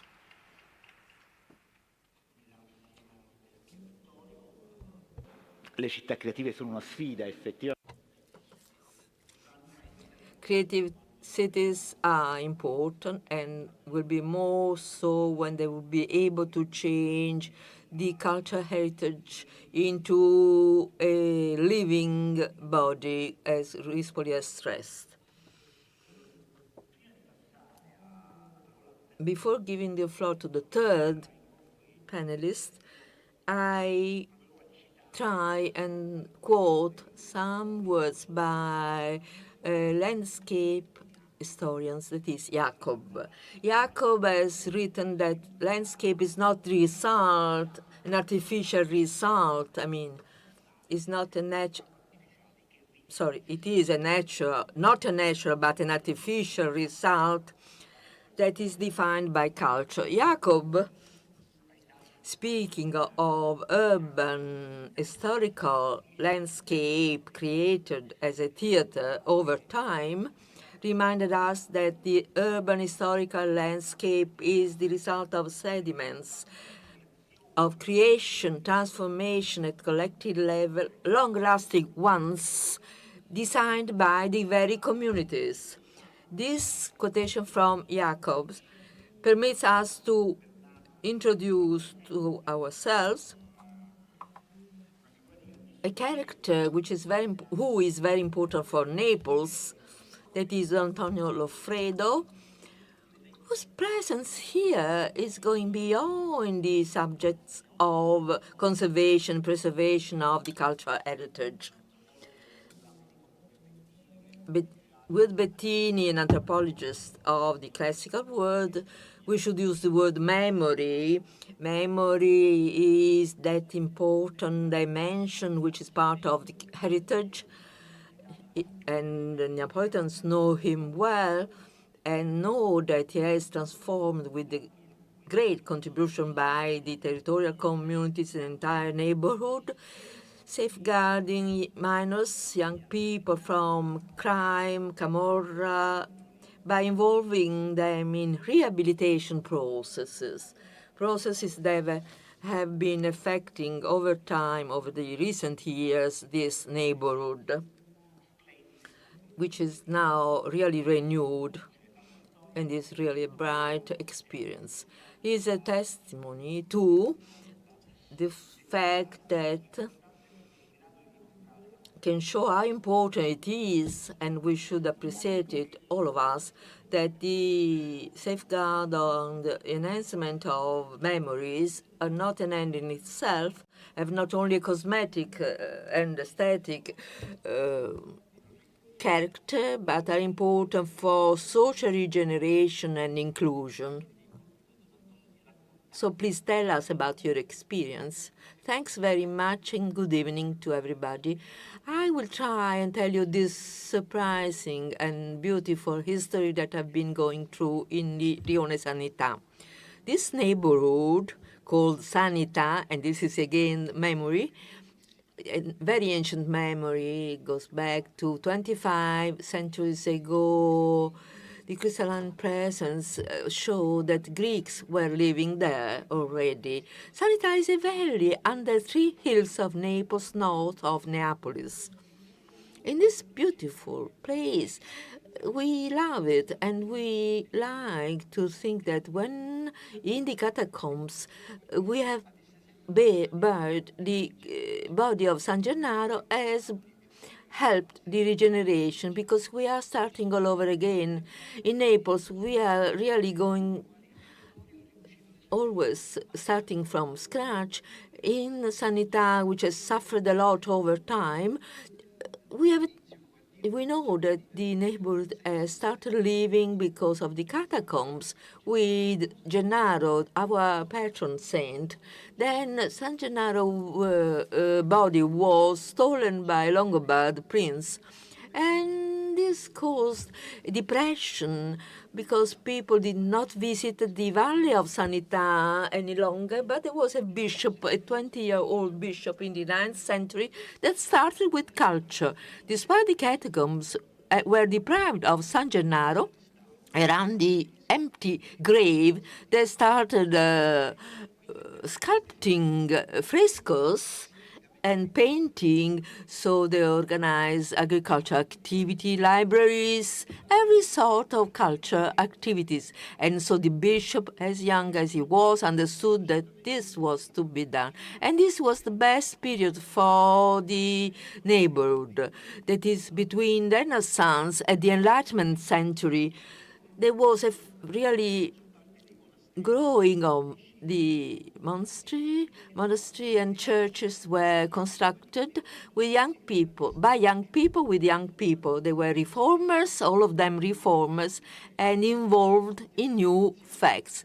They wanted innovation, and indeed they renewed this neighborhood, that neighborhood. This beautiful and ancient neighborhood, because of hurry and for some structures, they decided to create a bridge.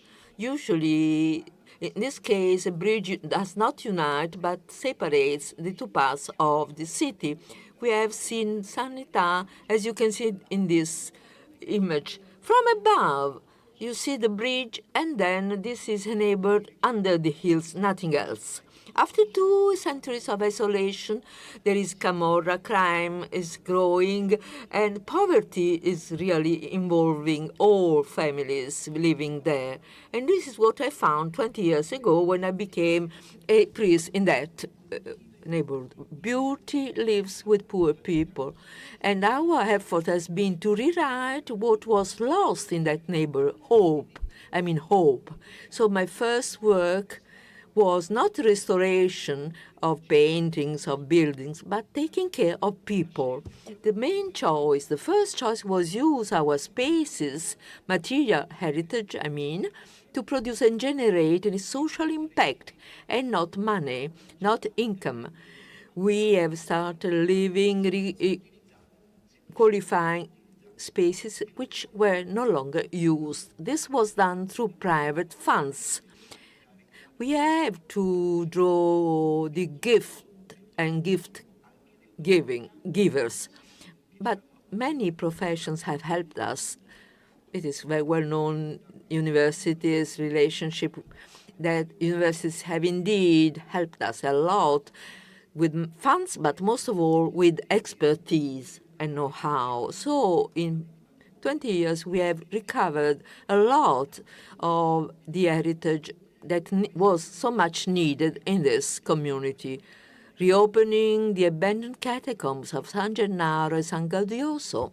This is the church at the very center of Sanità, 1600 church that was built by the Dominican priests who were revolutionary at the time.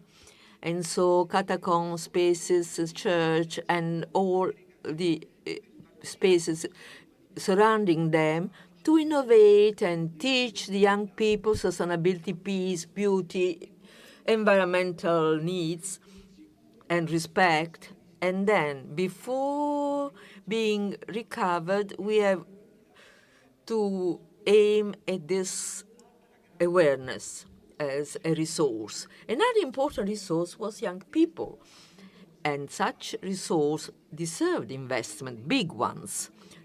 Those investments can help using the material and immaterial cultural heritage to regenerate it, to recover it, to restore it, and give the future generation the possibility to enjoy, to use it. This is what should be felt by these young people. They should understand that this cultural heritage represents their roots and their inheritance. This is typical of cooperation logics, that of taking care of their possessions. And I've used a word which means paranza, which means a group of friends who have become now culture biggest private enterprise of this city. And by using solidarity as the core of this enterprise, we are taking care of common goods or commonalities. We pass from collaborators that were just some hundreds to thousands of collaborators with a great impact. In only in 15 years, we changed the outlook and image of this area from 5 voluntary members to 70 with a full job contract. 60% are born in this neighborhood, and young ones have already been employed after completing the school, what we call the compulsory school attendance. And they have also produced a lot of children, that is, given birth to a lot of children.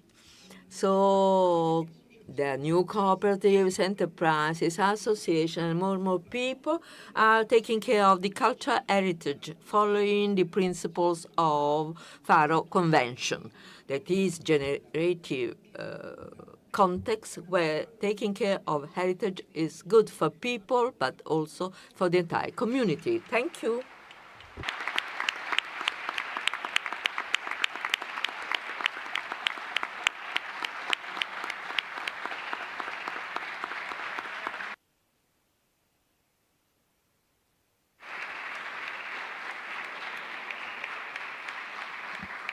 Grazie davvero. Thank you so much, Don Antonio Lofredo, because solidarity and service to common goods guarantees not just the enhancement of cultural heritage, but I would also like to recall that the work you've done in Sanità neighborhood and on the catacombs shed light on one of the most abandoned layers of our city, which had never received such an attention as it has today, thanks to the activities and initiatives of La Paranza, the community, the group that Don Antonio was able to create with a common objective, which is sharing and enhance cultural heritage. As he was saying, and I think it's worth highlighting it, this initiative had important impacts on our city as well. Increase of scholarization, the increase of the number of young people that have been involved in those initiatives and therefore have been taken off of illegality, because you know that there's also a relationship between those young people who are taking off schools and devote themselves to illegal activities. So those initiatives are truly important. And I'm really happy now to give the floor to the deputy mayor of the city of Naples, Laura Lieto, who has the courage to serve a very difficult, complex city like Naples. She's an architect. She's a professor at the architecture department of the University of Naples. And she has been dedicating most of her efforts in the government of this city. And she's doing so together with the entire council, and by really focusing on urban regeneration and enhancement of this heritage. This heritage is very difficult to manage, and we have been seeing it over the last years. The risk is to lose identity. The risk is to make those cities like brands, like repeatable things, repeatable elements. So she's implementing some policies that are aimed at valorization, enhancement, and also to conservation of heritage. esteemed colleagues and delegates. In my talk, I'll address the question of bringing our heritage into the future. A small question. Looking at both the general perspective of UNESCO intangible and intangible heritage and the specific contextual experience of our heritage and its potential. I think we can all agree that beyond specific property regimes and actual uses, cultural heritage is part and parcel of the public sphere. And as its multiple structures combining places, institutions, norms, and communities typically provide ground for collective matters of concern. Who we are, where we come from, fulfilling our right to be represented and heard through public history of places are all matters that typically rise when cultural heritage is involved. And in this perspective, cultural heritage comes into full existence each and every time different practices, groups, and policies make sense of it, refreshing historical roots while opening new possibilities for urban change and development. The wonderful storytelling that Padre Antonio has been providing tonight about the Sanità neighborhood, it's quite an example of how this refreshing through the regeneration of the historical heritage can matter so much for people and communities. And so this understanding of heritage also emphasizes its contested and multi-layered nature, because heritage is both center stage of the social production of everyday life in cities and neighborhoods, and at the same time, it has become a matter of a strong global competition, working as a premium economic asset in branding urban policies that attract massive tourist flows. And finding a balance between these two cases can be hard and controversial, and yet UNESCO, as a global platform, is the perfect place for this ongoing conversation to have. And since the 1972 convention, extensive literature and experiences all over the world demonstrate how strong the political use of the past can be in shifting the balance between conservation and commodification, between stable communities and transient populations, between uneven distribution of wealth and ways of managing heritage.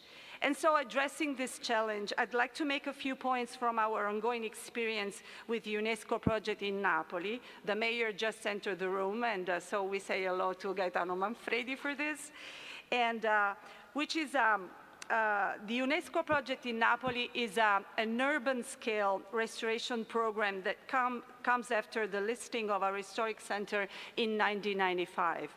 And since we took office 2 years ago, we've been dealing with this 2-decade-old program, trying to revamp its foundations and goals, and taking a strong public orientation by looking at both life worlds in the inner city and the short-term temporary ecologies of tourists, workers, city users, and migrants navigating our city in an ever-shifting demographic landscape.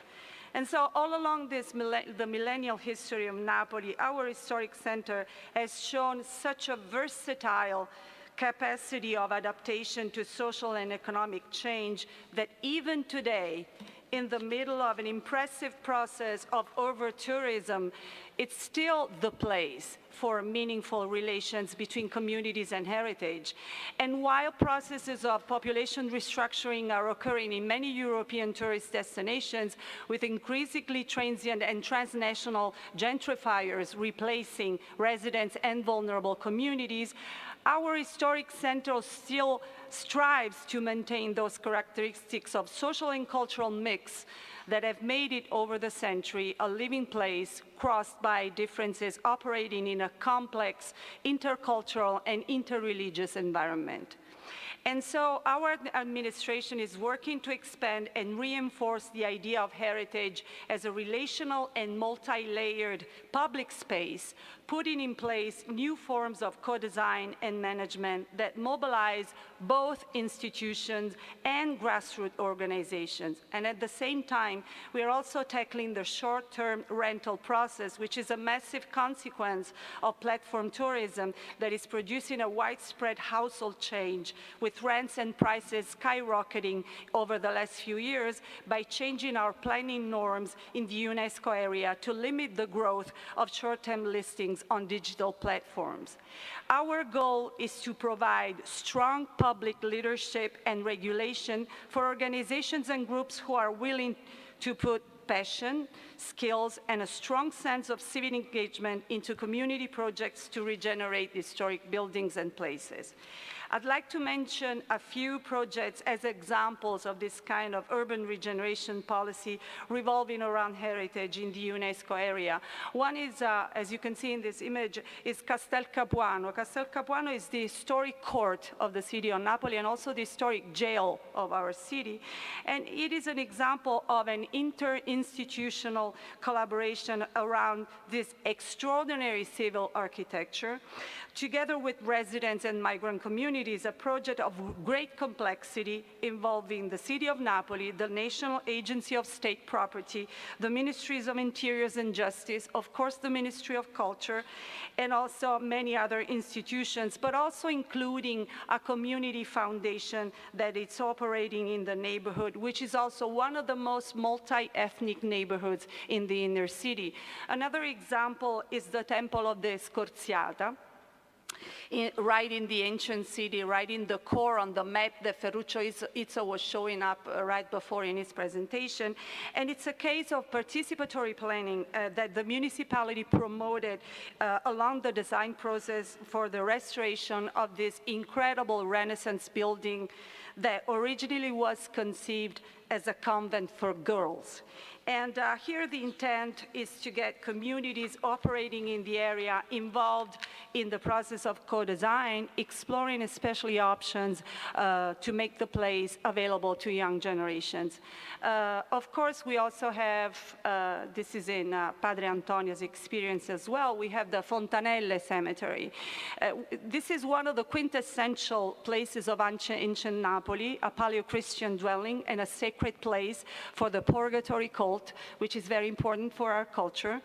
And it has been finally reopened through a public tender calling for grassroots organizations to be active part of the management and promotion of the place, as both a strong reference for local advocates of historical heritage, for young workers in cultural industries, and a monument with a global reputation, of course. These are not the images of the Fontanelle. The next one should be, yeah, that's it. And finally, next slide, please. We have the Lazzaretto. Lazzaretto is a wonderful hall in the historical Santa Maria della Pace Hospital. And thanks to the institutional cooperation between the city and a local association on temporary uses, it has become a reference point for the public history of medicine, as Gennaro Rispoli has been addressing in his talk yesterday. And it is intertwined with medicine as intertwined with art, social work, and cultural productions. And so, just to conclude, putting heritage at center stage of community-based coalitions, intensifying interinstitutional relationships, balancing everyday life cultures with new economies and global aspirations is our way to bring heritage into the future. The method is open to complexity, experimental to some extent, and also exposed to clashes and frictions. But we are confident that UNESCO is the right place to have this conversation ongoing and provide tools and opportunities to bring our project forward. Thank you very much for your attention.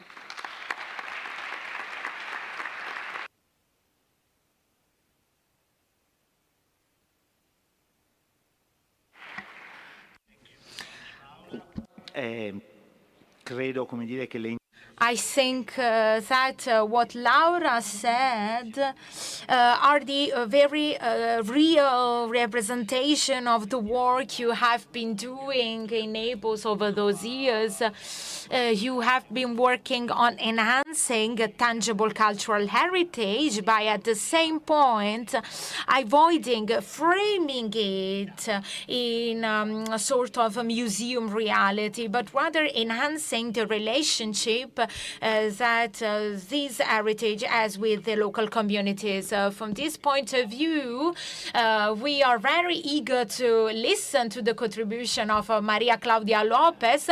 She's the only non-Italian here in this panel, but she has gathered very huge experience on cultural heritage. Maria Claudia Lopez comes from Colombia.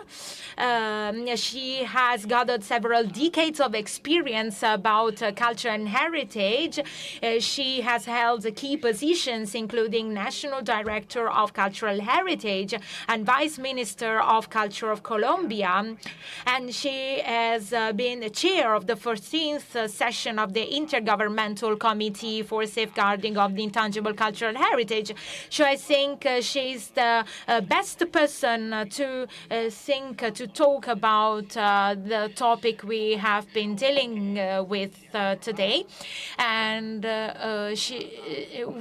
we will continue trying to think about the balance and the connection between tangible and intangible cultural heritage, because it's not just the architecture that makes the landscape, but it's also the coexistence between tangible and intangible heritage, which creates a net of smells, lights, shadows, that is all part of a regeneration and social inclusion process that ultimately give added value to cultural heritage. Thank you very much. I'm very happy to be among Italian people, to be here in Naples. I would like to greet you and also to thank the Italian government and the wonderful city of Naples for the welcome that you gave us, for the organization, to UNESCO as well, for the organization of this conference, and for contributing to the multicultural feature of this city. Texte sur mon parcours professionnel. Je suis architecte. I will talk about my career.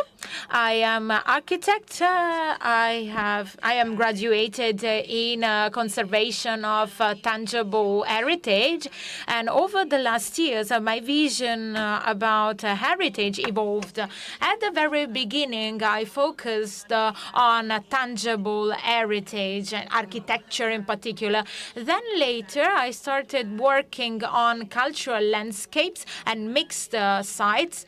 I have been working on files, documents related to the cultural landscapes, and I participated in the inscription of the coffee landscape of Colombia in UNESCO lists. And about the cultural and creative industries and economies, they are really a driver of urban regeneration. Just to connect again to what has been said before about Fabriano, which is among UNESCO creative cities, as we said.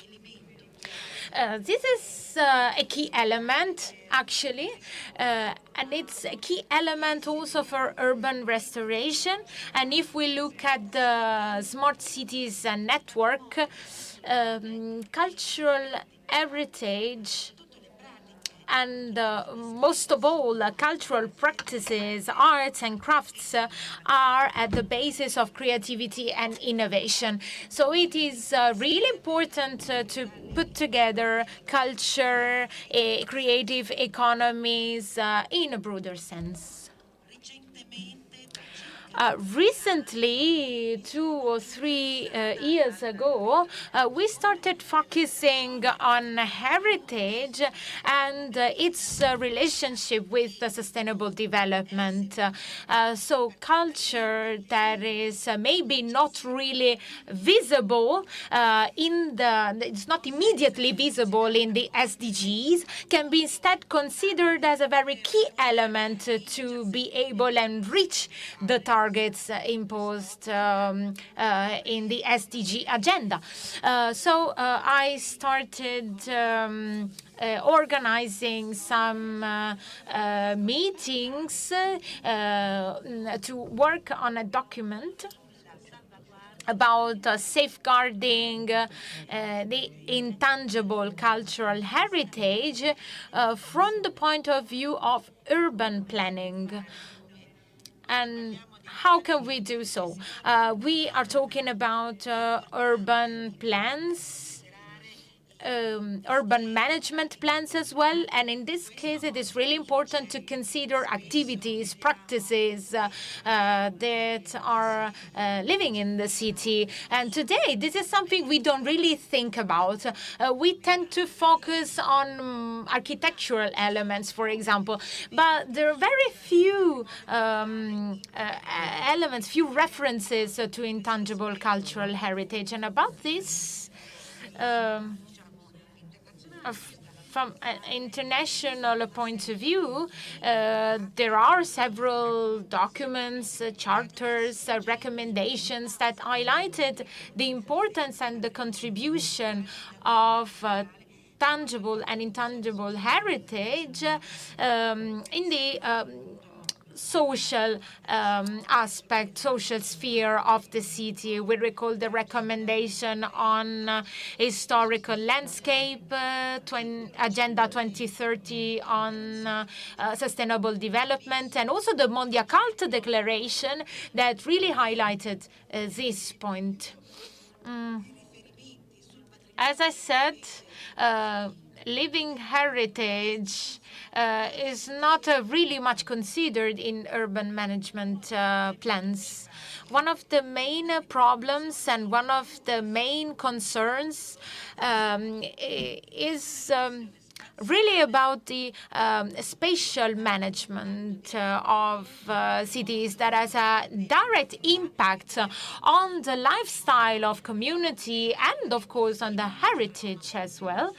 This is a slide showing the Sacred Week in a city in the south of Colombia. This religious procession is among the intangible cultural heritage elements protected by UNESCO. It takes place in the historical center of Papaguan, and some years ago, the urban planning office of the city started to put, let's say, elements to stop, to limit the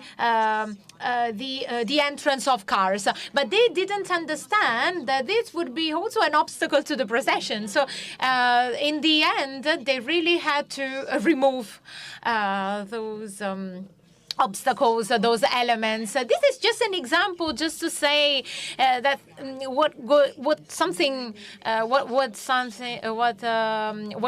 goes on sometimes, and these are issues related to the urban management plan, because sometimes there's no dialogue among the several stakeholders, but we instead have to build this dialogue, build these relationships, so that examples like these do not occur anymore.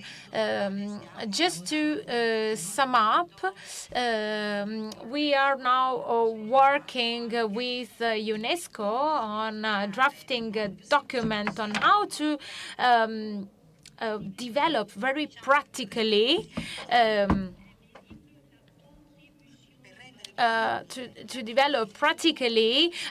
strategies to make the contribution of heritage in urban planning visible, and how to move in this sense. the three dimensions, the structure of urban management, the environmental structure, and the biological components of the city, so the flora, the fauna, and other sources of life, climate change, arts, crafts. These are all elements that can all together contribute to the urban planning to make it work. Also, mobility in public spaces, public services is important because we're talking about infrastructure that can give value, can give added value to urban systems. We also have to understand how to interact with the handicraft activities of the city, how to promote those activities, and consider that and try to also protect those arts and crafts, so protecting traditional food, ancient markets, because they're a way to bring integration in the cities and among the cities and the rural areas. Next slide, please. This is a picture of a market. Here we see some herbs, several types of. It is not really far from Bogota, a city with 9 million inhabitants. It is the very center of the city. Many people coming from several parts of Colombia to buy these herbs. They come at 2, 3 a.m. And there are some regulations that protect this market. And when I was in the government of the city of Bogota, we worked together with the other offices devoted to the urban planning to make also the facade of the building in the market more beautiful, and we try to restore it, also to give value to it. Here we have a series of pictures, graffiti by local communities. We gave them the possibility to paint something related to their local traditions, to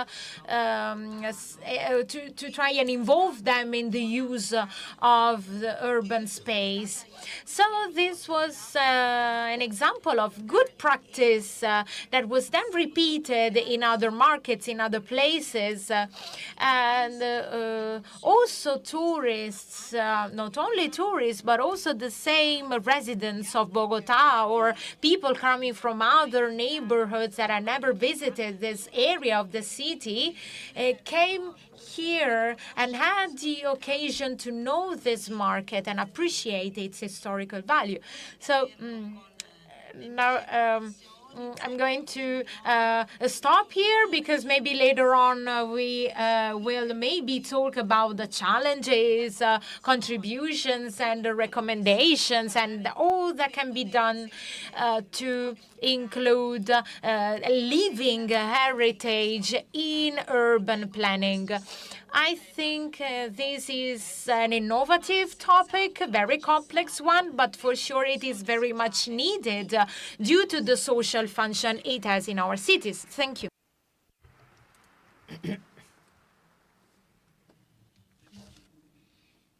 Thank you. L'intervento della signora Lopez. What the talk by Mrs. Lopez has dealt with an important subject. We see town planning in relation to the material cultural heritage, whereas to think about safeguard, enhancement, and empowerment of the material cultural heritage, which should interact with town planning and not be hindered by it. So we are trying to do it in Naples, in the large neighborhood we call the historical center.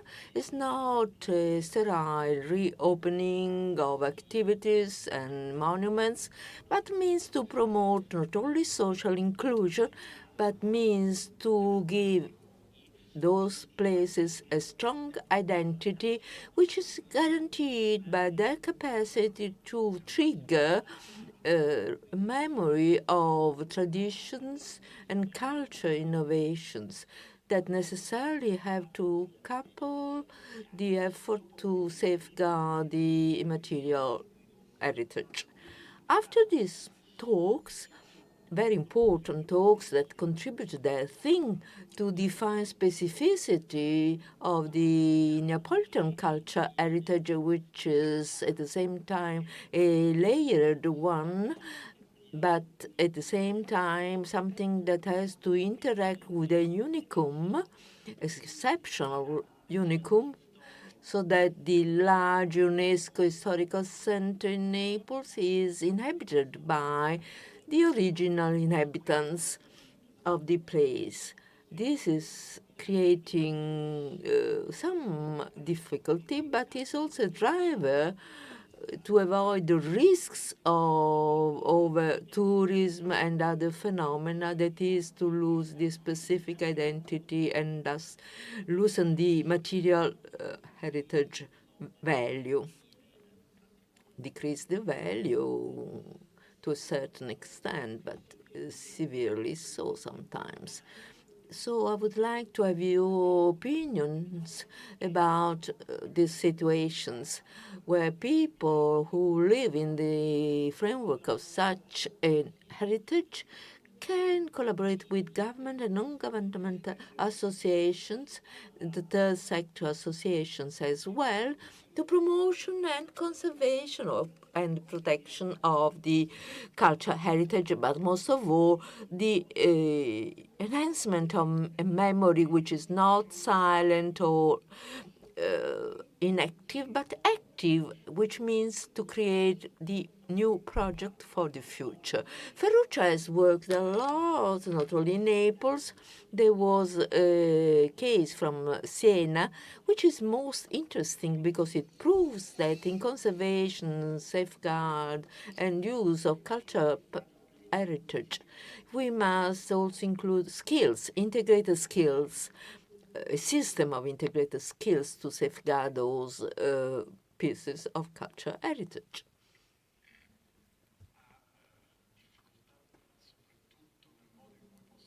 Well, it is difficult sometimes to use them together, but they can be integrated.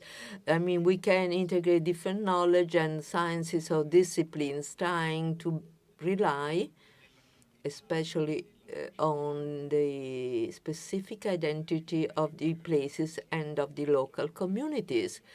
This Siena case, where Santa Maria della Scala, a historical hospital since the very beginning, before the Middle Ages, where we have all the hospitals in Naples, Incurabili Hospital, that up to the end of the 80s and beginning of the 90s has had some problems, but had a very amazing experience. I was working with Lichfield in England. Working for also after England. I went to work for the renewal of Santa Maria della Scala in Siena.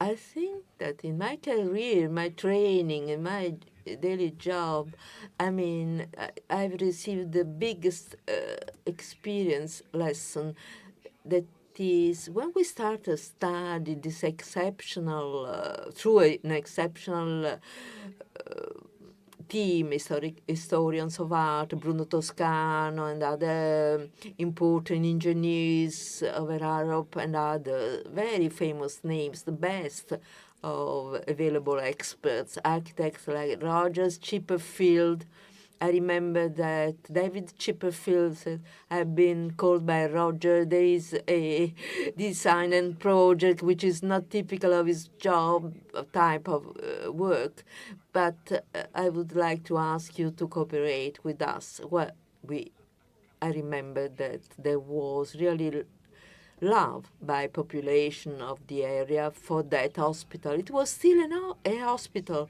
and you see that people in Siena were worried about this change in use, where the municipality wanted to create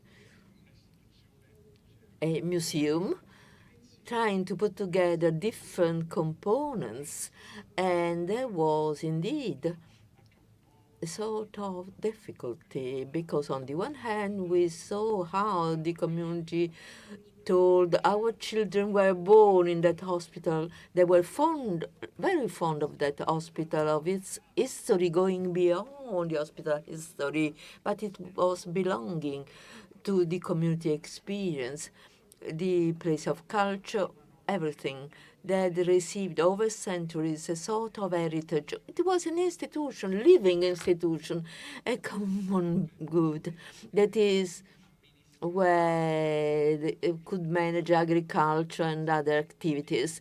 Well, a complex structure in the very center of Siena. So in the 90s in Siena, everything was happening. We worked for months there, and in the evening, Siena was emptied. Also around university, students did not participate in the downtown life. So this was a sort of pulsating heart of the community. They wanted to avoid was denatured.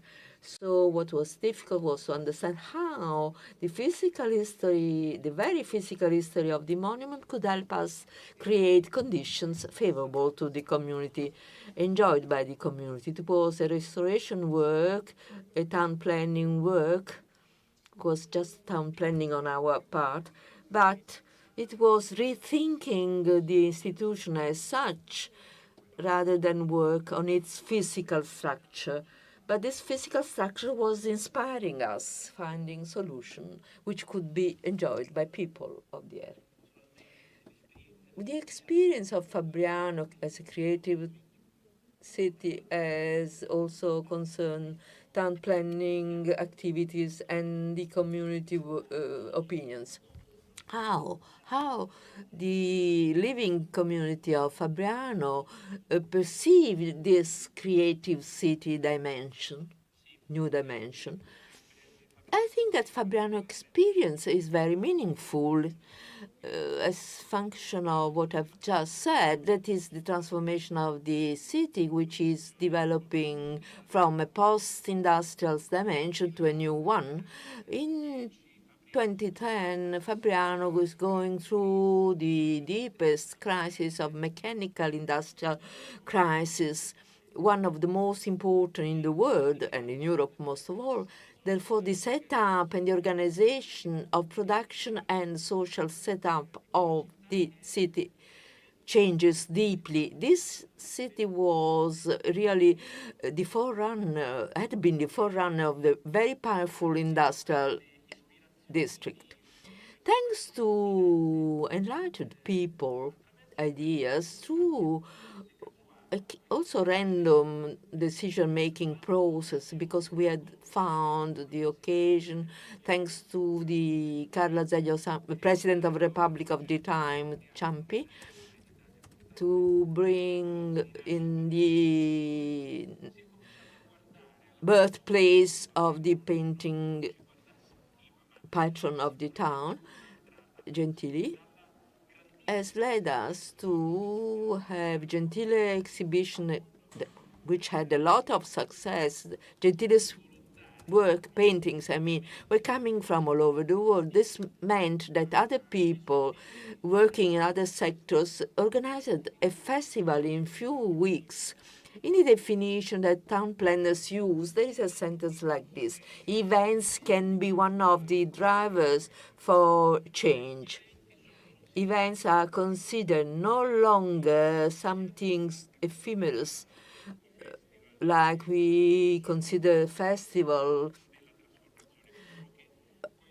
and of indie town, but something that can sort of be an announcement to future changes. This festival lasted 5 years and was attended by Europeans and people from all over the world. Tabajambu was led the experience of his culture and world by finding a close relationship with ours in a peaceful vision that has enriched us for the 5 years of the festival. And then we enjoyed that experience because we were invited to the festival in Paris of cultural diversity organized by UNESCO indeed. And then this was a sort of invitation, but nothing like real participation. And we have 332, I think, or more cities. Now we have 102 countries participating. Bologna before was the first city to participate, and our town was the second. And we were then appointed to be members in 2013. This changed the attitude of people living in the city and the way of considering various productive processes, economic processes, and create new forms of participation. Well, what I've been listening these 3 days is that we've been speaking of principles, and we have seen that cities, though also spontaneously, like Naples, which is a typical experience, which has been a spontaneous one from various points of view. You have just described this spontaneity in Naples. Maria Chiara and me have been speaking of methodology and tools. Planning that must include the heritage in itself, conceiving it as part of it. Fabriano has done after Naples in a different way, with smaller occasions and means. But the process is there, the vision is there. And as a closure, I must say that Italy has indeed given or can give a contribution to our international friends because various legislation at regional level in town planning are changing. We are now faced with the 4th regional town planning legislation. There will be a national law as well in the future, but this is part of it. We are passing from conformity dimension, that is complying with formal and numerical laws or standards, to coherence. Coherences are something different, as Don Loffredo has said.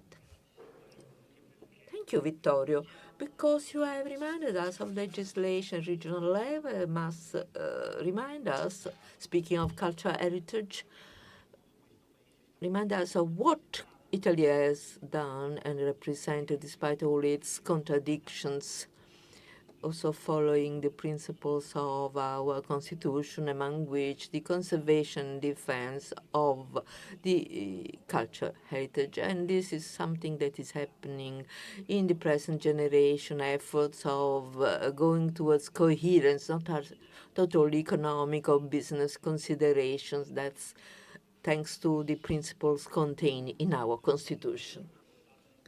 Don Loffredo has told us of an extraordinary experience and with a passion typical of him and the conviction he has, a deep conviction, that this project is part of a sharing of ideas and culture.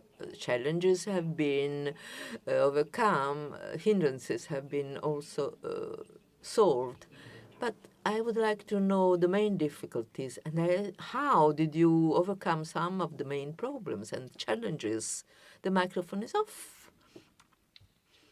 Of course, with reopening of San Gennaro catacombs that had been abandoned for years, we started doing a lot. The main problem or difficulty has been to see reactions, often strange, of those who are in charge of decision-making processes, our bureaucracy or red tape, those in charge of and have a duty to take care of our heritage, choking heritage with too much protection, too much love, maybe a choking love, suffocating love. Well, we understand that each work of art is a text, and text is something beautiful and important, but the text has no meaning without the effort of a context. In the Sanity neighborhood, we have understood that being lovers of art or performing art events is not just to comply with beauty, but a way of making new economy. That is to prepare the young people to explain what the catacomb is or was. But we try to organize music, theater, cinema, all in that area. The neighbor has started to organize various art forms that have the same smell, something considered as useless by politicians as well. They have said, well, that's superfluous. Well, they were told, why use violin or give a violin in the hands of a young child?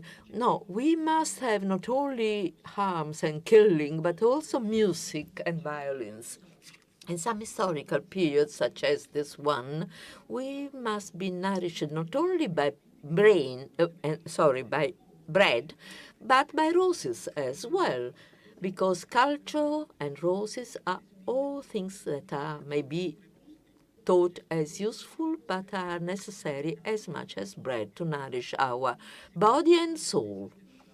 Something exists because men have produced these things, so we must consider men at the core of the effort to protect the cultural heritage. We must not adore and love cultural heritage, but we must enjoy and use it. This is the bread and the grain for humanity. And that's why we started a bottom-up process. We were aware that what was there is not a hindrance, but our awareness that we were Neapolitans living that place and born there, and thus our roots were there as well, and we had to respect them.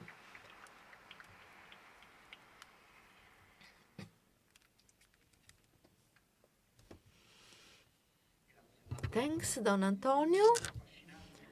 Well, I like very much to listen you. I like your rhetorical, which is the sense really, and it's not rhetorics, but a rhetorical sense that shows how much you love what you're doing, you and your friends, because this is a collective process. Laura, you have made some important example of various design and projects.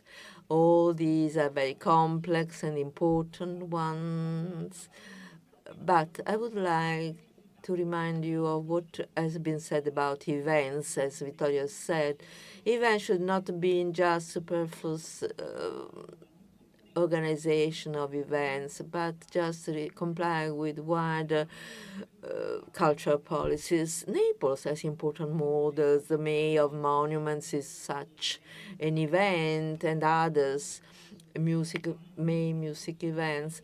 But there are different formats that are being added up to recover some traditions which are typical of our culture, our stratified and layered culture.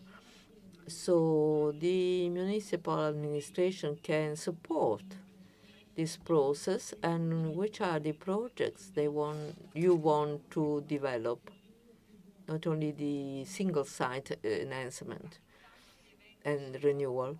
Well, these events have been organized for by now 40 years, part of town planning. There is a ranking of events.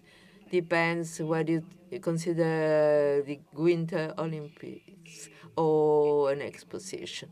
But we have understood, and since I'm a town planner, I think that we must survive the events, because usually events are very intense or intensive policies. You spend a lot of money, you build roads, stadiums, but arenas, but we work also widely, that is to embrace events concerning Naples and consider them as a path or trajectories.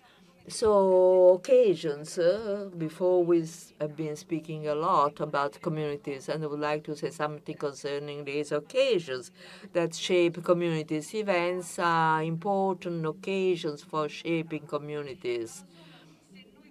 But this only when we consider the community not as something existing in nature. There is a community somewhere, someplace outside, or some close and exclusive circuit that creates separation and exclusion forms. Communities are opportunities processes, first of all. They are convergence processes. There are some spaces where you can meet and also be in disagreement concerning ultimate goals of our life, but we can reach agreements about doing something useful for us and for the others. So if we take any idea belonging to that community, not a romantic idea, but considering community as an open process, which is always questionable, then what are the main elements of this process? In general, I would say it is indeed the heritage, the cultural heritage, which is the space that gives us a possibility to create communities, to modify the sense of belonging, to revise positions, to review all the systems of interest, of vested interest systems. This is why they are important. When this cultural heritage is at the core of events, as it should be, at least in Europe, it is always strongly, these events are strongly centered on the events, even though communication and infrastructure are important. But the monuments are a basic element of any type of event. The attractiveness of a city that becomes like a Naples, that has recently won the candidature as sport European capital. This is an event that is based on community of sport, community in a general sense. But it is, of course, clear that the candidature in decision-making circuits are related to attractiveness of a city, culture, heritage, which is used in democratic ways, guaranteed because sport is promoting culture of team activities and team spirit. And when a city like Naples, with all the problems we have, because we are very too big, perhaps, as city, is creating a space where culture, heritage, as Matsuki has said, is not the final object of freezing or museification, which, even though we respect museums, which must be safeguarded at all costs, but we must be part of life or living circuits. This also helps to attract sport people from all over the place to Naples. It is an attractive driver. And so certainly we are doing these efforts, we have been doing these efforts recently to see our cultural heritage as driver of opportunities, triggering alliances that can be shaped in a useful way surrounding vested interests, visions, memories, but also center on all the problems of an ever-changing society. Grazie, Laura. Thank you very much, Laura. Maria Claudia. You come from Latin America, from Colombia. a land that has been dealing with those topics, even in very complex areas. I would like to start by provoking you somehow. It's coming from a book I read some time ago by Rebecca Sonnet from San Francisco. Miss Sonnet said that San Francisco has been over its history a shelter and an abnormal reality. Gentrification is changing the city, taking off poor people and also those people who decided to devote themselves to art, to social services. So I think that one of the main topics when we have to do with heritage is gentrification. Most of all in cases of important and big cities. It is something that's happening in Venice, for example. The depopulation of Venice is something we have to focus on. We cannot be indifferent in the light of these phenomena. So how do you think we can deal with this issue while at the same time safeguarding the importance of the tourism coming to the cities? Not just for the economic aspect, but for the social aspect that tourism brings. Gentrification and over-tourism is something we all have to focus on for sure. Thank you. Thank you, Andrea. Du patrimoine et au centre historique, c'est un problème. Actually, the gentrification of the cultural elements, cultural heritage is a common problem. For example, in Cartagena de Indias, maybe some of you know it.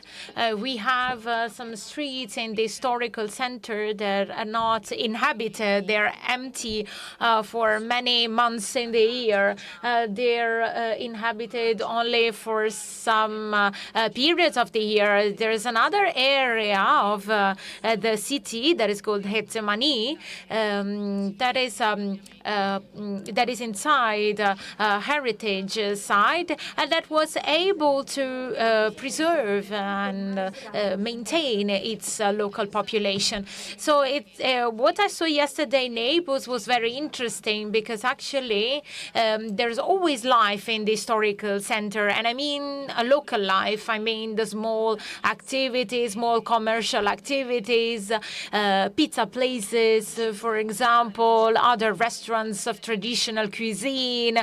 In Cartagena, we see these, but we also have music, we have artists, we have cultural management of urban pathways made of graffitis, of course, well-made graffitis, known not the let's say the legal ones, but the decorative ones. We have implemented some projects, some good practices to encourage, for example, the creation of social housings or houses for people from the place, from the site. I'll try to give some examples on how we can do this, but it's very difficult because there's huge economic pressure. But let's go back to the previous topic. The use of the land is really important. From the point of view of urban planning, we can do a lot. We can contribute, we can give important contributions to limit gentrification. Thank you very much. Se ci sono naturalmente. If there's any question, comment from the audience, we're happy to welcome your questions and we're happy to welcome your comments. Our panelists will be happy to answer if there is any question. Please.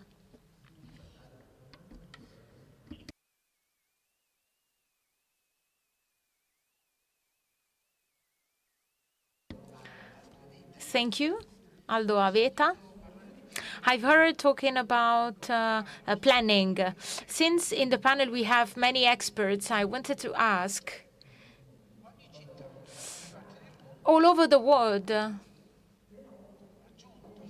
all cities have a council, they have a mayor, and there are urban plans, at least in the Western countries, as far as I know. So the urban sector is really important. UNESCO, after introducing the main cities in the World Heritage lists, indicates or suggests a need to create management plans. But I wanted to know, as per your experience, urban plans generally come before management plans. So once management plans are updated or approved, urban instruments should adapt to the management plans of extraordinary sites. So I wanted to know if, as per your experience, you know, whether in Italy urban instruments are really adapted to management plans. It's a very simple question. Thank you. Now we have urban plan experts.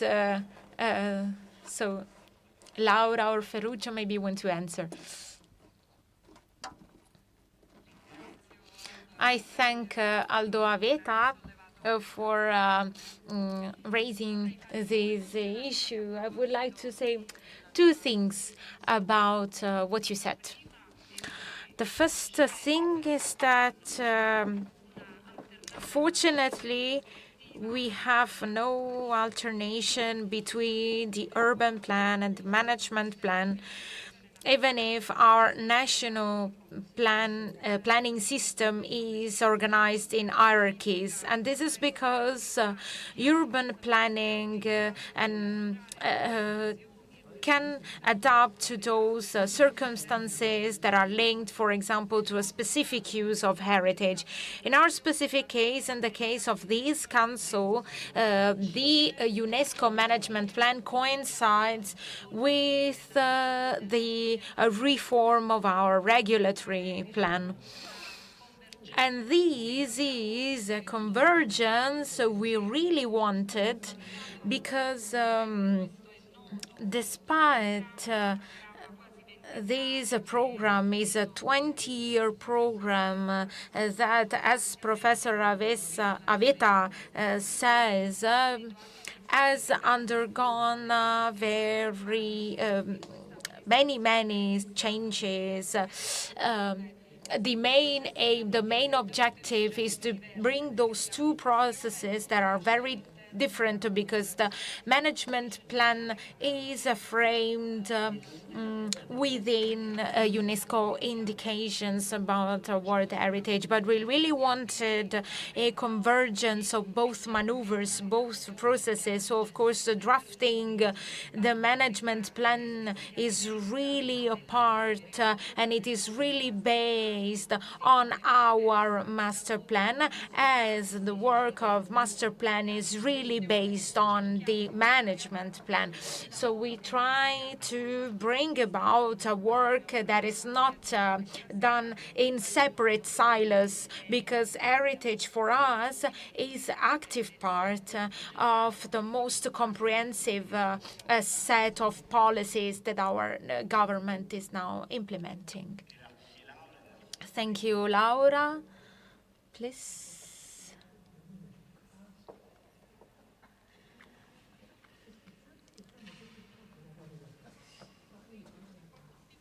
If somebody of you knows if these updates and the management plans have had impacts on urban instruments. Good evening, I'm Maurizio Di Stefano, the president of ICOMOS Italia, one of the advisory bodies of UNESCO. First of all, congratulations and thank you for this wonderful meeting conference of Naples. I just want to make a couple of remarks. One is about these evening session, smart cities, and how Naples can contribute. I want to recall that I was part of the 10 experts called by UNESCO to cooperate with the City of Naples to draft the preliminary management plan, which has been really much appreciated at that time, and it was led by Pasquale Belfiore.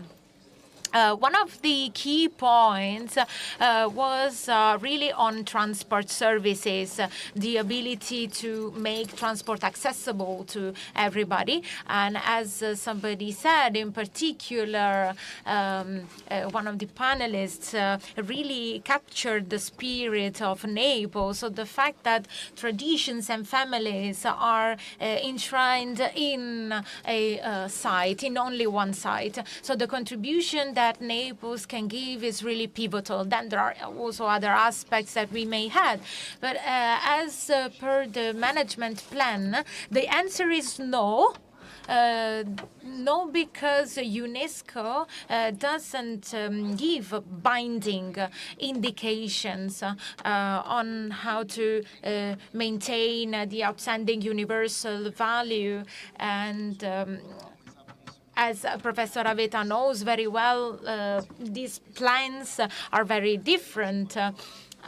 Italy has many sites, but we are not very able at managing because there's a lack of national plans, actually. So I had the chance of speaking to the minister, and he was very open-minded and willing to listen.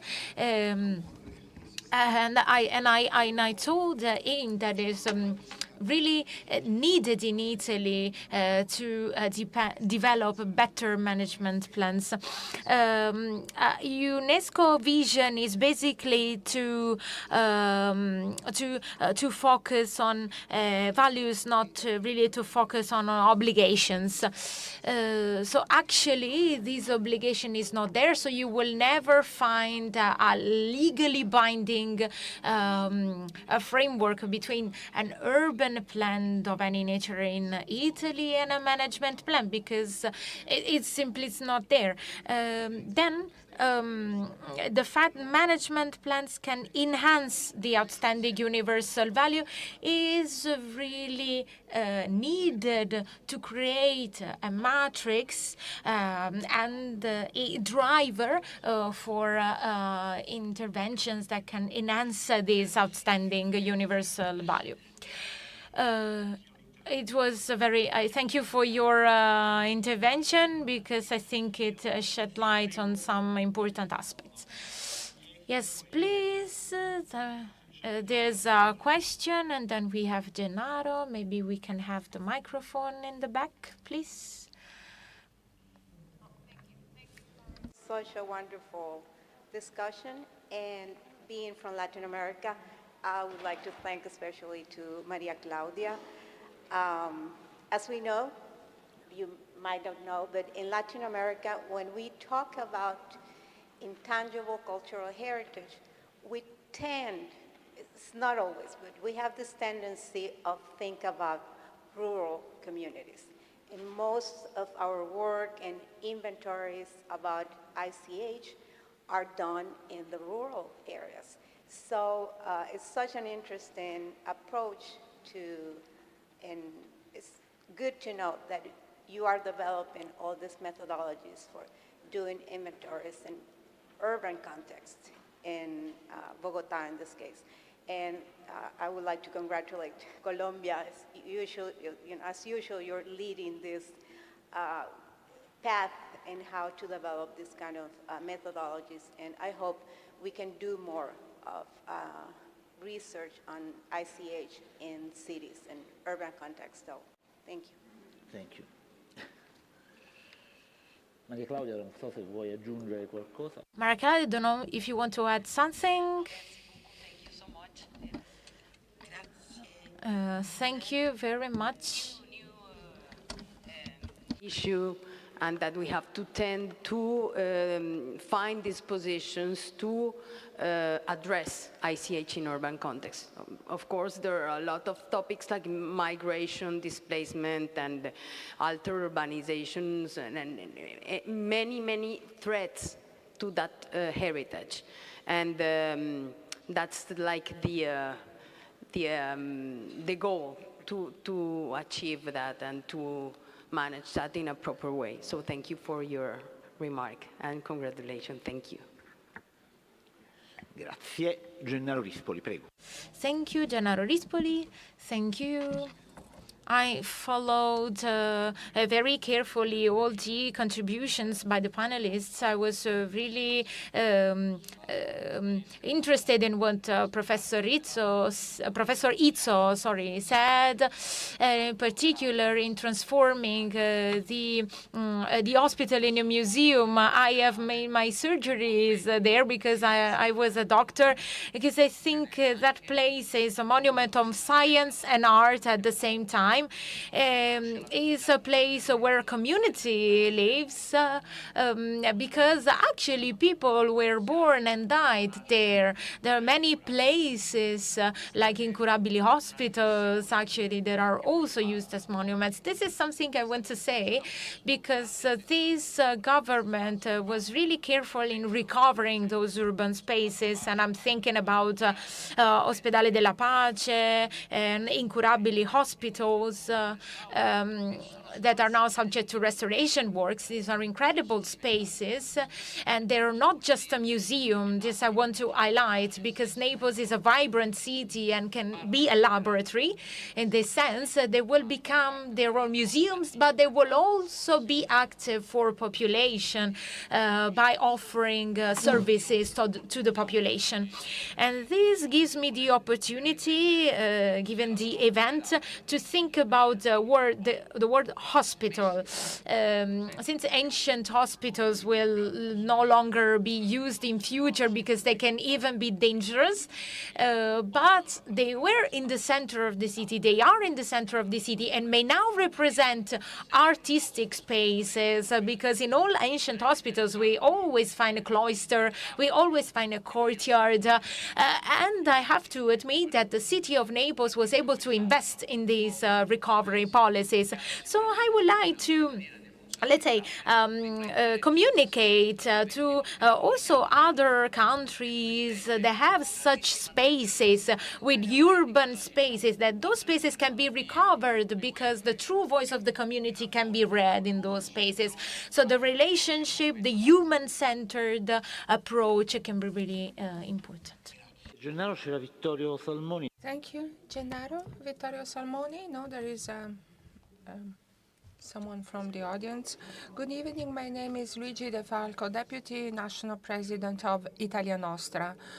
I want to take this opportunity to ask a specific question to Deputy Mayor Mr. Lieto about Naples and protected sites, but I also want to take the opportunity to ask you all a question, and hopefully the minister can hear us, because I know it's just arrived.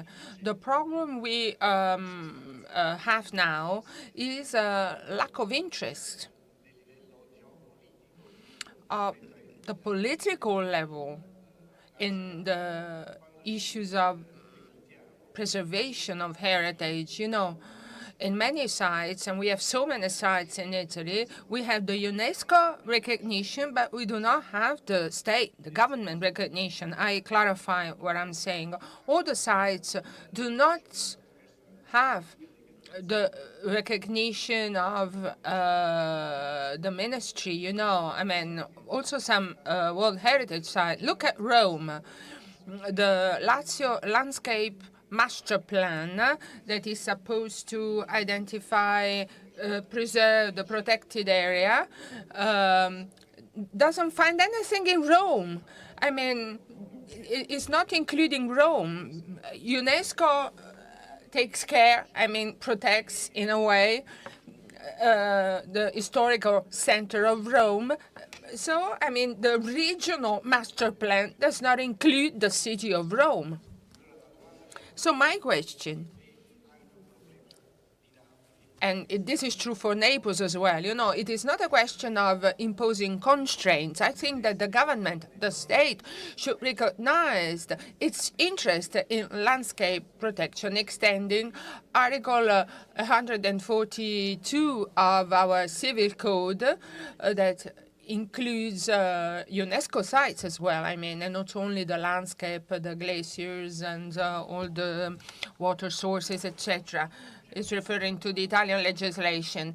And a very last question, then we have to try and wrap up because we have to leave the room. It's not a question, but a comment. Thank you very much. My name is Antonio Valiante. I'm the president of a small association, an NGO. We bear the name of Santa Maria di Porto Salvo. It's a very ancient church in Naples.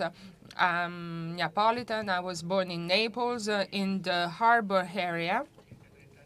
30 years ago, we set up this association. We want to protect churches, abandoned churches in Naples. I remind you all and myself of the fact that with all the due respect for this international conference that is taking place here now in Naples, UNESCO has always paid attention to Naples. I mean, it is not now that UNESCO has been interested in Naples. I mean, we have received 500 million euros over the years. They might have been used. I mean, this money might have been used to recover the historical center with its architectural, artistic, and historical monuments, heritage, especially abandoned churches. In the recent time, in the latest project worth 100 million euros, there is a list of 27 heritage or monuments, 25 churches out of 27 that might have or should have been recovered or refurbished or protected, and nothing has been done. This is, you know, it's a shame. I mean, you know, UNESCO recognized or listed Naples Historical Center in 1995 as World Heritage, and hopefully, you know, this event will catalyze a new activity. We really hope it. I mean, it's a wish for us. This is really a chance that we shouldn't miss, you know. This is an opportunity to exchange and to discuss, but we should also move to action. Hopefully there will be some practical actions following this interesting debates and exchanges. So this is my wish, you know. There have been so many years that have passed, you know, all these funds that have been allocated to Naples have not been turned into anything concrete. And so, you know, this is why I'm saying that I really wish that all the local authorities and the governments and the ministry, etc., can find the strength, the enthusiasm to try and do something to regenerate the churches in Naples. As Don Antonio was saying, churches are really important heritage that might be also a lever of development for the city, the citizens. Benedetto Croce used to say that Naples is a holy city exactly because of all these churches. Thank you very much. Laura, do you want to add anything? A very short remark. And I acknowledge the presence of His Excellency, the Minister. He has just entered the room. Aveta and De Falco, Mr. Aveta and De Falco have raised some issues. It is true that the UNESCO recognition doesn't mean or doesn't have any effect in terms of change of town planning regulations. But we are here together with government's representatives and with experts from all over the world to discuss about this issue. UNESCO is a platform, is a very important global platform. And there is, ideas are launched, but they are not necessarily translated into a constraint. The idea is that we should work for an active protection, especially when such an important organization as UNESCO lists a heritage or a site, a monument. Then, the states, the local authorities, the cities have to act and have to regulate. And of course, it depends on the political choices. And De Falco is right when he says that there are no regulatory levers that allow us to save the villas in Rome. But you're right. But we are here together with the Minister of Culture, and it's correct that we raise these issues, and we are looking forward to hearing what he wants to share with us on this. I think we should really conclude. We should really wrap up. We have to conclude. We have to know that the City of Naples, the municipality of Naples, is taking initiatives to promote cultural heritage, and the principle is co-design, is a shared design, and this is in line with the glorious tradition of material and intangible heritage that we have. Thank you very much, and let's now continue our conference. Professor Mazuki, panelists, for this very, very inspiring panel, which allowed us to get to know Naples even better. And that was really very nice. Ladies and gentlemen, we still have some interesting points on our program, from the wrap-up session, the call for action, and the closing. So I would be very grateful if you could be back in the room by 5 to 5. So we have a very, very short break today, but then it's also our concluding session later on. So thank you very much. 5 to 5, please.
Mr. Lazar Elundo Asomo will be conversing and exchanging with our experts on stage to explore what came out of the past 3 days, what we must remember, and what we must act on.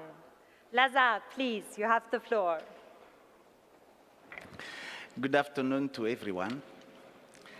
I think, okay, my colleague already gave a big applause to the colleague, but I'm sure the big applause will come when we hear all what everyone is going to say. But let me start by saying that the session of this afternoon is a result of what you have produced. I think we had 7 sessions, 34 speakers. I don't know if I wanted just to give you these numbers, and countless questions and opinions. And I can even tell you that we dedicated 200 minutes for questions and answers, because we wanted to hear from all of you, from the speakers, from the participants in the panel. So I think sometimes it's good to have numbers, indicators, just to let you know how many times we spent here. And, you know, reflecting this dynamic conference, we wanted to do a kind of wrap-up, you know, differently, not like we always do, where there is we start reading, you know, a series of reports. We don't want you to get bored, but we want you to continue participating. So we will have this final exchange in 2 rounds. First of all, I will interact with the rapporteurs, and then you will be given the opportunity to complement what they have said.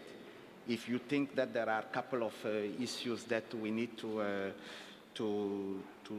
take both. So, but before that, I want to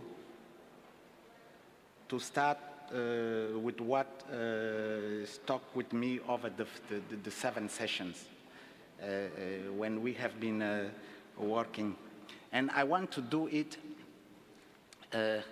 by, of course, a cultural aspect that we had, because this is about the 2 type of conjunction, but it's also about, you know, cultural diversity. And what we've had here was not only technical opinions, but it was also, you know, about, you know, discovering the way others look at the 2 conventions. And one thing which I want to start with, it's something that Léonce Key from Burkina Faso said. And he said that we are able to chew better what we have in our mouths, which means that now for this session, we are able to chew better what we have heard, because we have heard it and we have it with us in our mind and also in a way in our mouths. So let's chew it better with everyone. But also to help chew this better, I just want to remember one thing. We started with a young girl of 14 years old. And the young Aria stand here in front of everyone, and she told us and reminded us something we tend sometimes to forget, is that our heritage is more than just stones or monuments, and that our culture is our own identity, deeply rooted within us. I think we heard it from, you know, I will say, the future of the heritage. And I think this will help us continue this. So all our intangible cultural heritage, it's deeply connected with one another. And I can even say that it's the beating heart of all our legacies. So if for those who were not in the room, the first session that we took and we heard, this session was interesting, but I'm just only taking a few of them and you will complete. I remember, I think it was Emily from Uganda. Sorry if I forgot the name, but I think it's Emily Drani from Uganda. And she said something about communities. Let me start by communities. I mean, she said that communities think about heritage. They don't think about whether it's tangible or intangible heritage, because, you know, the people see heritage always holistically. And she said it. And that's true. That's how communities see heritage. I also want to remind what I think it was Kurt from Jamaica, or Max, but I think it was Kurt who said it. So if I mistake, Max, forgive me. And he said that, you know, this technical and complex language sometimes makes it difficult, and that you know, we need to find a way by digesting this and translating into communities. I think so that, you know, we have to use our local language. There comes also, you know, the language. And then I remember in the session that followed that session, which was with Andrew Hall, and I can remember it because I had the privilege of sharing that session. And Andrew said that, again, we have to use the two conventions, the Intangible Cultural Heritage and the World Heritage, to promote community conservation at community level. But in the same session, I also wanted to share something else, because this session was discussing nominations, how to you know, deal with regional representation, but also how we deal with you know, the listing. And then I think it was Haifa who came with this new, Haifa from Jordan. And she brought this, and then she said that you know, we tend to prepare only for listing, while actually what we need to do is to prepare either sites, either elements for listing. So it's another approach than just to say, okay, we're very happy to have something on the list, but let's prepare first the sites and let's prepare the elements before they are listed, so that when they are listed, then, you know, the reason why they were listed, it's much more evidence for those who are the promoters, the caretakers of the site. And then in session 5, it was Kong from Cambodia, who in addition to speaking about other aspects that are important on the impact on illicit trafficking, if I remember correct, you know, and then he said that, you know, yes, something which is evident is that culture is a powerful tool that not only bring people together, but also bridge the gap of misunderstanding and mitigate conflicts and war, and then bring now the idea of peace comes it so obviously. And in the session that followed, I think it was Sifu, because I can't do the click song and I'm sorry. And she's sitting there, but Sifu said something which is important also, because she said that really, and in addition to Kong, but she added this very important thing of why is it so important also, you know, to better, you know, do the tourism part, and not only to bring, you know, the aspect of bridging and bringing people together, but also, giving people opportunity, to learn by discovering. And I think this is also important. And in the last session, I think the discussion that happened on the urban context, it's also important to remember us here to understand the city's identity. And we are in Naples, and we speak about the spirit of Naples. And we speak about the spirit of Naples, and we've seen it yesterday by visiting everywhere and by listening to what was discussed this afternoon.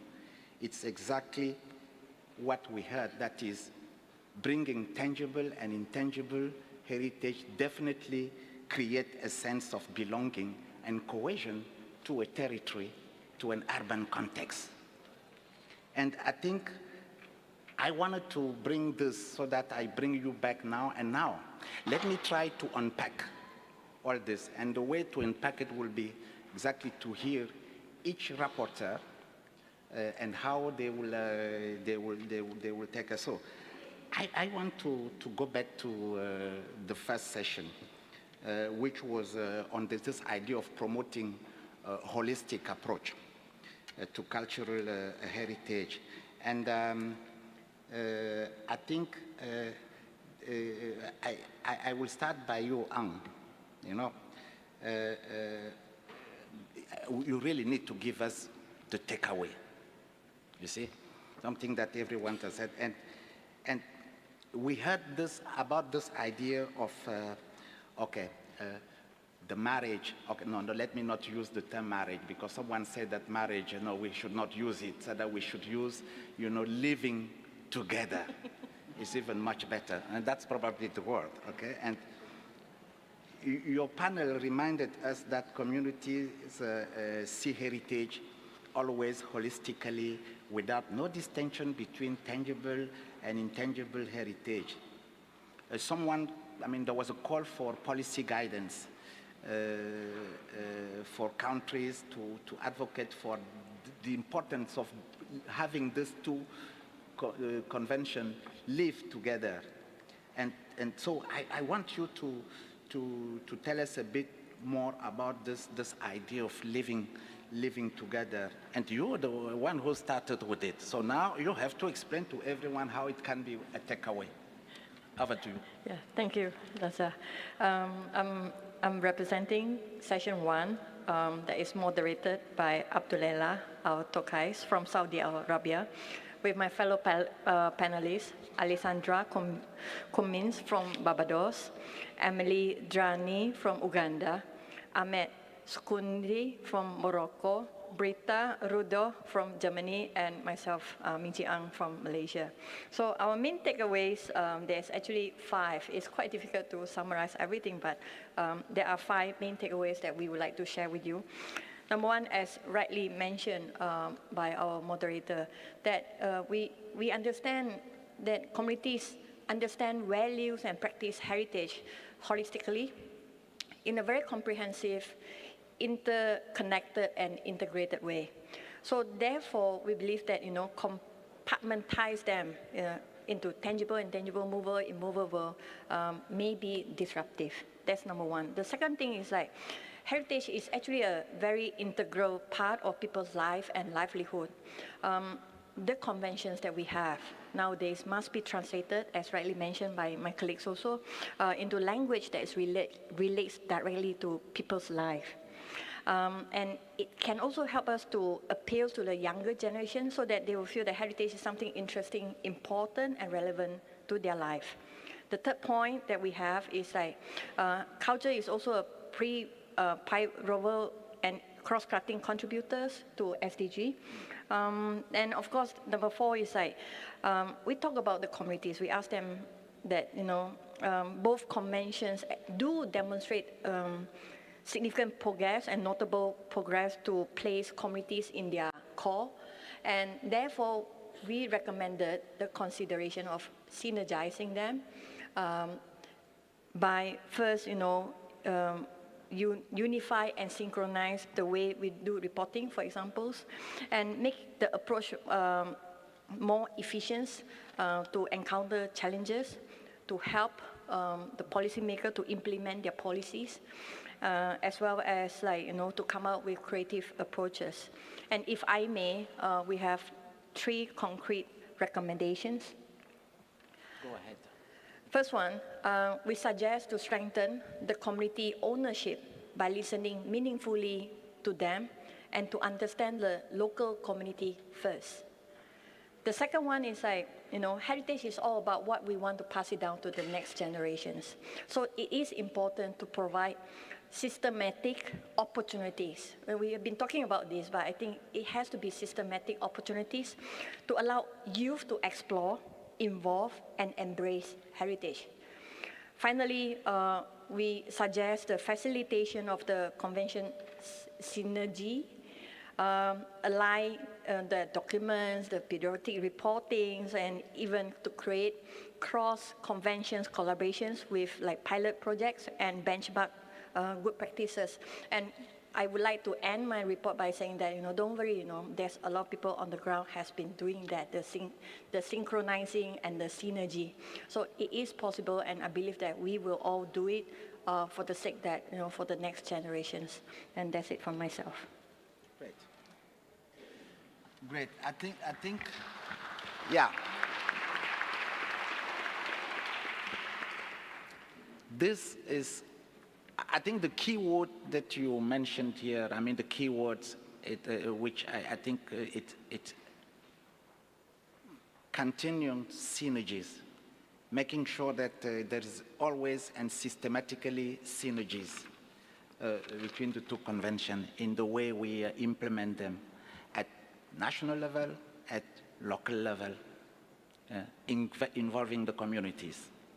Now, this brings me to the nature culture, which was written and in one word, nature culture.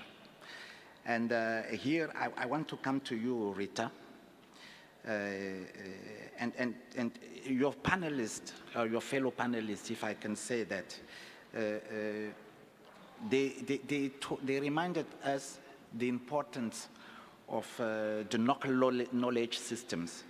And the need to really make sure that communities, but not only communities and indigenous people are empowered, and that they should not be only, like we say, involved or beneficiaries, but they have to be part of the decision-making process. So tell us also and share with everyone about the key actions that you think we could take forward to enhance this interlinkage or empower, the communities, and why bringing this issue of the importance of indigenous here. So tell us, please. Let me just first, this is my last chance to say thank you so much to UNESCO and Naples and Italy for arranging this conference, because I think we are in a crucial time with both climate change and conflicts and so much happening around the world that we really need to take actions. And some of the key actions that was discussed in this group, and I would like to say who was participants. The moderator was Farah Nayeri, and the panelists were Ms. Penda Chopi from Seychelles, Mr. Kurt Henry from Jamaica, Ms. Rihab Gassas from Kingdom of Saudi Arabia, Mr. Max Oft from Suriname, and myself. Capacity building with communities and indigenous peoples to plan and manage the heritage and development programs and engage effectively with third parties regarding actions that concerns the lives and heritage of the communities, because everything is linked together, and we need to have a bottom-up approach because it is the people, it's the local communities, it's the people it's all about. And we need to have a way that the meaning of the people is the things that is safeguarded. And we have a statement in Norway from our Sami indigenous people saying that nothing about us without us. Everything should be based on that. So there is a need for empowering communities and indigenous peoples, giving them a voice for participation in decision-making and site management of all stages of the process, and in a significant manner. In tourism-related decisions and in all other policy decisions that can have impact on the daily lives of people. We talked about some key points, and a first key idea brought forward in the session was the deep interlinkages between places and ways of life, including cultural, social, and economic practices. And we find that such interlinkages in local knowledge systems, skills, and cultural practices that communities consider part of their heritage and draw both from nature and culture for community well-being and environmental sustainability. This is a part of the indigenous way of thinking. And the panel said that the time has come to learn from communities and indigenous people that have holistic worldviews. That's crucial. It's crucial to bridging the gap between nature and culture to change our relationship with nature from a relation that is based on over-exploitation and industrialization to a more respectful relation based on local knowledge, transmitted from generation to generation and deeply rooted in history and place. That is a general basis. And we had different examples from the different places. Max Oft, who is on a general basis, pointed at the interconnection between nature and people. The Creole Garden in Seychelles, the Maroon communities in Jamaica, Al-Aqsa with the palm trees, and the interconnection between culture and nature. And from my own site, Vega. We saw that mass tourism is a big challenge, one of the main challenges which put heritage at risk. We see that many local societies don't have any benefits from it and might also be exploited. And moreover, a land that has been used for traditional farming has now become very valuable to be bought and used for tourism development projects.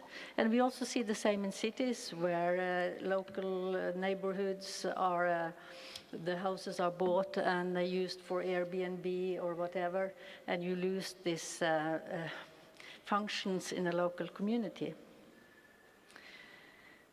And high prices, making it impossible for young families to settle. But anyway, tourism is not to be rejected as a whole, because small-scale sustainable tourism can greatly contribute to safeguarding and conservation of heritage, as well as to community livelihoods. That's for some of the, if I can, but I have many more points. It depends on the time. Exactly. Thank you. Thank you. Thank you. Now, I don't know if you're like me, but I think something which is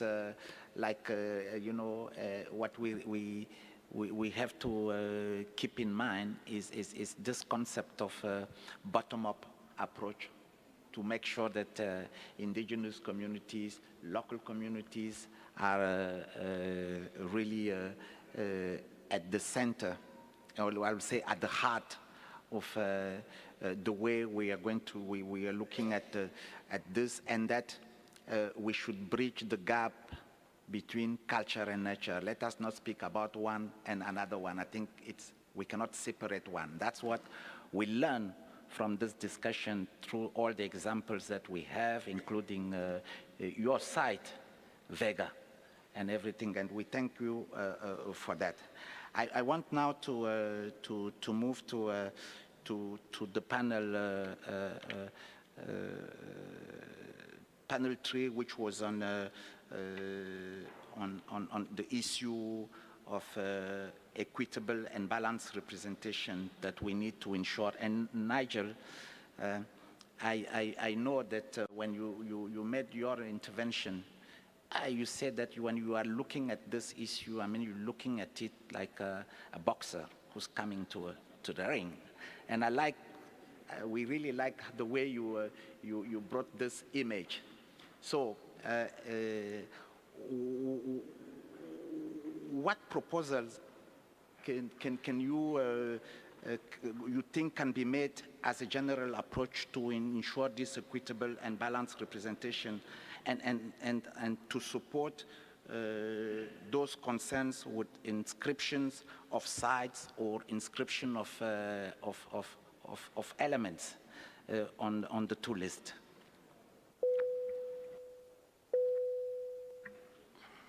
Thank you, Director Lazar. So before I begin, I just want to thank on behalf of the panelists. I know in our communications on session 3, we are certainly appreciative of the opportunity to have participated. But I want to read the full title of our session and then make the quick summary of the recommendations and findings so that we can see the direct correlation.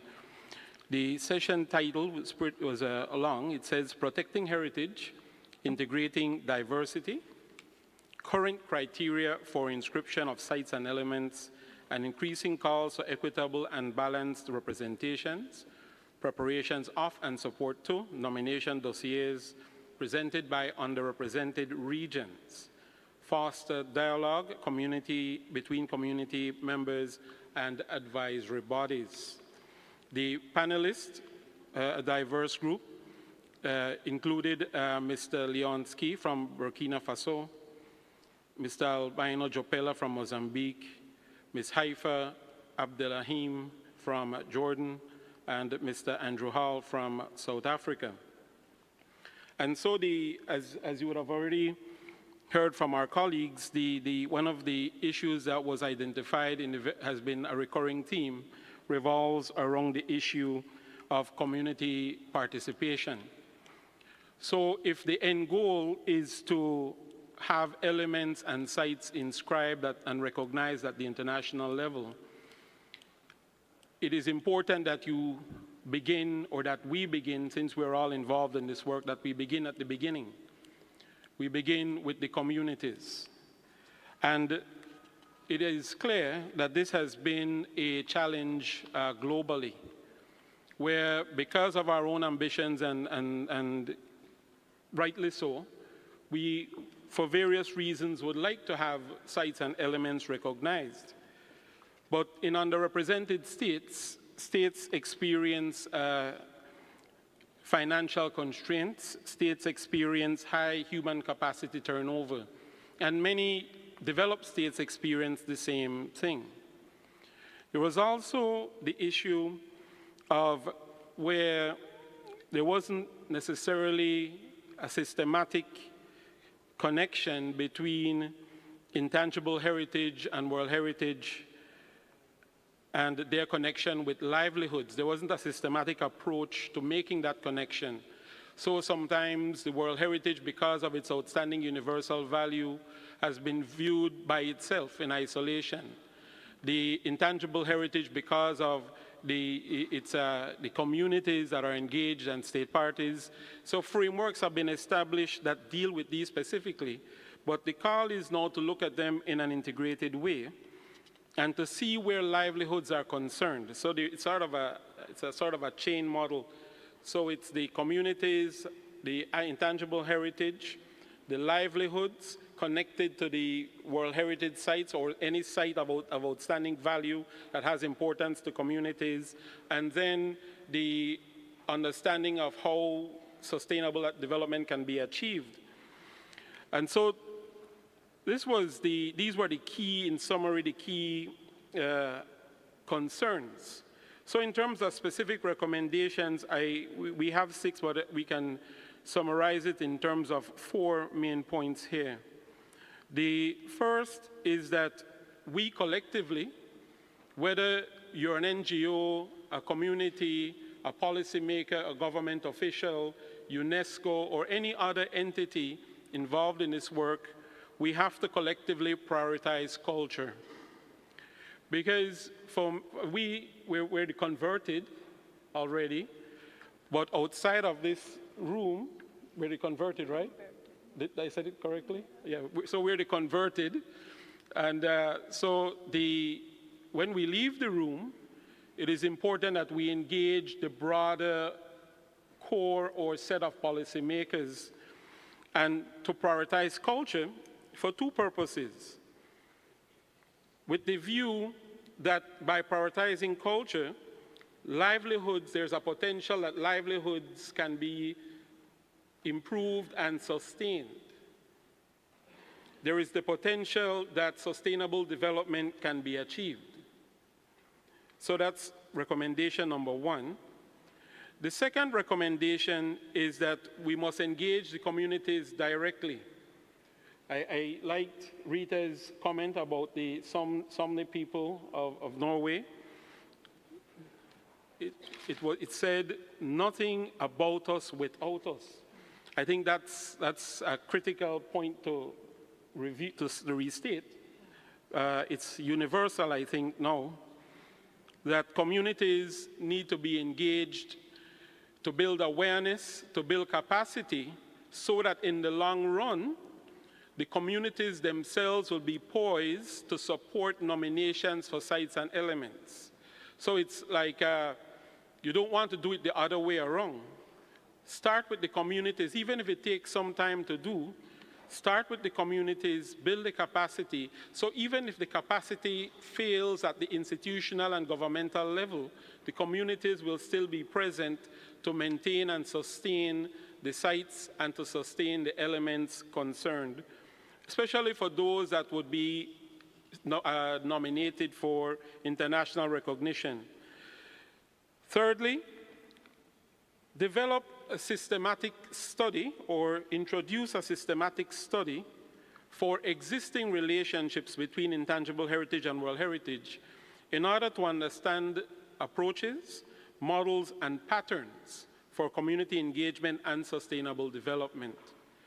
So we understand the general principles, but now let's begin to do it systematically. It might not, there are some aspects of the conventions that already allow for this, but let's look at it in an integrated way. We have heard during the course of the week about existing examples of where this is already happening and where there's potential for that connection to be explored. And if we examine that systematically, patterns will emerge that can be used as models for repetition. And it doesn't have to be that the conventions are married in a formal way. So you're right, Director Lazar. Maybe not, the word marriage is not probably the best word here, but probably that there is a connection that's well established, a sort of friendship, no? Yeah, right?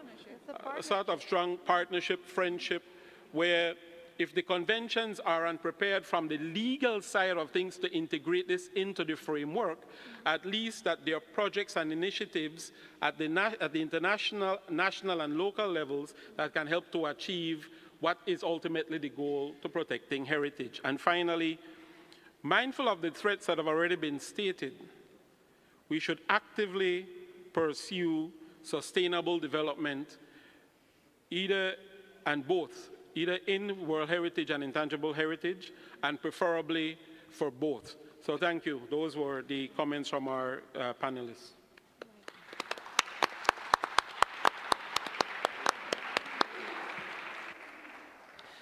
Thank you, Nigel. I think you eloquently said exactly what could be the takeaway,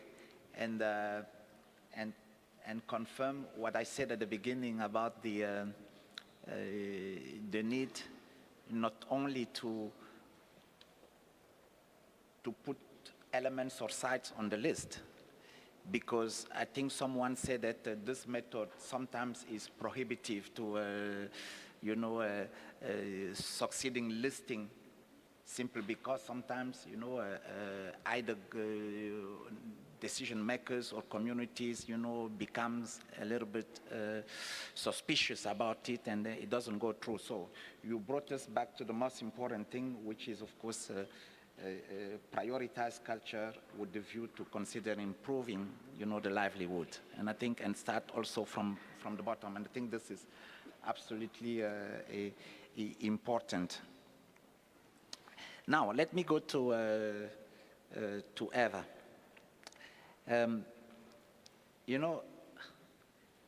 Again, your session was about promoting community development, but in a different way, through heritage preservation and safeguarding.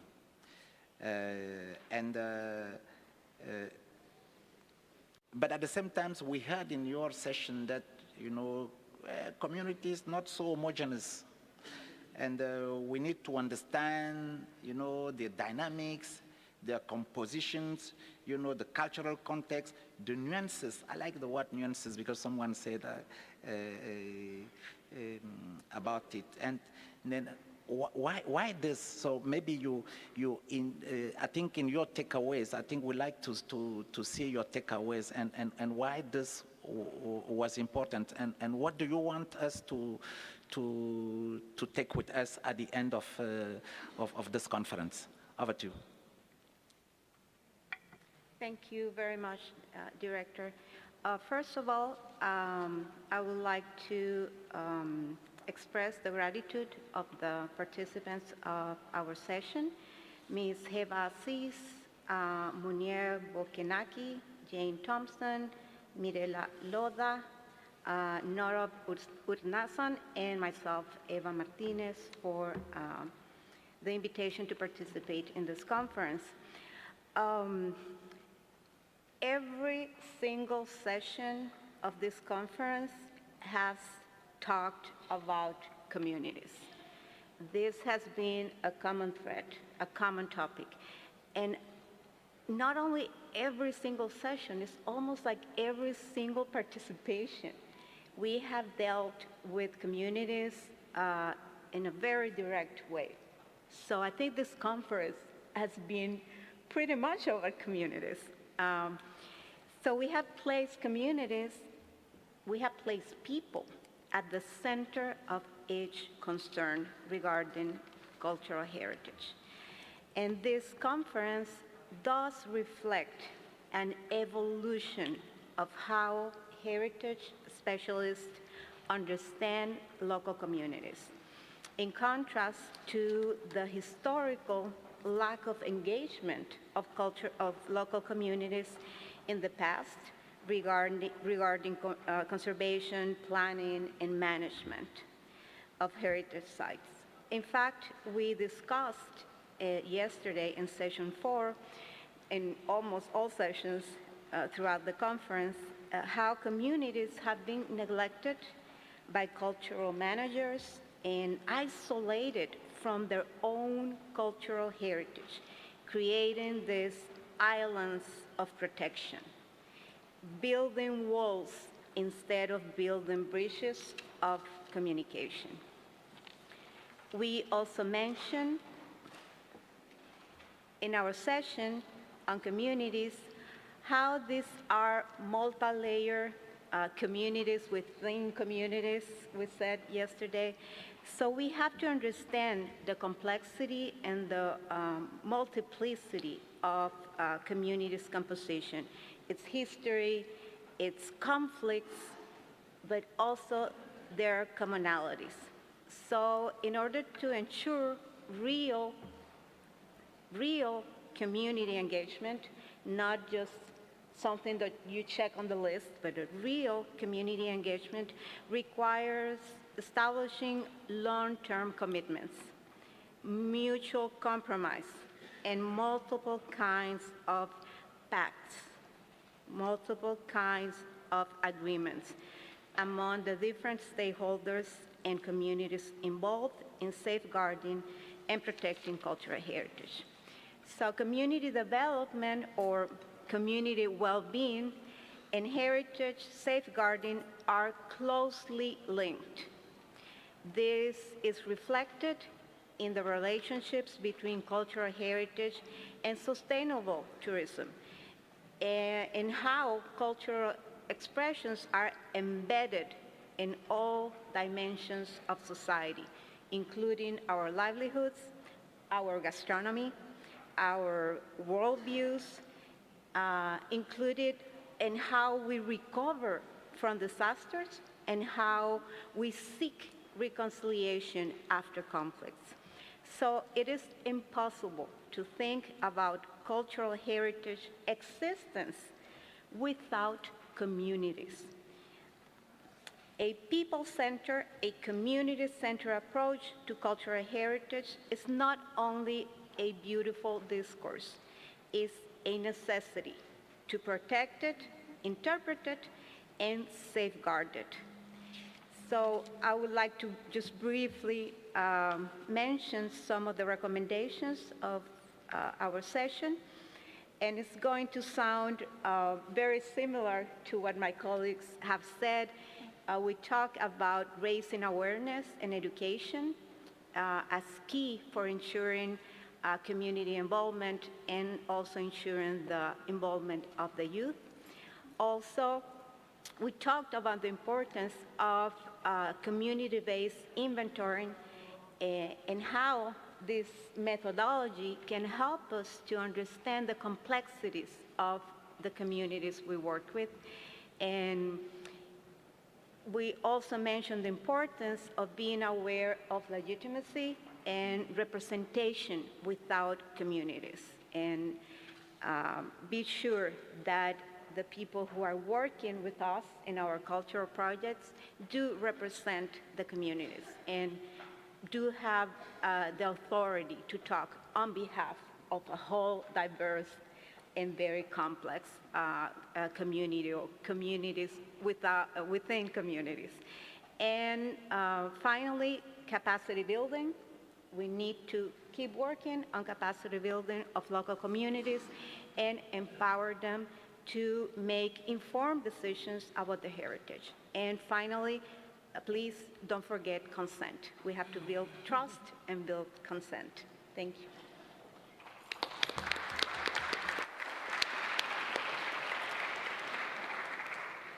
Eva, thank you so much. If I can just maybe recall some of the key words you said, I want to start by what you ended with, which is trust and consent, build trust and consent. And I think it echoes what Rita has said about nothing about us without us.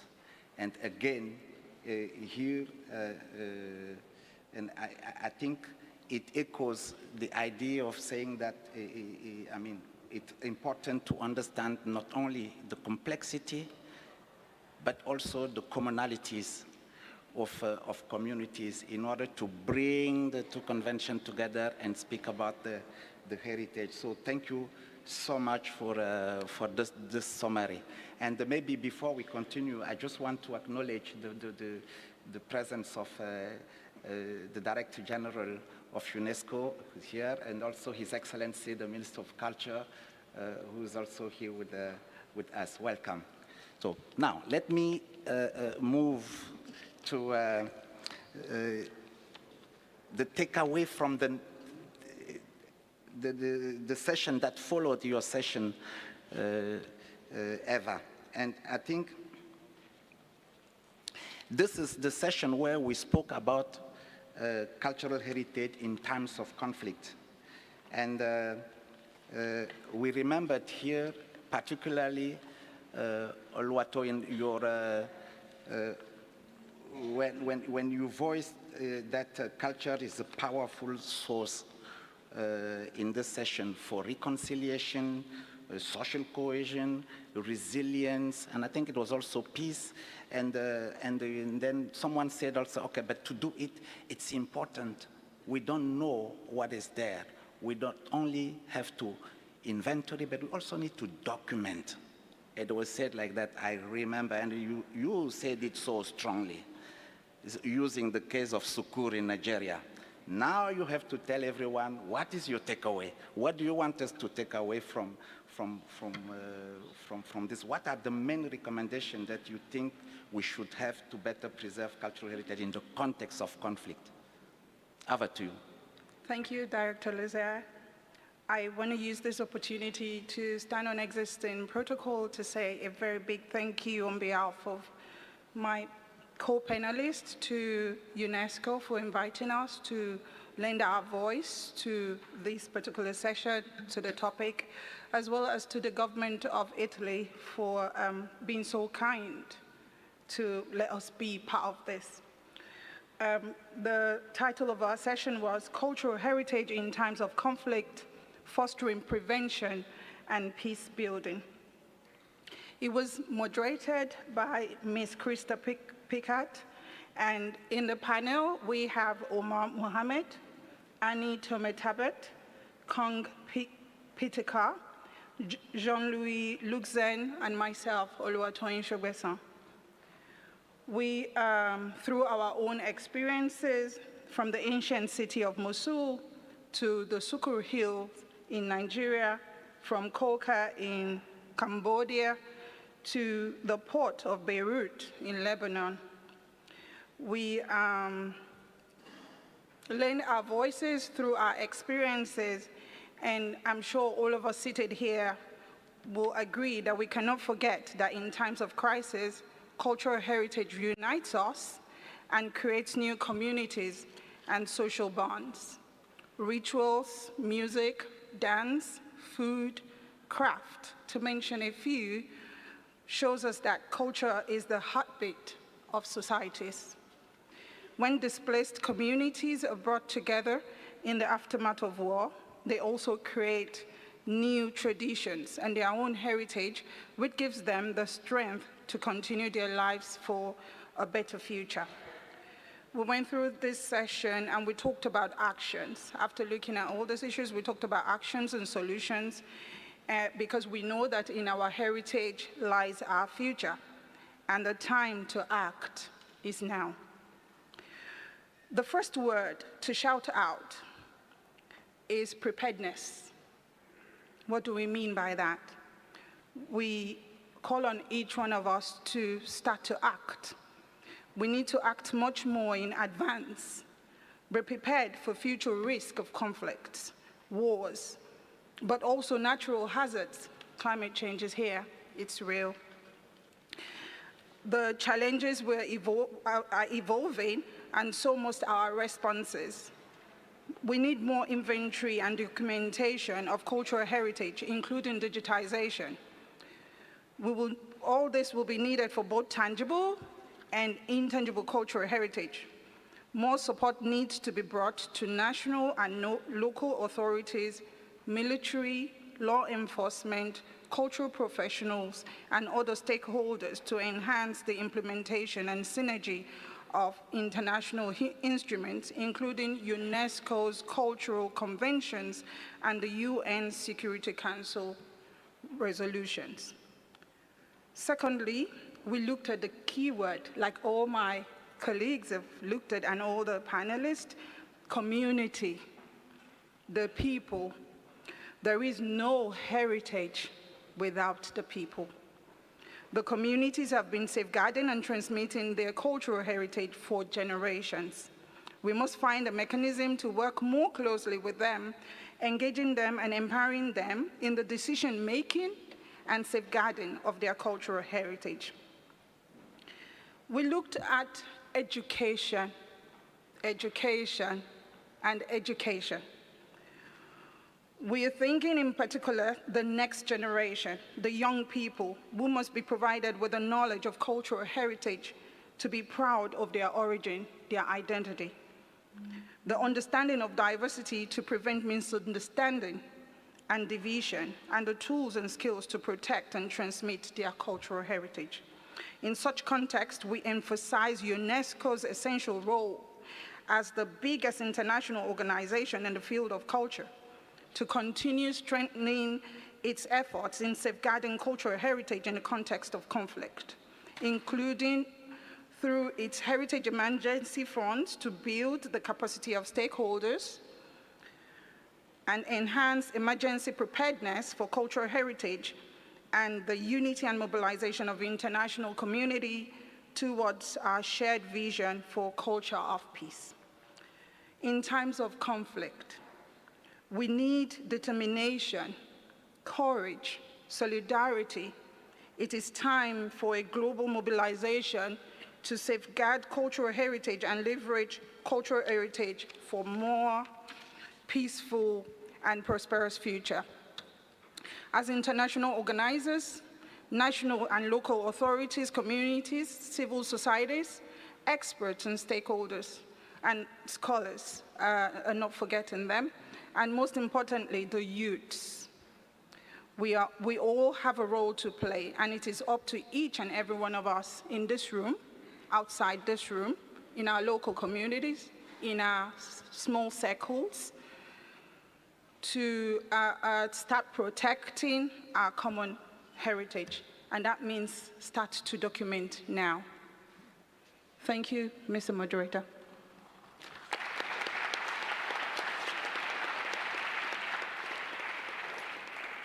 Thank you, Luatoin, because you brought back issues that are very important, because in this panel, what you want people to take away is that we're not only looking at cultural heritage just as stones, but it's about people, because you said in our heritage lies our future, which means that when communities are displaced, it's the way to bring communities together aftermath because of their culture and everything. And I think preparedness, it's something which came quite clearly all the time in this session as a way of bringing people together. But also you mentioned education, which is clear here as something very important to continue thing. And lastly, wow, solidarity.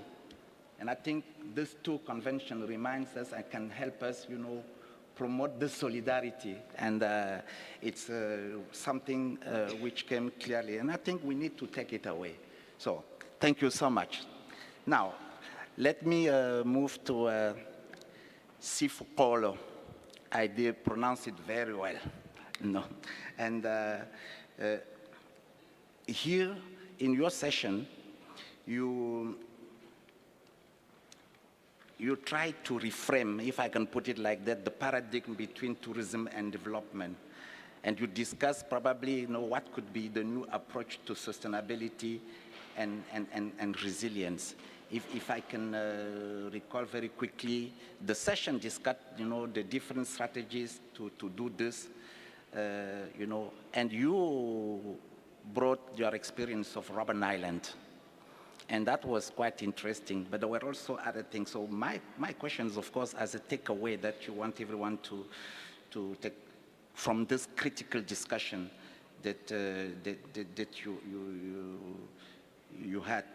What do you want everyone to remember clearly from your session, and that will help us for future? Okay, thank you, Chairperson. To you and to everyone in this room, the correct pronunciation of my name is Sipukol. Yeah.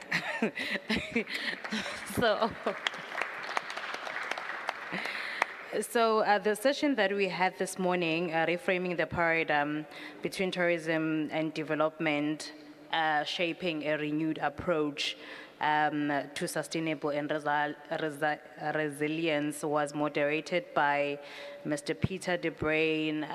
In the panel, it was myself and my fellow colleagues, Mr. Gennaro Respoli, Ms. Carolina Tedi, Dr. Abdurrahman Al-Suhabani, and Mr. Ko Cohen. So we were from different parts of the of the world.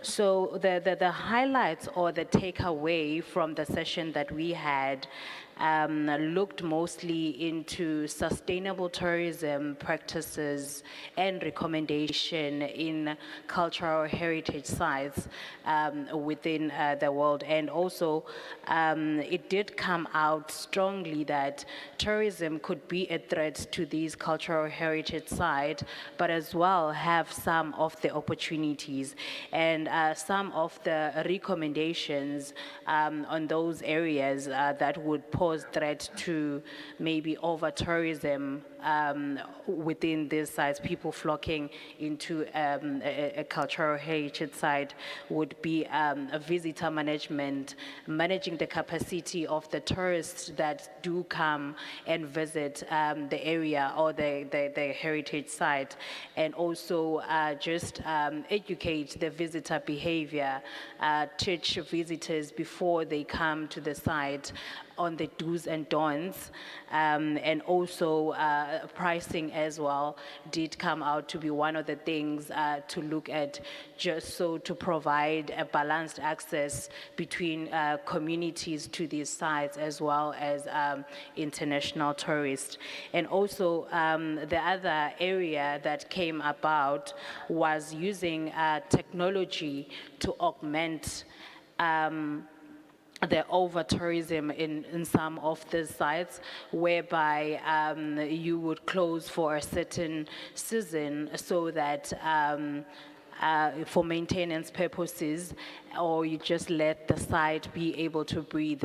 And then on the side, you augment it with virtual tourism or virtual tours, augmented reality, because that now will bring about global access.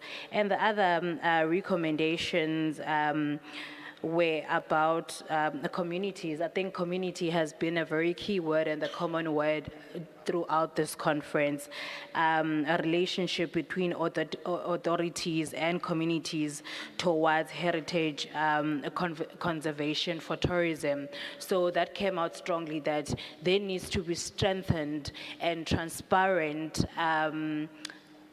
relationships between the authorities, that policymakers within the tourism and the heritage sector, so that whatever implementation plans that they have for tourism growth, it is balanced to what the communities need for their social positive impact. And the other recommendation was that some of the cultural sites are now being designed to only cater for international tourists in some areas.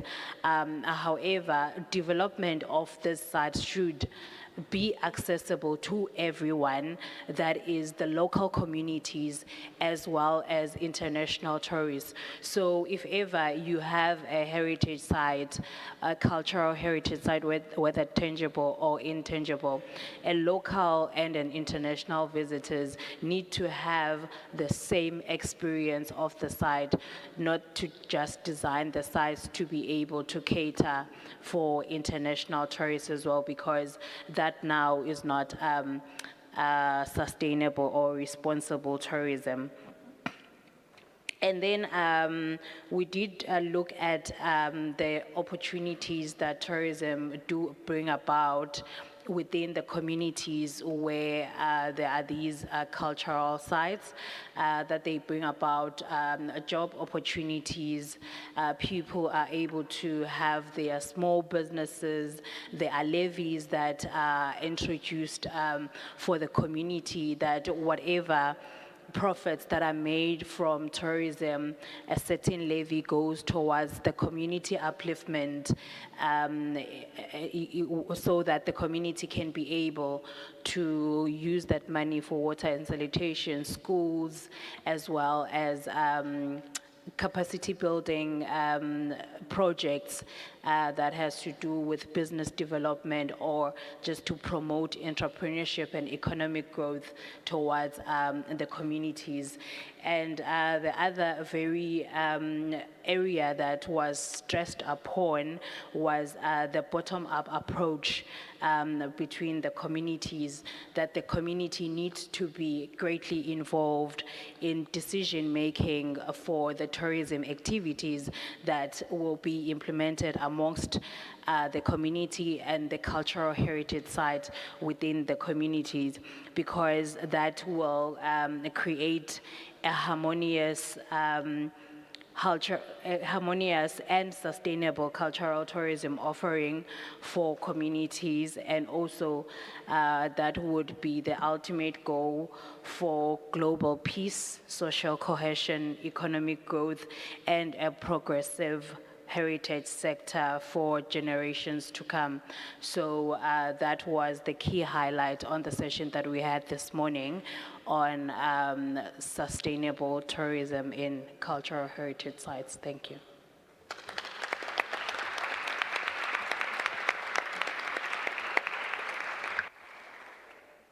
Thank you, Sifu. I'm not going to pronounce the whole entire. So now, I want to end by you, Maria Claudia.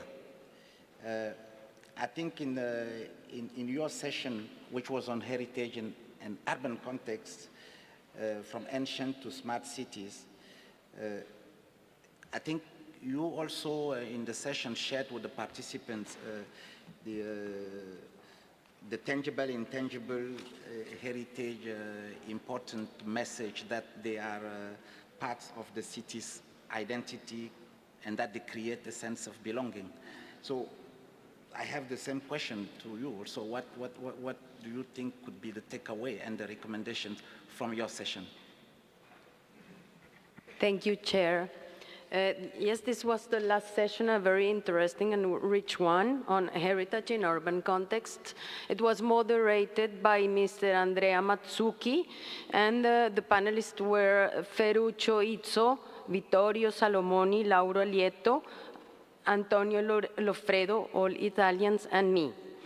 Some of the key points on which we reflected and discussed were the following. First, and this is also a key word that was mentioned all along the conference, and is the holistic approach, holistic management, comprehensive vision of cultural heritage that implies raising awareness and enhancing the mutually reinforcing interconnectedness between tangible and intangible cultural heritage in urban contexts. There was also an underlying the concept of a strong connection. There is a strong connection between living heritage, safeguarding, and sustainable urban development. That was a concept that was highlighted. There was also mentioning that is the necessity to make the contribution of ICH to urban planning visible, even though it is clear the contribution of cultural heritage to sustainable urban development. There is a need to make it visible, this contribution from the perspective of urban planning. Cultural heritage is a driver of social inclusion and well-being. To this regard, education and cultural heritage-based initiatives are key. Father Loffredo exposed and showed us some of these initiatives that are taking place in Naples. Another key point is the importance of urban regeneration as a process through which cities acquire a renewed and competitive look. But this should be done from a community-based approach. In the same sense, communities should be considered a complex organism and at the center of urban planning and management activities. In this sense, community participation must and should occur at all levels in order to recognize the places and elements that are valuable. There was also some reflections on the importance that architectural interventions should be targeting and be tailored to community needs and perceptions on the use and enjoyability of their heritage. And the importance also of opening up public spaces to youth with the purpose of promoting a broader and deeper understanding of the values of cultural and holistic existing assets.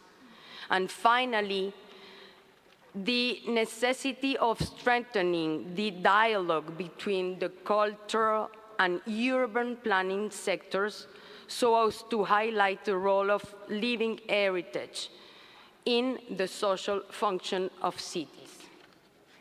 Thank you.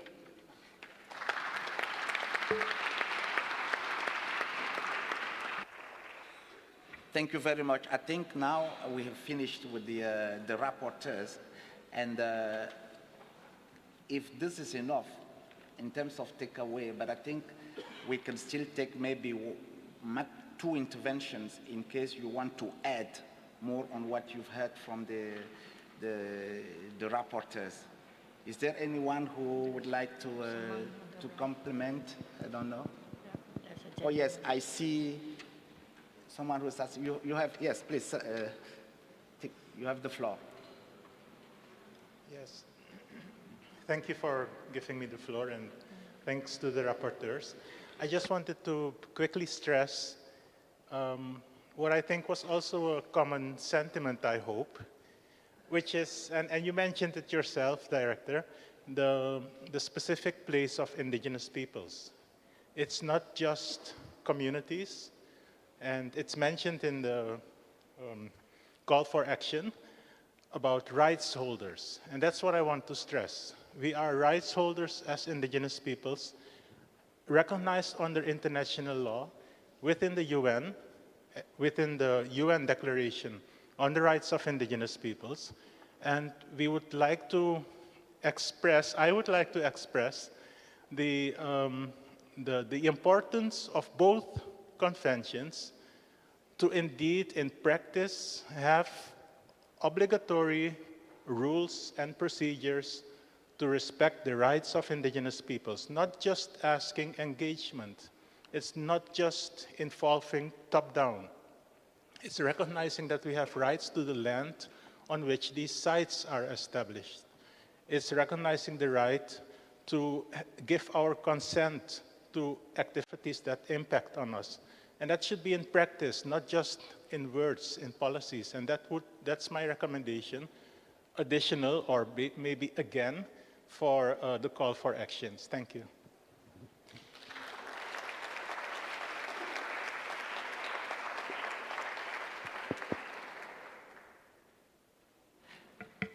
Sir, you have the floor.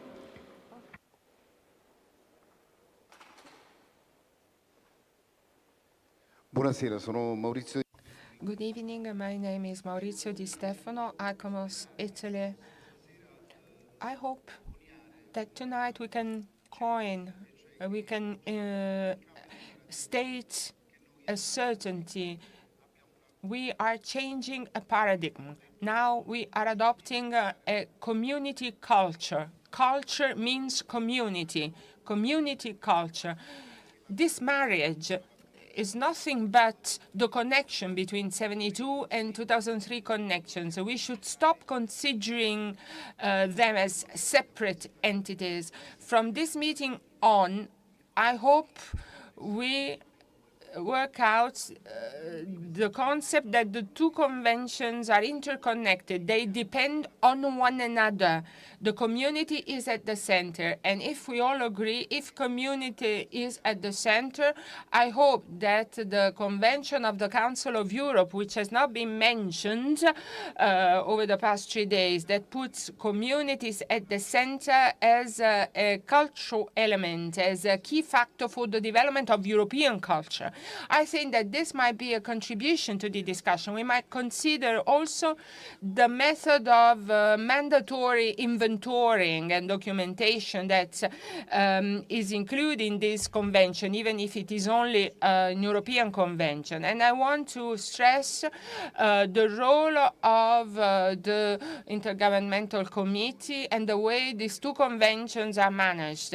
If they are interconnected, we will have better results. If we continue walking on two separate trails and rails that do not communicate with one another, not even within UNESCO, how can we pursue the goal that Nigel mentioned to have, you know, this community at the centers and doubling, overlapping recognitions, sites and elements in the same place, in the same site, in the same city? If a site is recognized, it necessarily contains immaterial, intangible heritage. Otherwise, we would not recognize it. I think that this should really be accepted as a fact now. There's no separation. Thank you. Thank you, sir. Last intervention. Yes, you have the floor. Assalamu alaikum. This is the way how we say hi in my country. I am Manal Al-Ghadban from Kuwait. Why do we didn't share here in this conference such as simple things like how do we say hi? And this is part of our cultures. I'm very glad to be here with you. Thanks for UNESCO and Italy to organize this such a nice conference. I have something to share with you. I'm very glad to my country finally put in the list of the intangible heritage, the Sadu, or the traditional weaving in Kuwait. We said Sadu. So the question, how do we keep it and give it to the other generation? We do, what did we do? That we put it in the curriculums for the kids, so they will keep it. But we give them in such exciting way that they will love it. And when they love it, they will keep it and learning to other generation in a simple way. They will not make tent as it is in the past, but they can make some bracelet, accessories, something they like it. And what about if they sail it?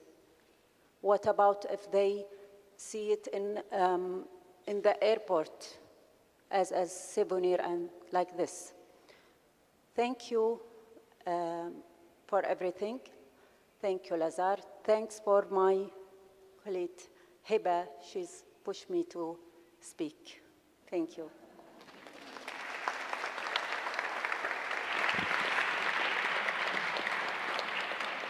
I think your word of thank you is what I wanted to say, so no need to say more. So thank you to everyone. Thank you to the rapporteurs for the wonderful work.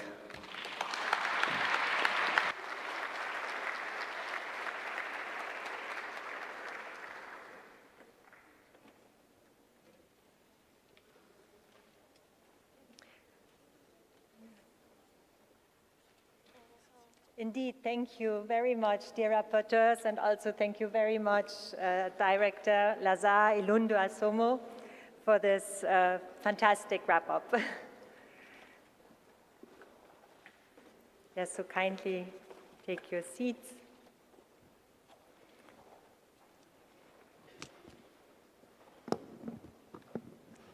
Ladies and gentlemen, following this powerful summary of our discussion, the time now has come for the presentation of the call for action.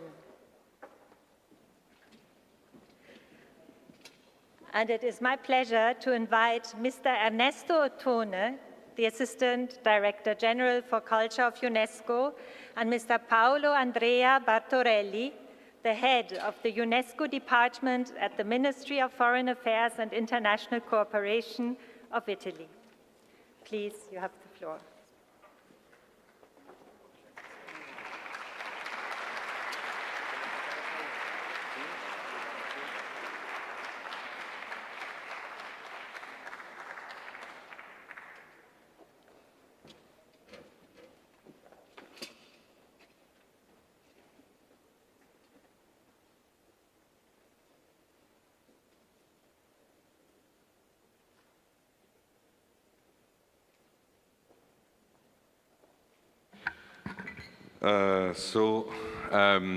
Je vais parler en français. I speak French. Welcome, everybody. It is a pleasure to conclude these 3 days of exchange, debate, discussion about the implementation of our conventions. This exchange has been so important, as the 7 rapporteurs have showed. We want to take this opportunity to read the call for actions that is a summary of what has been discussed and the potential actions to take in the months and the years to come, not only at the level of experts and operators, but also at the level of discussions and community debates. Paolo, you have the floor. Muchas gracias, querido Ernesto. Muchas gracias. También aquí para el español. Lamento no había traducción en español, pero también por los invitados que son aquí de España y del mundo de Latinoamérica, pues muchas gracias a todos.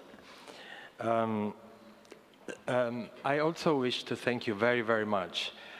We've been working for many, many, many months to prepare this event, this 3 days event, UNESCO event in Naples. It's been a very inspiring and enriching journey.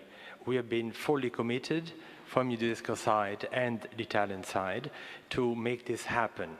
So you delegates, you experts, you observers, you made this a wonderful event. And I want to underline how humbled we are by your presence here. You made this a wonderful event. We very much hope that the spirit of Naples will inspire us all in the future to carry on our duty for the safety of the heritage as a whole. So, turning to the call for action, you just listened to the rapporteurs delivering a summary of the very interesting and fruitful discussions along these 3 days. I believe that what emerges vividly is the importance of thinking out of the box, overcoming conventional barriers. In Naples, from Naples, thinking out of the box is part of the local intangible and intellectual heritage for centuries, as much as intangible heritage. And as much as overcoming cross or conventional barriers or boundaries are distinctive features of the Neapolitan way of life. Some reasons why we, the organizers, strongly believed in that Naples was indeed the ideal setting and a good background for this conference. The call for action, the most important outcome of the conference, is intended to draw on these suggestions, outlining the ideal path of our future work as member states of UNESCO, as well as independent experts, heritage or local communities. The call for action matters because heritage matters. Therefore, let's take up the challenge of thinking beyond the customary approach to heritage, learning from the local communities involved in the protection and valorization of heritage itself. The activities of one of our indigenous local communities, La Paranza Association we heard on Antonio earlier, or the Laboratory for Health and Welfare in Santa Maria della Pace complex that you visited during the long journey through the Spirit of Naples trip yesterday in the morning, have proved how much taking care of heritage inherited from the past can transform the life of the young generations, laying down the foundations of a different, brighter future for them. It's one of the examples of how the Spirit of Naples works.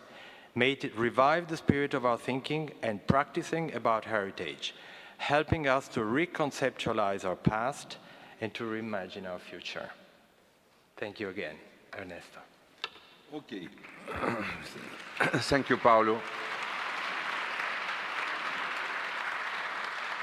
And now we are going to fly from the spirit to the core.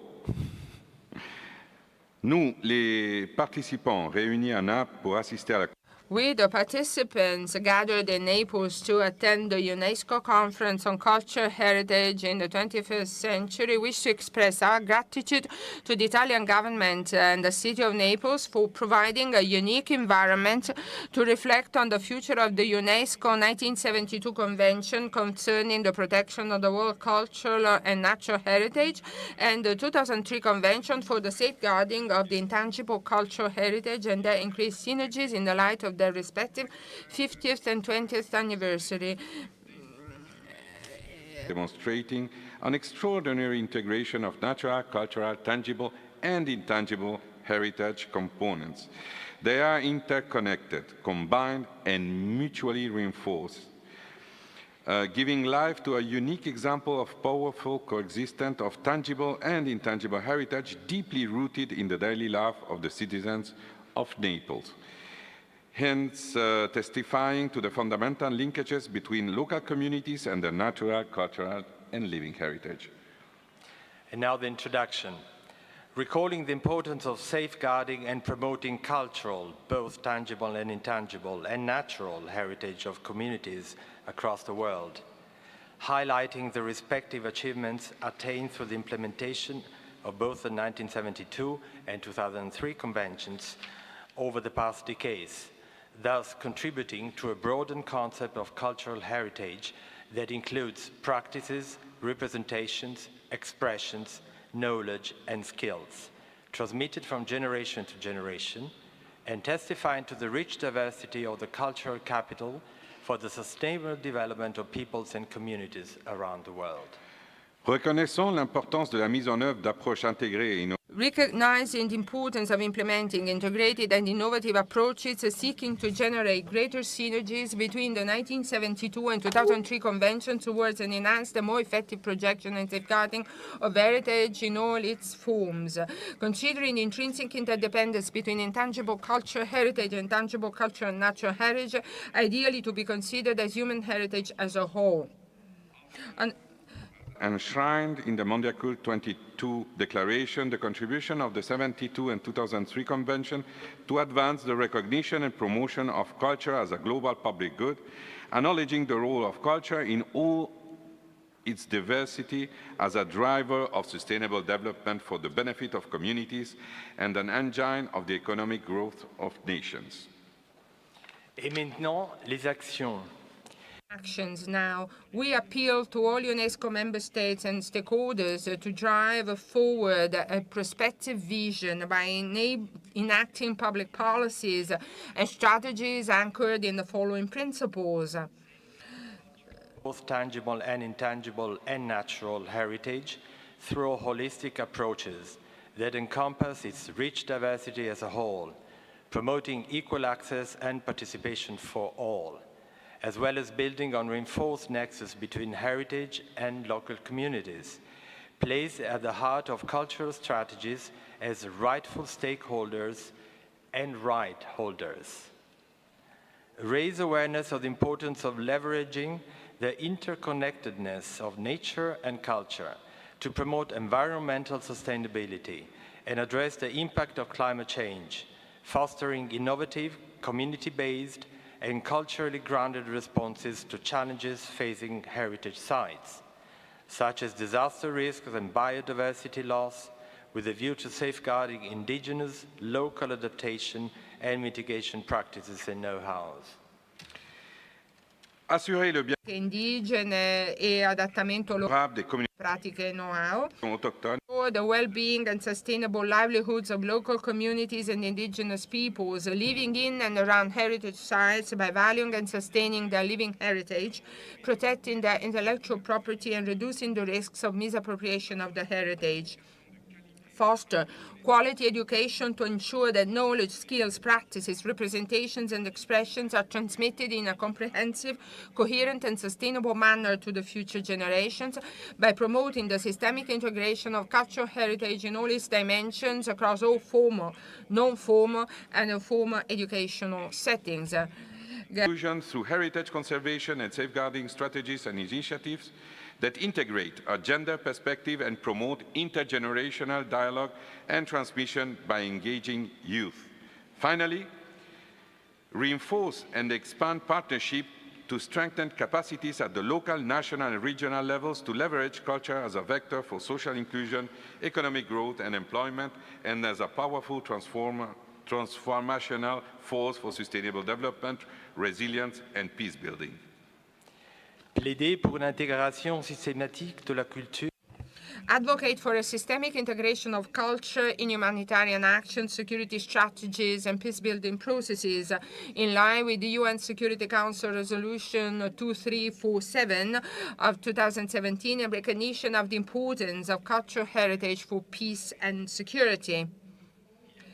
Develop and implement sustainable tourist policies that prioritize the safeguarding of heritage as a whole, while harnessing its potential in and around heritage sites, including by integrating intangible heritage into tourism planning and management and providing smart solutions to address the challenges of over-tourism. Sustained and constructive multi-stakeholder dialogue at all stages of the nomination processes concerning the listing mechanism of the 1972 and 2003 conventions, including among state parties, advisory and evaluation bodies, and the UNESCO Secretariat, thus ensuring the nomination files meet the necessary requirements before examination by the respective committees, towards a more harmonious, comprehensive, and effective listing of heritage properties and elements. Foster an objective, rigorous, and scientific approach to the evaluation of nomination files by the advisory bodies and evaluation bodies of the 72 and 2003 Convention, respecting the technical recommendation of these organisms concerning the examination of sites and elements, thus enhancing the credibility of the Convention and reducing the need for urgent safeguarding and monitoring of their state of conservation. Finally, fournir une assistance renforcée. Provide enhanced assistance to underrepresented member states with a view to ensuring a more representative, balanced, and credible World Heritage List with a particular focus on Africa and SIDS, notably by fostering capacity building and exploring innovative approaches to listing criteria. Merci beaucoup. Grazie a tutte. Muchas gracias.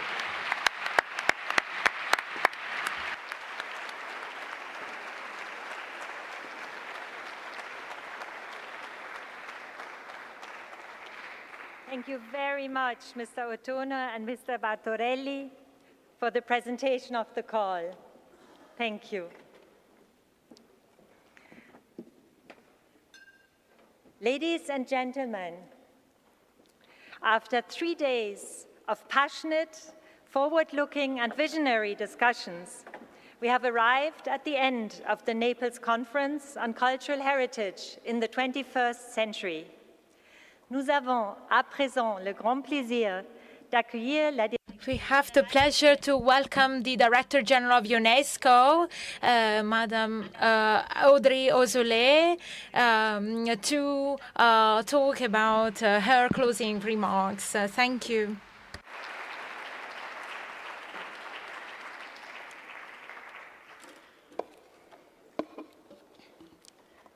Mesdames et Messieurs, Ladies and gentlemen, dear ministers, Mr. Mayor of Naples, ladies and gentlemen, dear experts, dear friends.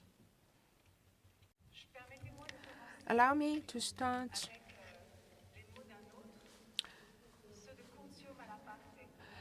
quoting Curzio Malaparte, who was good at describing the spirit of Naples. Naples is Pompeii that has never been buried. It is not a town, it's a world. And today, in a geopolitical context marked by wars and conflicts and fractures, it is in this world city and city world that professionals from all over the world, over 490, experts, 90 experts have gathered to speak a universal language, the language of culture and science. I'd like to thank you all for your participation, in particular, the 7 rapporteurs who have summarized your works. This universal nature, this geographic diversity, and this diversity of points of view is a treasure. It's pressure. It challenges space and time. This universal nature is embodied in the institution that I represent, UNESCO, that was conceived at a time of conflict. It was conceived during Second World War and founded immediately after the war and focused on heritage, culture. And this universal nature is the lesson of Naples, an extraordinary city where nothing disappears, everything is stratified in a porous city, to quote Walter Benjamin. And this porosity is a treasure. The city of Naples is dynamic. Culture is never frozen. It is living. It is popular. It is lived. It's in the songs. It's in the food. You can taste it. It's in the World Heritage List since 1995. It's a city that has kept its memory in the buildings, its memory in traditions, in the archives. Today I've had the pleasure of visiting the archives of Banco di Napoli, and through the economic and financial history of town, we find all sorts of documents, wills, or even commissions for Caravaggio. I want to thank the mayor of Naples and all the Italian authorities for their commitment in the organization of this conference and for their commitment for UNESCO and within UNESCO. Vittorino Veronese was Director General of UNESCO. He was, the one who in 1960 launched the call for the Nubi temples that were mentioned during this conference. It was the first case of a call to protect world heritage. Italy is committed at all levels within UNESCO, but in particular in scientific and cultural fields. It's a political, financial commitment, and the history of Italy speaks. Carabinieri are great allies of UNESCO, and it is thanks to Italy that in recent times culture has been one of the priorities in international agite. In the G20 presided over by Italy, there was the recognition of culture as a key factor and driver for development. There will be a G7 summit in 2024, and this will be the opportunity to even go beyond culture should be a full-fledged item in the agenda of the international community after 2030. This meeting is unique. It's unprecedented. Ernesto specified that it's 50th anniversary of the 72 convention and 20th anniversary for the convention of 2003, but it is the first time that the experts have gathered to discuss about what these two conventions have in common. But this is the reality that all the operators, all the professionals experience on the ground, every day. And the success of these conventions, the joy when heritage is listed, these celebrations sort of hide the work that we have to do to promote and safeguard cultural heritage in the 21st century. And there is no legal boundary, we have to opt for an integrated approach. And this is what we do on field and on the ground to support societies victims of conflicts and wars. It is the sense of the initiative launched in 2018 for Mosul in Iraq. All these dimensions are present. That initiative aimed at supporting the spirit of Mosul, the renovation of the old city, its buildings, its crafts, its intellectual life, with the support of Italy. And I want to thank Italy, and there will be another token of this commitment. There will be 2 bells manufactured by Marinella. They will be installed in the Al Tahira bell tower in Mosul. And UNESCO and Italy joined their forces to support another society that is a victim of the war, the Ukrainian society. The Ukrainian society, the UNESCO is supporting the Ukrainian society for the protection of the cultural heritage and the life of journalists. Italy will reinforce its action in favor of Odessa that has just been listed in as World Heritage, and Italian experts are helping prepare the nomination file. The cathedral will be protected, and also the historical center of Odessa. And culture has a power to support societies, and this is true also in Yemen. Hopefully we will have the possibility to do it in the Middle East. And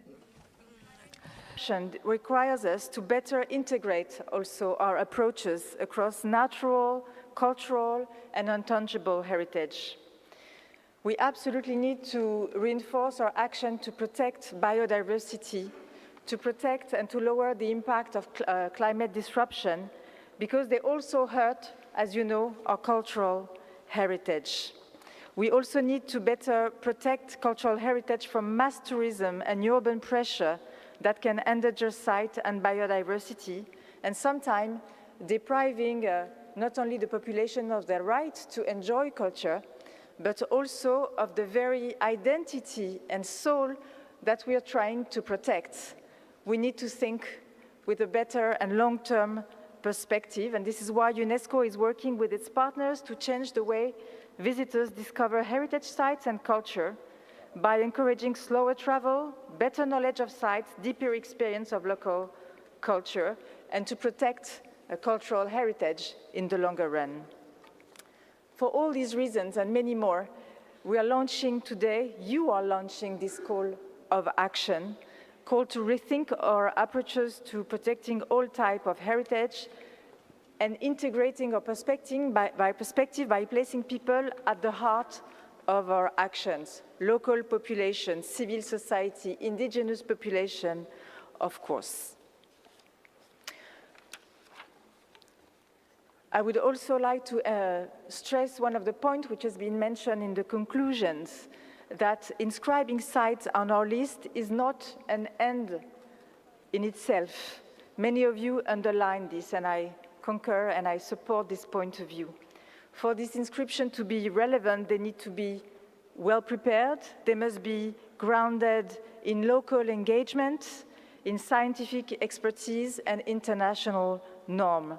Otherwise, it's all the work we've been doing together over the last 50 years and more that could be undermined, and the credibility of our action and of our convention that would be strengthened.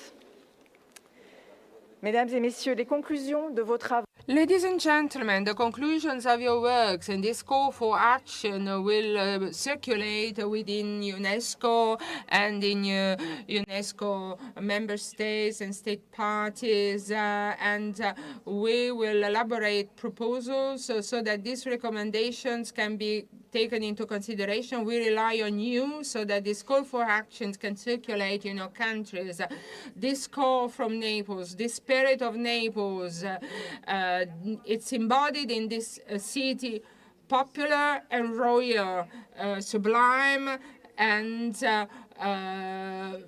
proletarian. We can trace back to the past in the church San Lorenzo Maggiore and the monastery of San Martino. We can better see our future being rooted in the past of this city. Thank you very much.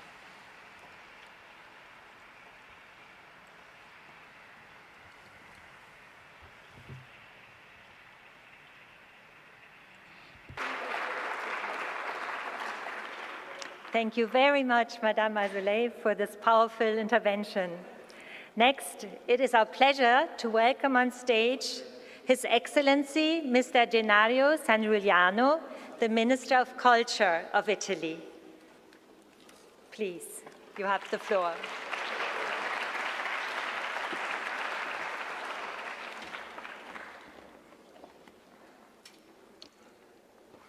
Il discorso lo We're going to read the speech afterwards. Dear Director General, first of all, thank you, really thank you from the bottom of my heart for your presence here in Naples. Dear Vice President of the Council of Italy and Minister of Foreign Affairs, well, you are half Neapolitan, so we are both indigenous Neapolitans. He is my dear friend. Dear Minister, thank you for being here, UNESCO delegates and experts, ladies and gentlemen. Near here, next to the Archaeological Museum of Naples that I invite you to visit tonight, there's a famous mosaic, very famous. It is on all archaeological books that depicts the Battle of Ixos. That was a fight between Alexander Magno and Dario the Persian. It is a memorable mosaic that inspired many movies. Here we have the Undersecretary Borgonzoni.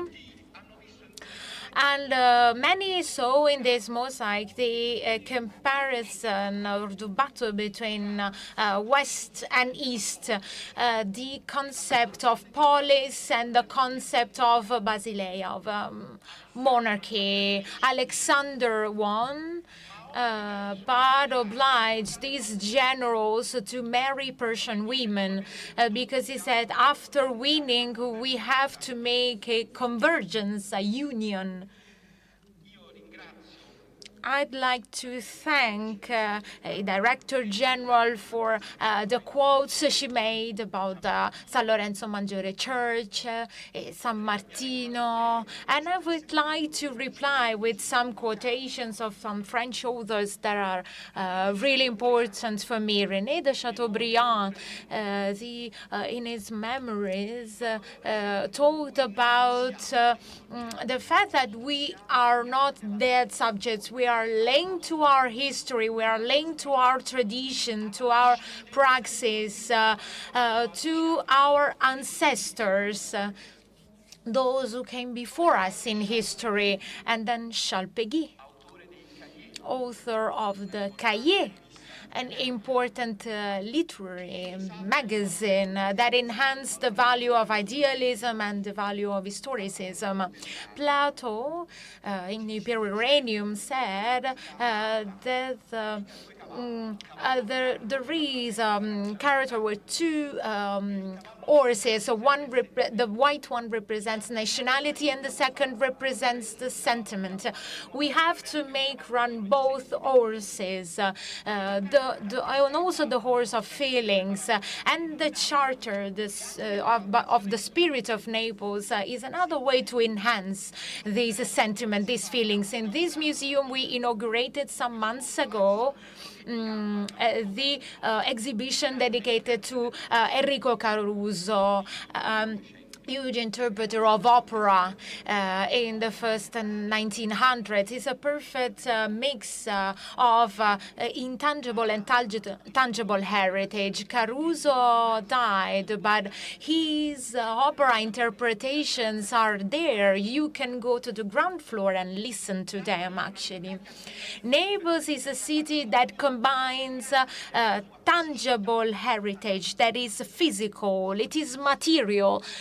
We see this very beautiful royal palace as an example, but it has also very strong intangible feature that is given by identity, by traditions, by what has been passed on from generation to generation in terms of arts, crafts, ways of being, ways of speaking. In the Charter of the Spirit of Naples, you're appealing to protect indigenous peoples. I'm an indigenous here in Naples. I was born a few meters far from here, and I really want to stress my indigenous nature.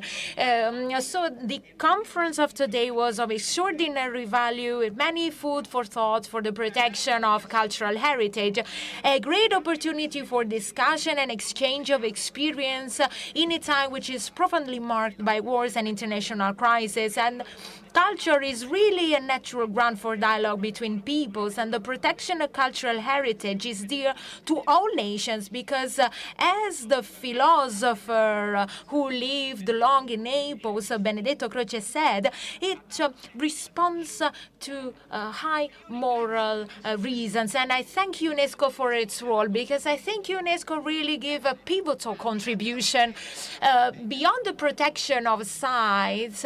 What was its contribution? It was able to let grow in the spirit of citizens the awareness of the value of cultural heritage, that we have the moral and ethical duty to protect, because it is a sign of our history. That is why we are very pleased with the work of the conference and the adoption with UNESCO of the charter called Spirit of Naples. This name will remain, will stay, and the Director General, all the delegates were able to appreciate the richness of our city, monumental churches, royal residences, but also the extraordinary treasure of popular traditions and contemporary creativity. Naples is an admirable symbiosis between materiality, tangible and intangible, which is profoundly connected to the life of citizens. And this mix, this interconnection was at the basis of the debate, a very important debate. I've listened to some very important parts of the conference that was held here. That is how we came to define in the Charter a new concept of human heritage in its whole. I think the world has a huge challenge ahead. And this is represented, for example, by the debate about artificial intelligence, which is something we cannot stop. Talk about Danet Lud, who was burning, innovative technological machines because he thought they would have taken off jobs. But actually, this is something we cannot do. We cannot stop progress, but we can manage it. How? By defending humans, defending men and women, and putting them at the center, at the heart, because we human beings are the center of the world. We don't have to be managed by phenomena, by social phenomena. We have to master social phenomena instead. Cultural heritage must be defended as the most precious thing because it represents the soul of a nation. Here we had a very important philosopher, Giambattista Vico, known all over the world. Giambattista Vico elaborated the notion of idem sentire comune, Latin word. So what we all feel, what we all share among us. And this is an essential public good like health, like education, like culture. I really stress the concept of culture as the main element in the quality of life of a citizen. What is the quality of life made of? By effective healthcare, by effective transports, for example, but it's also made of, and most of all, by culture, because culture can let citizens grow and can, to some extent, protect them as human beings. That is why we have to invest, as the Charter says, in education and in training so that young people can learn arts, crafts, artistic traditions that can bring this to life and pass on to future generations.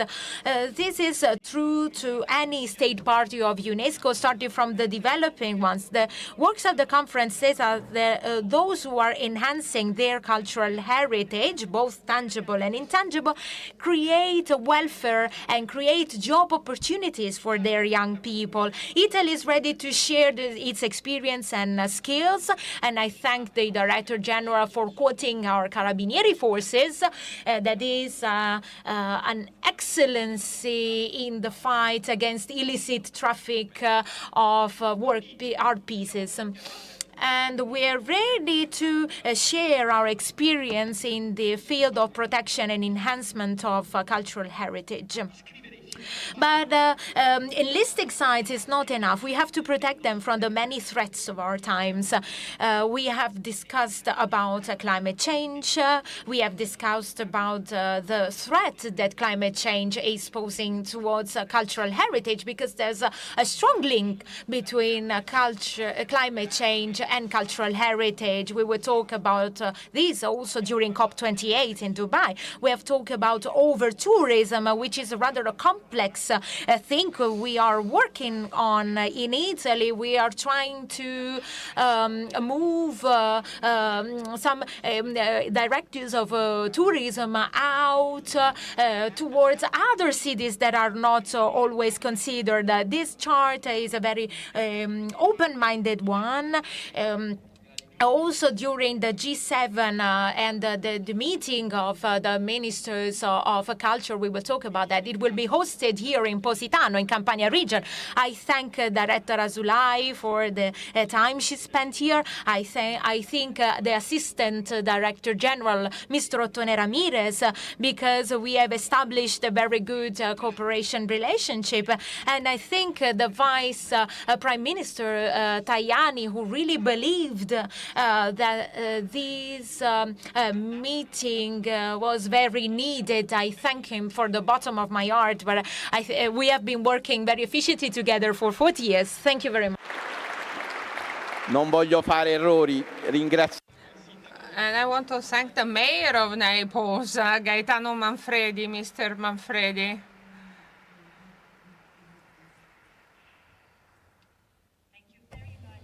Excellency Mr. Sangiuliano, for these visionary remarks. It is now our great pleasure to welcome onto the stage our distinguished guest, Ms. Elva Margariti, Minister of Culture of Albania, for her remarks. Please, you have the floor.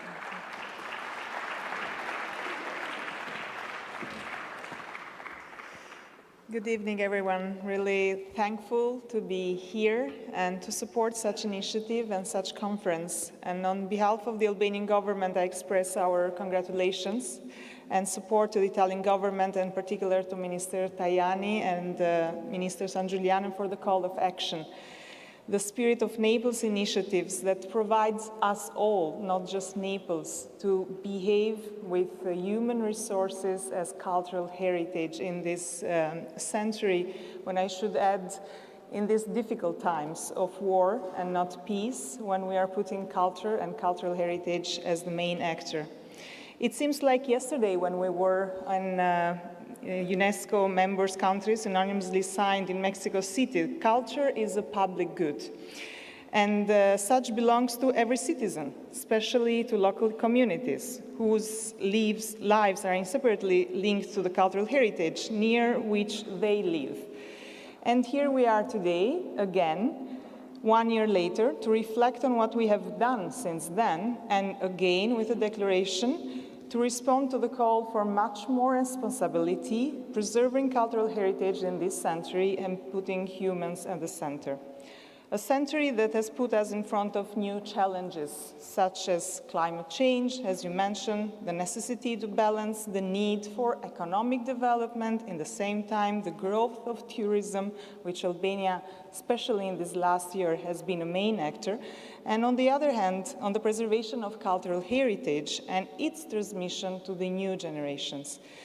This is the reason why cooperations as this one of these days with so many actors, policymakers, states and private institutions, tourist operators, cultural heritage specialists and local communities, it's really a need. New needs lead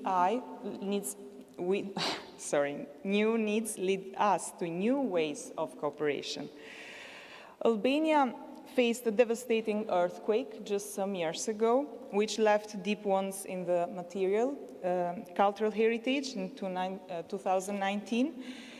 And the generous help of 40 million euros from EU delegation started a reconstruction of the monuments, museums, fortresses, churches, but it was not just an operation of reconstruction of walls, but it was a way to build better and to put cultural heritage as the main actor of a new economic development on the country.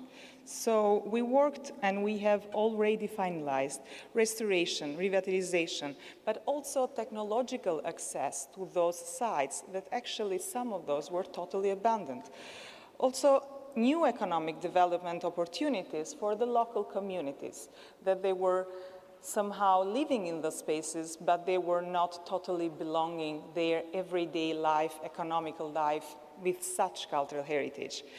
We use this moment of disaster to create new models that are applicable in other prominent areas of cultural heritage. Those models that have built new bridges of communication and trust, not just between the state and the communities, but especially also with foreign institutions, with much more partners, also from the private sector. On the other hand, we are paying much more attention on the preservation of intangible heritage, not only through promotion and access or putting on a new list of UNESCO heritage, but much more as a responsibility on ourselves. As you said, working hard not just only to increase the number of elements in the world intangible cultural heritage list, but to make them a new way of life for the communities. Just 1 year ago in Morocco, our queen of folk costumes, Jubleta, was included in the UNESCO list, and now other files are on preparation, aiming the well-being and sustainable livelihoods of local communities. Albania is moving forward in her integration in the European family, but in the same time, our policies in prioritizing the safeguard of cultural heritage sites during such development of tourism that we are having in these last years. My government is fully committed to face these new demands, respecting the international conventions that we have signed altogether in 1972 Convention and the 2003 for the protection of tangible and non-tangible cultural heritage. And here we are, so many actors and so many countries, really grateful for such opportunities to strengthen and gain much more cooperation and awareness. Thank you.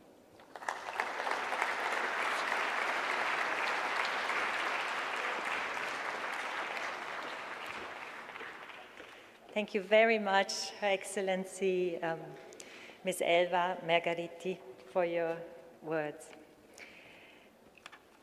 Finally now, we are coming to the last closing remarks, and I'm very pleased to invite on stage His Excellency, Mr. Antonio Tajani, the Deputy Prime Minister and Minister of Foreign Affairs and International Cooperation of Italy. You have the floor, please.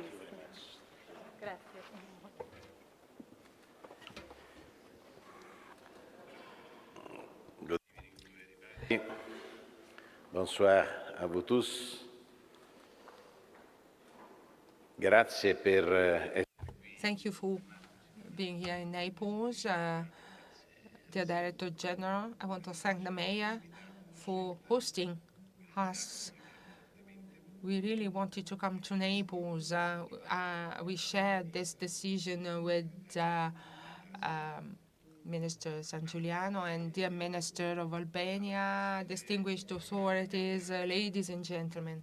Naples has the dimension of a great capital city. It is a city rich in cultures, different cultures that are intertwined. Greek culture, Roman culture, French, Spanish culture, Italian culture. It's a melting pot of ideas. Think about what the veiled Christ is, just to make an example. But all these beauties are tools that allow our country, that is not a military power, and it is not even an economic power at a world level, we are definitely a great cultural power.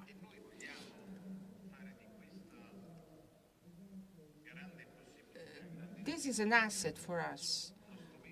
This must be a tool, an instrument for our foreign policy.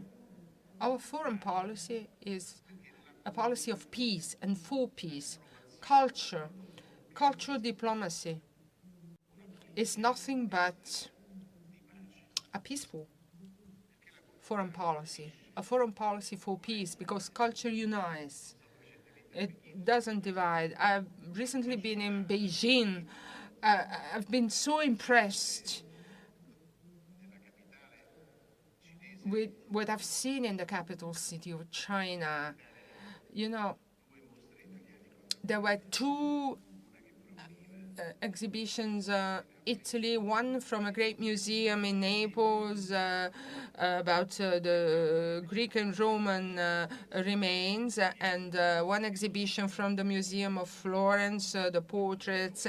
There were so many visitors, and culture unites populations that are, you know, so far away. Matteo Ricci, a Jesuit, an intellectual, you know, he was on a mission to China, and on one of the tombs that represent the presence of the Jesuits in China, there is an ideogram that perfectly combines the symbol of China and the symbol of the Jesuits. Culture unites, and in the Mediterranean basin, we speak of Rome, but you can't speak about Rome without speak about Carthago, that was destroyed during the wars, but its museum tells the story of that country that was, you know, opposite Rome, on the other bank of the Mediterranean. And Egypt, the Library of Alexandria, it is a source of knowledge, of wisdom, and the symbol of the melting of different cultures. And the most important contemporary Greek poet, Kavakis, he had never lived in Greece. He had studied Greek in Alexandria. The cultural relationship with the land that is the origin of Mediterranean civilization was so strong. He was so willing to study Greek. He was of a Greek origin, but he was from Alexandria, and so he composed these poems in Greek. And this is what our archaeological missions do discover. We are so proud of our archaeologists, our cultural diplomacy. You know, this is what our carabinieri do. They have been mentioned over the past 3 days. They do a lot to protect cultural heritage at a world level. Culture is dialogue, is exchange, also in the darkest moments, also when there is a terrible conflict like what's happening in Ukraine, there is a mission of the 2 museums of Rome and Naples, Maxi and Triennale. They are working on the reconstruction of the Cathedral of Edessa in the midst of a conflict, you know, culture and the protection of cultural heritage, the protection and the safeguarding of our different identities. These are elements that have to foster fraternity and not division. Minister San Giuliano, let me tell you a story since we are, you know, among friends. You know, he said that half Neapolitan. Tajani is from Vietri sul Mare, actually from Amalfi, from the Amalfi coast. This is the origin of my man. And Tijani was an Islamic prophet, a spiritual prophet from Frequera. So this is the origin of my family name. So philosophy has to do with my history of family. Someone coming from Africa came to the coast of Campania. So I'm Christian, but I bear an Arabic name, you know. So you see, our culture unites in the stories, in the personal stories, in the identities of our and languages, you know, and food, and cuisine, gastronomy. Was it culture? Books or also something else? Our identities, you know, the Mediterranean diet. Is it culture? Absolutely. And we want it to be inscribed in the list. We want it to be listed, not only the pizzaiolo arts. Also, this is also identity, you know, this is culture. Foods, good food is part of our health. It is part of what we are, and I subscribe to what my friend Gennaro, Minister San Giuliano said. Man, the human, the person is at the center.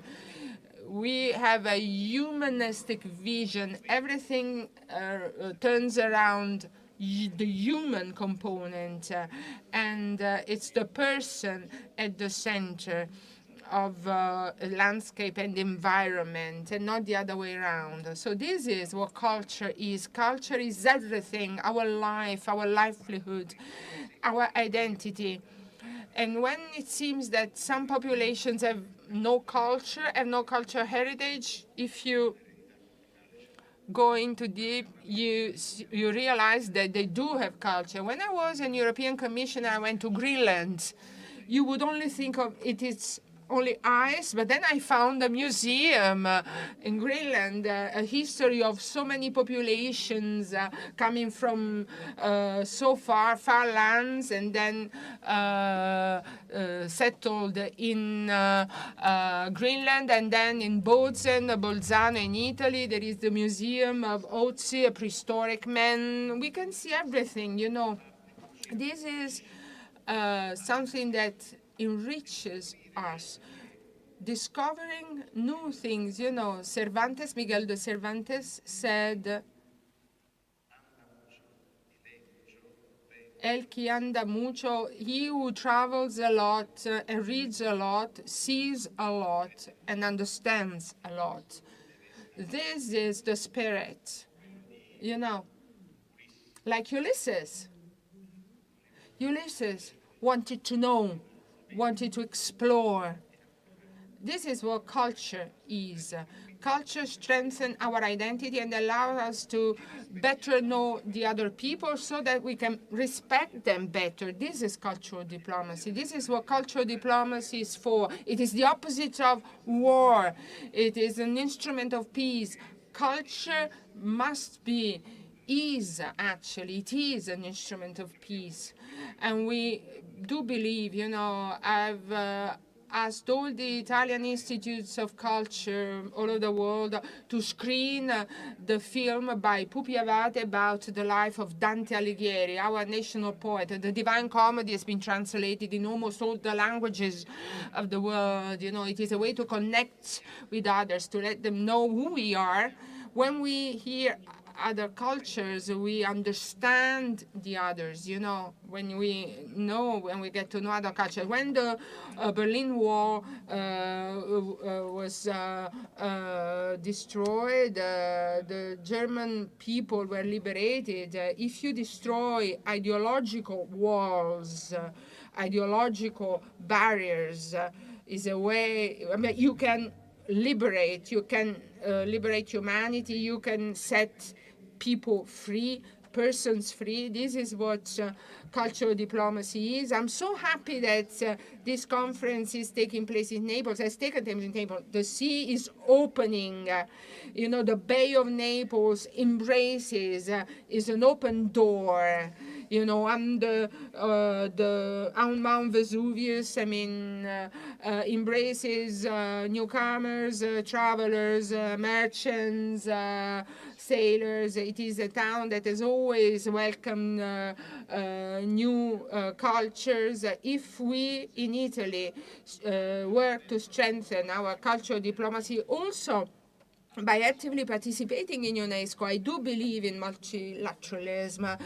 Of course, we had to make the United Nations system more modern. They're older than me. They have white hair like me. But anyway, it's fundamental that we have a place where all the countries of the world can sit on an equal footing and speak and exchange and discuss. And through UNESCO, we can definitely do a lot for dialogue. We can do a lot for a stronger role of culture. And this Spirit of Naples document, you know, it's this, you know, opening to exchange for peace without giving up our identity. Because cultural heritage is identity. But the more you're aware of your identity and the less afraid of the others you are, and you're more willing to exchange with others. These days have been so important. They have enriched, you know, we talk of many things that are important, but we don't have to underestimate the importance of culture. Culture is not only books, you know. Culture is our identity, our history, and our stories. It's part of our identity. I want to thank UNESCO for what they do. They will always count on Italy. You can count on Italy. I want to thank the mayor, and Gennaro San Giuliano is a great minister of culture. I can tell you, you know, in my quality of deputy prime minister, is a great minister of culture. Actually, he's also a learned man, which is, you know, important. Thank you. It's been really great to be here for 3 days. This has really been a great conference. Thank you. Thank you very much, His Excellency, Mr. Tajani. Ladies and gentlemen, with this, we have reached the end of the Naples Conference on Cultural Heritage in the 21st century. Let us mark this historic moment with a final round of applause. I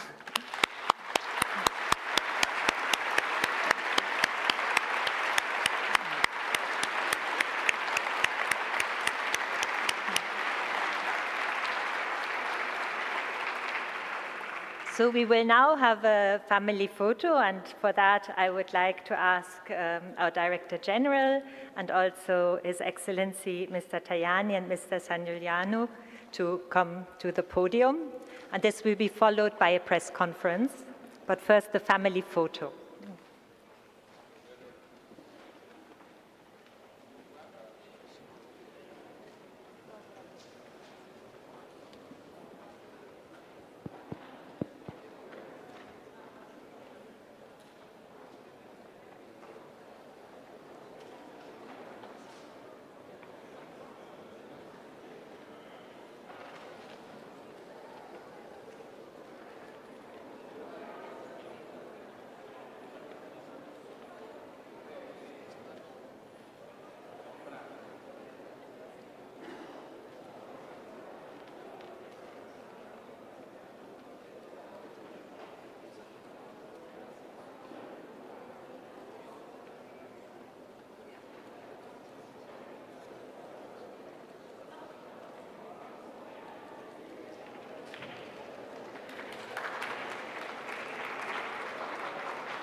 May I then ask the following people for the press conference, please? His Excellency Mr. Tajani is already there, His Excellency Mr. Sangiuliano, the Mayor of Naples, and the Assistant Director General for Culture of UNESCO.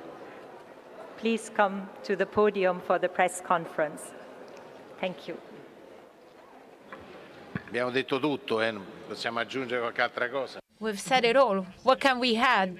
Good evening, everyone. I would ask to all of you to take your seats so we can start our press conference. We don't have so much time. We will have time only for a few questions. Thank you very much.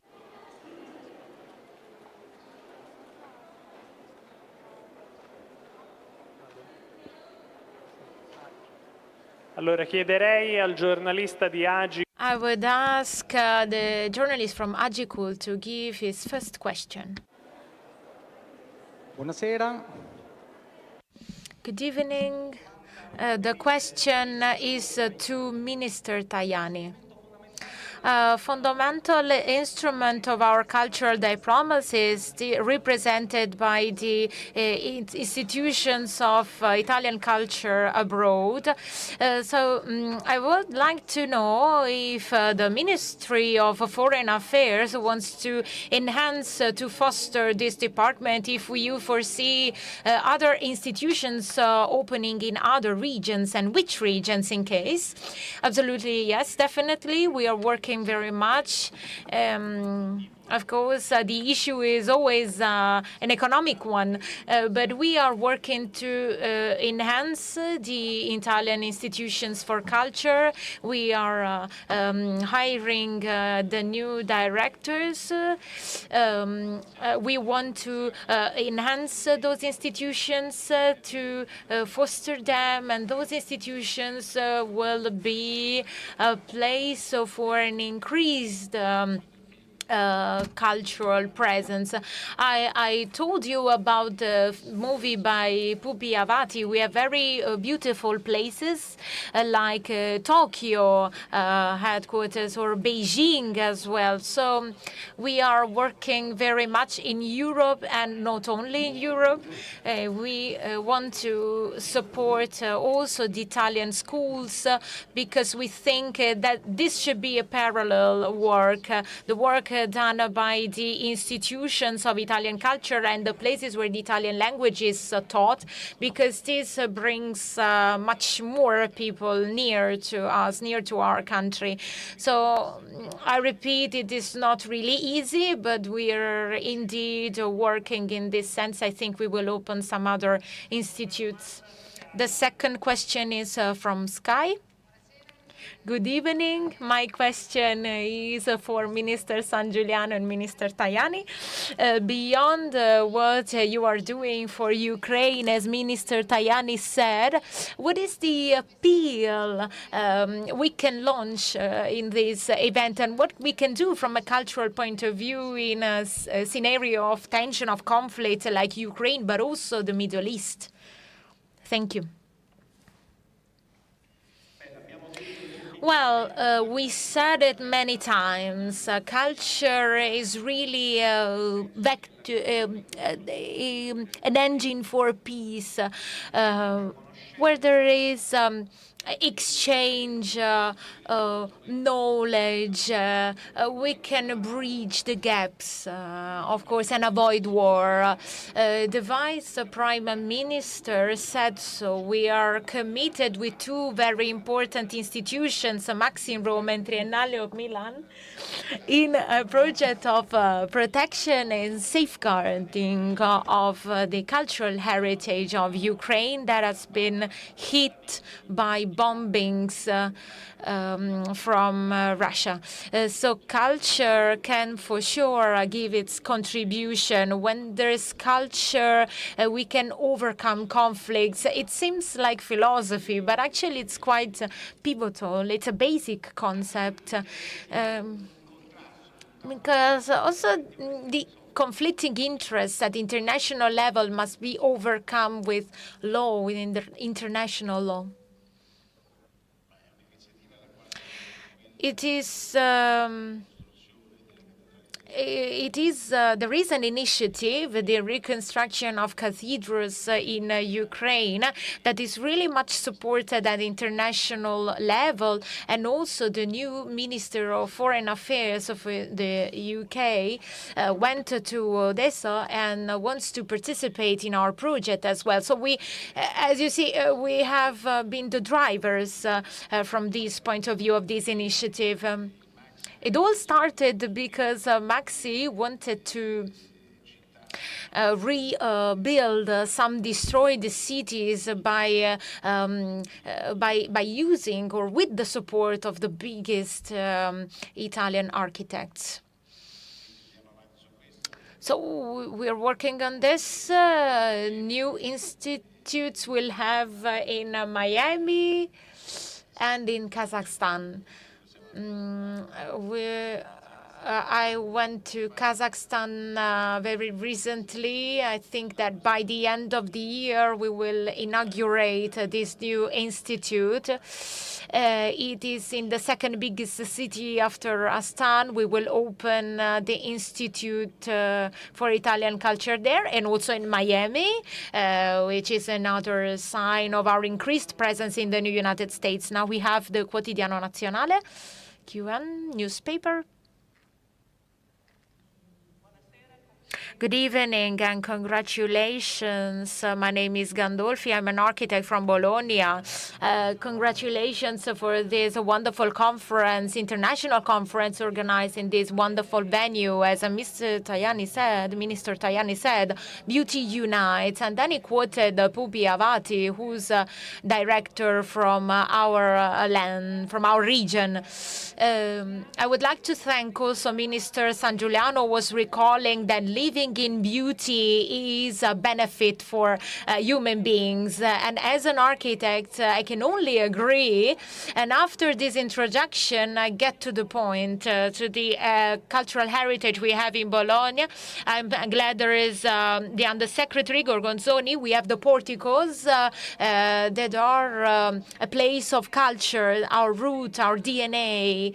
It is a very sensitive topic. I would like to stress here for the attention of the Minister and Dr. Ottone is the management of cultural heritage.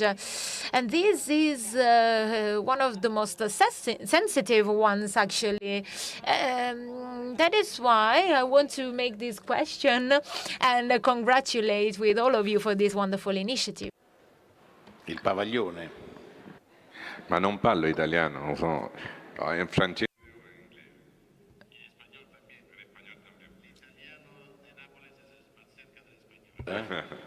Porque utilizan, por ejemplo, el verbo tener como los españoles. So, now, I don't know. You want In me to English, answer? if you In please. English? Okay.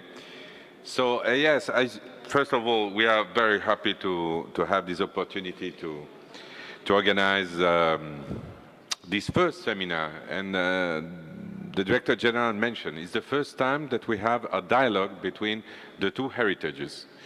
And that's allow us also to reflect on what you were mentioning. And Minister San Giuliano was very clear.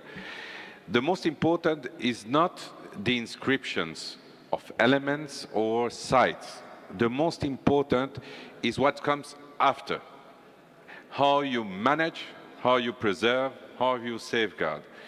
And that's the most difficult. When you see today you have 1,199 sites inscribed around the world of more than 148 countries. The most complicated for each country is how they put in action policy, legislation, and the community involvement to ensure that those sites are not disappearing.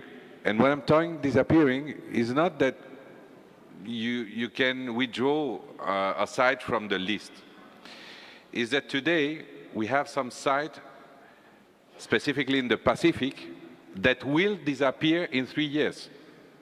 We are talking about islands, small island developing country.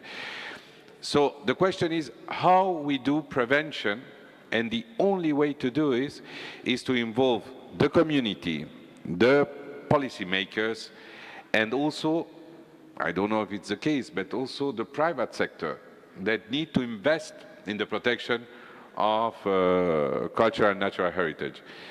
And what we saw today with all the projects that are putting in place in this city, and the mayor can tell about it, is that you have to put money, but it's not enough. If you don't have the community behind to support these investments on the future, it will never go in the right way. So I believe that that's a very good outcome that came of the conference during these 3 days. Thank you. Ministro San Giuliano, Minister San Giuliano, do you want to add anything on this topic? These issues have been included in my report as well. In Italy, we even too much sites in a way. I mean, too many, or anyway, I'm very happy.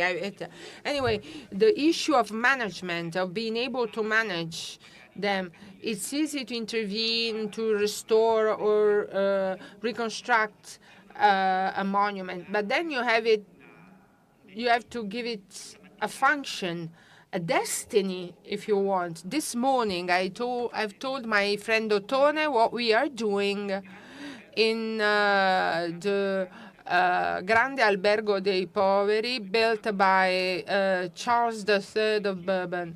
Together with the mayor, we had to discuss to understand what function this should have. It is the biggest public building in Europe, 140,000 square meters, one of the biggest public buildings in the world. We had to agree with the mayor first on what to do. A museum, a public library that is not a simple library. It is a place of meeting of brains and minds. And then there will be university with some PhD courses, etc. And then we started with the actual works to rebuild this structure, because at the end of the renovation works, we already know what to do there. Teleischia, the last question. Good evening, Marco Attore. I want to thank you and congratulate you on the organization of this 3 days conference. It is a source of pride, but it is also a responsibility for us. I want to ask Mayor Manfredi how the city wants to further protect its cultural heritage from now on, also maybe with national and international funds. And I have a question for Minister Tajani. Next year, Italy will have the presidency of G7. There will be a summit in Capri as well. In this 3 days conference, we have discussed about sustainable tourism and cultural heritage protection. Will you touch on this topic in Capri, reiterating the attention to Campania and our islands, Ischia included? Actually, a few days ago, we had another minister in Ischia to celebrate 1 year after the landslide. As to the role of municipalities and cities, it has been said that the issue of management of the cultural heritage system is I want to thank Minister Tajani and Minister San Giuliano for choosing Naples as a venue, and also I want to thank UNESCO for the incredible work they've done.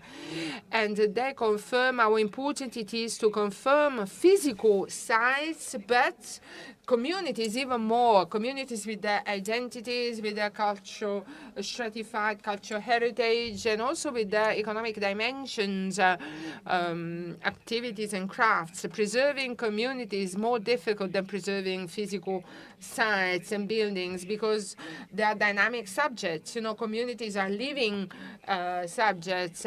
It is important that we study forms and mechanisms to protect communities, economic initiatives, individual initiatives, and the common sense, the sense of a community. This is what we will do in the next years, also based on the experience we have already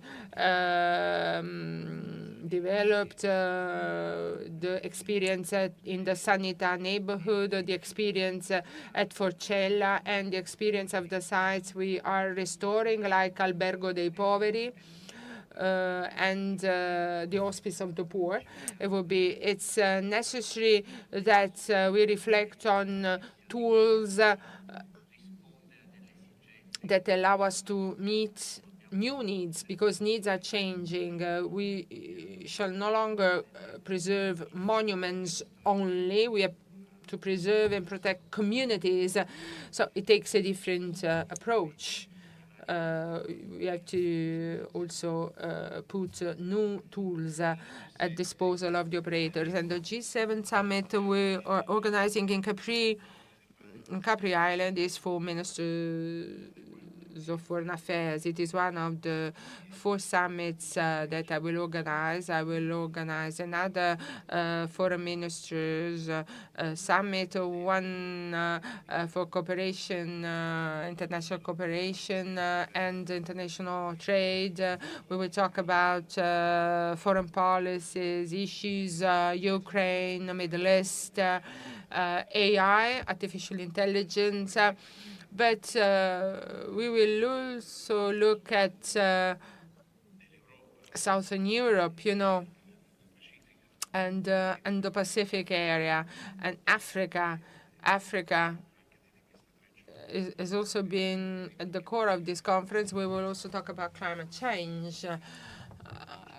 Everything that we will do will be, I mean, G7 is not a mass event. It's only 7 ministers plus the high representative, I mean, of the European Union. So, but it will be a way to switch the light on to our islands and the Campania region. The government has decided to organize G7 summits on the whole national territories, not only Rome, the capital city, or, you know, Milan. So Milan is the economic capital, of course, but there will be summits in all the regions. There will be different ministers, and I will also illustrate the beauties of this territory, of course. So Capri, we are going to Capri, but Ischia is so near. And we were here with the Minister San Giuliano and the prefect. We had to open the San Carlo Opera House season, but then there was that disaster, and we knew that there was a problem with the rescue troops. It was so bad weather that the boats couldn't approach the port of Ischia. I remember that. So anyway, when we are in Capri, we will speak about Ischia as well. Capri is a symbol, of course, but we will not forget the islands of the Bay of Naples. And I will reiterate how important it is for us to have tourists who respect the environment. Of course, we are international tourists. I mean, I will go with Minister of Foreign Affairs, but I will definitely reiterate how important it is to protect small islands from mass tourism, over tourism. Thank you, and that's a wrap. This is the end of the press conference, so thank you very much.